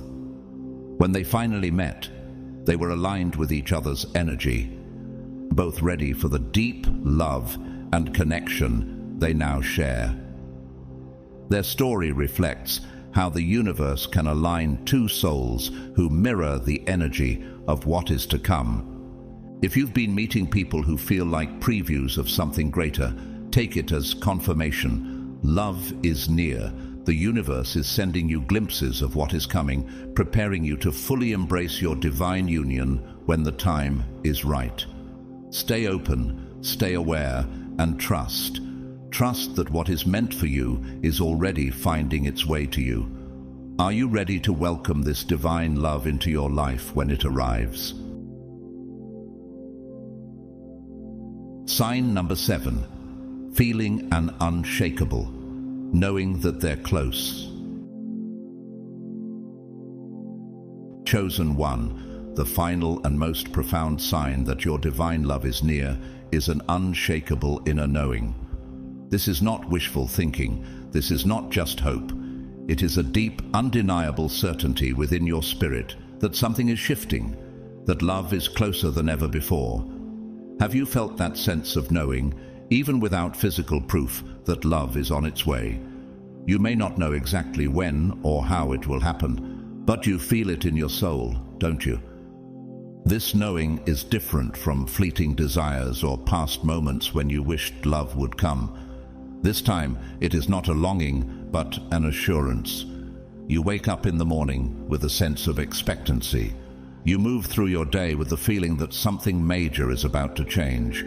You no longer question whether love will come. You simply know that it is already on its way. Can you feel that sense of certainty in your heart? You're no longer waiting for love. It's already starting to unfold. You might notice that your thoughts about love have changed.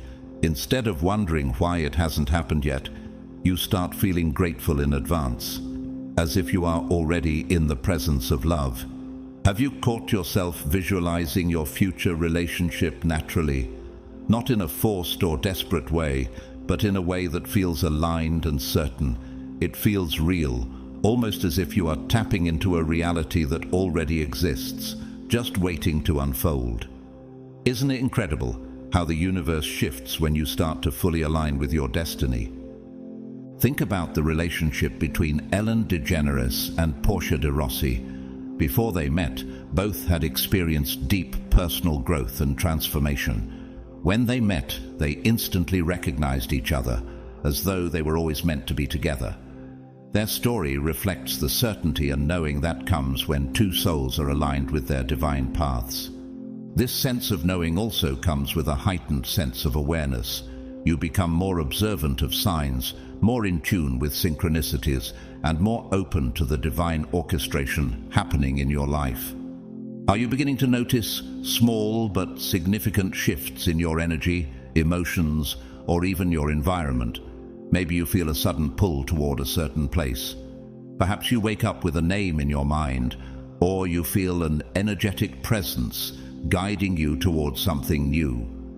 These aren't random, they are confirmations from the universe that love is near.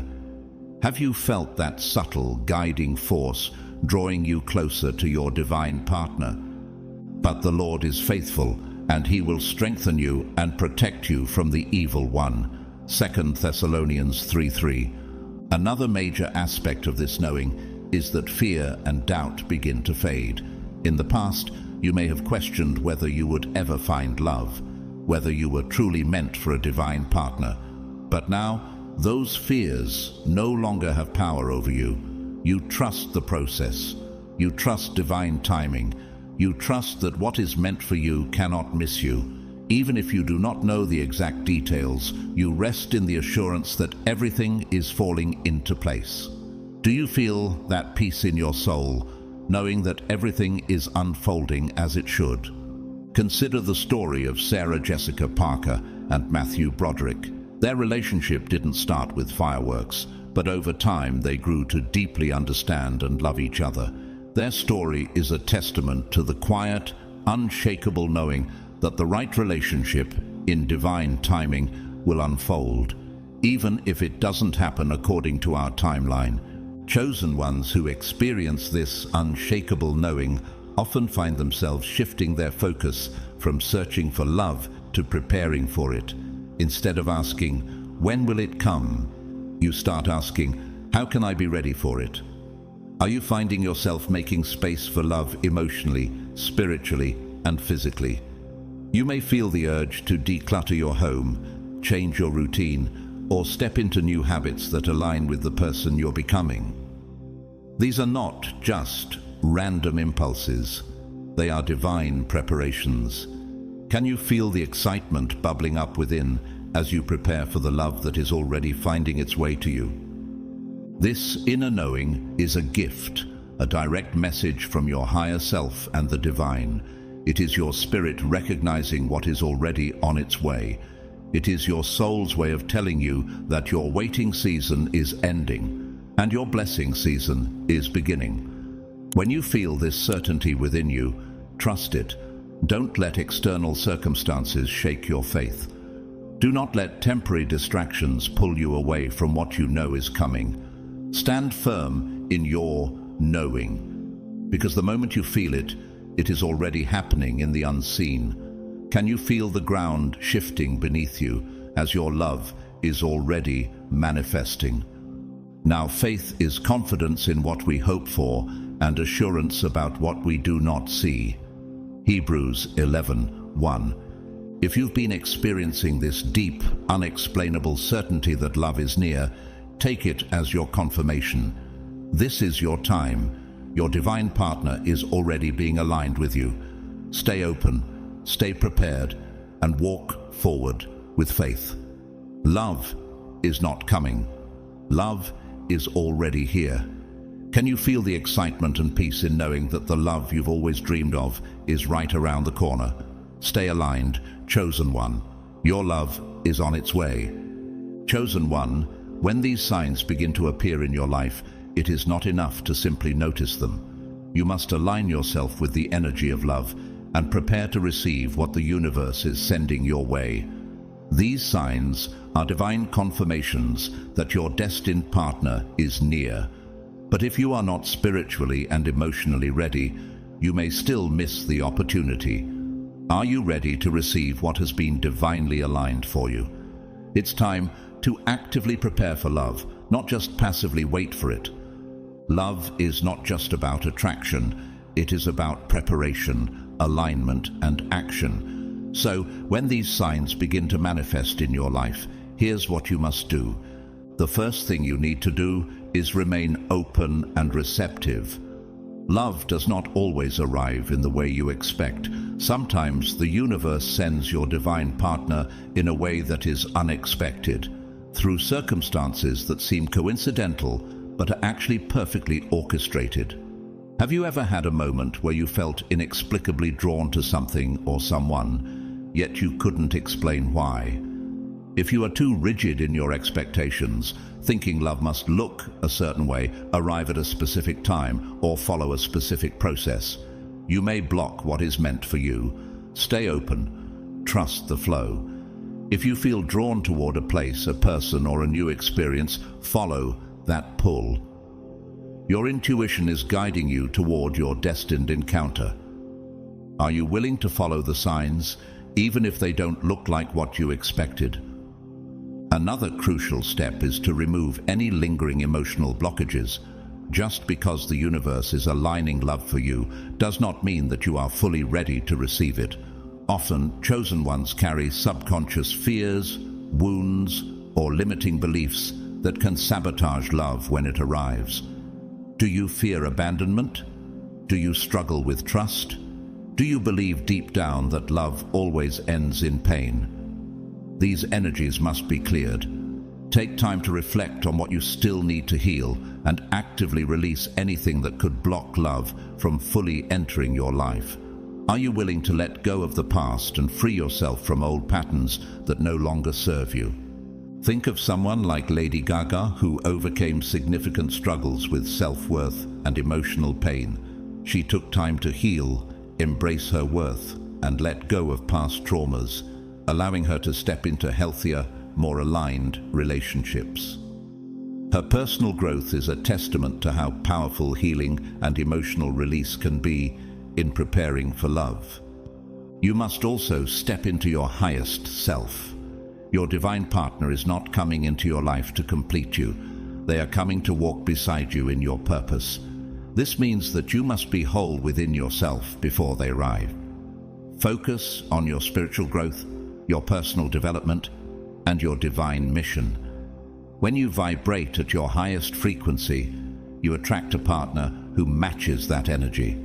If you're still engaging in toxic habits, entertaining negative energies, or settling for less than you deserve, you are delaying your own blessings. Love will not come when you are still tangled in cycles that do not serve you. Elevate yourself, and love will meet you at that level. Are you ready to step into your highest self and release anything holding you back?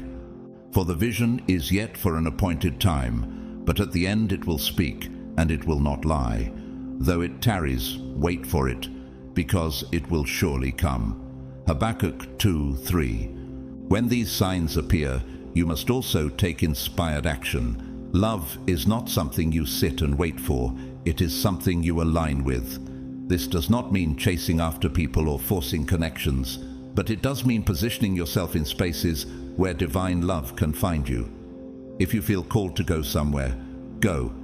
If you feel drawn to start a new activity, do it. If an opportunity presents itself to meet new people, say yes. The universe will guide you, but you must be willing to move.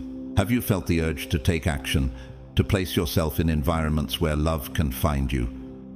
Consider the journey of Maya Angelou. Before she found her deep love, she took steps towards self-empowerment and put herself in spaces where she could grow, meet like-minded souls, and allow love to find her naturally. By saying yes to opportunities and embracing her highest self, she attracted love that was aligned with her spirit. A key part of this preparation is strengthening your discernment. Not every person who enters your life when you see these signs is your divine partner. The enemy often sends distractions right before your blessings arrive. Be wise. Pay attention to energy, not just words. A true divine connection will bring peace, not confusion. It will feel aligned, not forced. It will elevate you, not drain you. When love is truly meant for you, it will flow naturally with divine confirmation at every step. If something feels off, trust that feeling. If a connection feels forced, let it go. Are you learning to trust your inner wisdom and discernment? The Lord is near to all who call on him, to all who call on him in truth. Psalm 145, verse 18. You must also continue to deepen your faith and trust in divine timing. One of the biggest mistakes people make when these signs appear is becoming impatient, trying to rush the process, or questioning if love will really come. Doubt lowers your vibration. Fear creates resistance. Trust is the most powerful thing you can hold on to. When you trust fully, you release control and allow the universe to do its work. Love is coming. It is already on its way. Your only job is to align, prepare, and receive. Do you trust that love is coming, even if it hasn't arrived yet? Take the relationship of Prince Harry and Meghan Markle. Their love story blossomed when they fully trusted in divine timing, despite the challenges they faced. Trusting the process and their own growth allowed them to meet at the right time, and their love grew in alignment with their purpose. Trusting in divine timing opened the door for their union. Finally, express gratitude and claim your blessing. Gratitude accelerates manifestation. Instead of asking, "When will love come?" shift your mindset to, "I am grateful that my divine partner is already on their way." Speak it, claim it, feel it as if it is already yours. The universe responds to faith, and when you truly believe in your heart that love is near, you create an energetic pathway for it to enter your life effortlessly. Can you feel the excitement building as you start to claim your blessing and prepare to receive the love that is meant for you? Give thanks in all circumstances, for this is the will of God in Christ Jesus for you. 1 Thessalonians 5:18. Stay open, stay aligned, and trust that love is already on its way. Your divine partner is already being prepared for you, and when the time is right, everything will fall into place. Beloved chosen one, if these signs have been appearing for you, know that you are in a powerful season of transformation. You are not waiting for love, it is waiting for you to step fully into alignment. Prepare yourself, walk in faith, and get ready. Your divine partner is closer than ever before. Your journey to love has been anything but ordinary. You have walked through seasons of loneliness, heartbreak, and deep transformation, but all of it was leading you to this moment. Love is not just coming, it is already aligning for you. The signs have been revealing themselves, and now it is up to you to recognize them, prepare yourself, and embrace what is meant for you. You are not here by accident. This message has found you at the perfect time, confirming what your soul already knows. Your divine partner is near. The universe has been working behind the scenes, guiding you, refining you, and ensuring that when love does arrive, you will be ready to receive it in its highest form. As you step into this new season, remember that love will no longer be a lesson in pain, but a blessing in alignment. Trust the process, continue to grow, heal, and walk in your purpose. Let go of any doubts, fears, or past wounds that could block what is coming. Love is not something you chase, it is something you attract by being the highest version of yourself. Stay open, stay receptive, and believe that what is meant for you will find you effortlessly. Your time is here. Your person is near. Get ready, because love is closer than you think. If you've found this content valuable, I want to take a moment to express my deepest gratitude. Whether you choose to donate through Super Thanks or not, I am incredibly thankful for your support and engagement. Your presence here is a blessing, and your journey to love is important to me. Every contribution helps to continue spreading these messages and uplifting others. May you continue to walk in love, peace, and purpose. I bless you with the alignment and grace needed to embrace your divine partner and step fully into the love that awaits you. Trust that the universe is working in your favor, and know that your divine union is closer than ever. May your heart be open, your path be clear, and your love story unfold in perfect timing.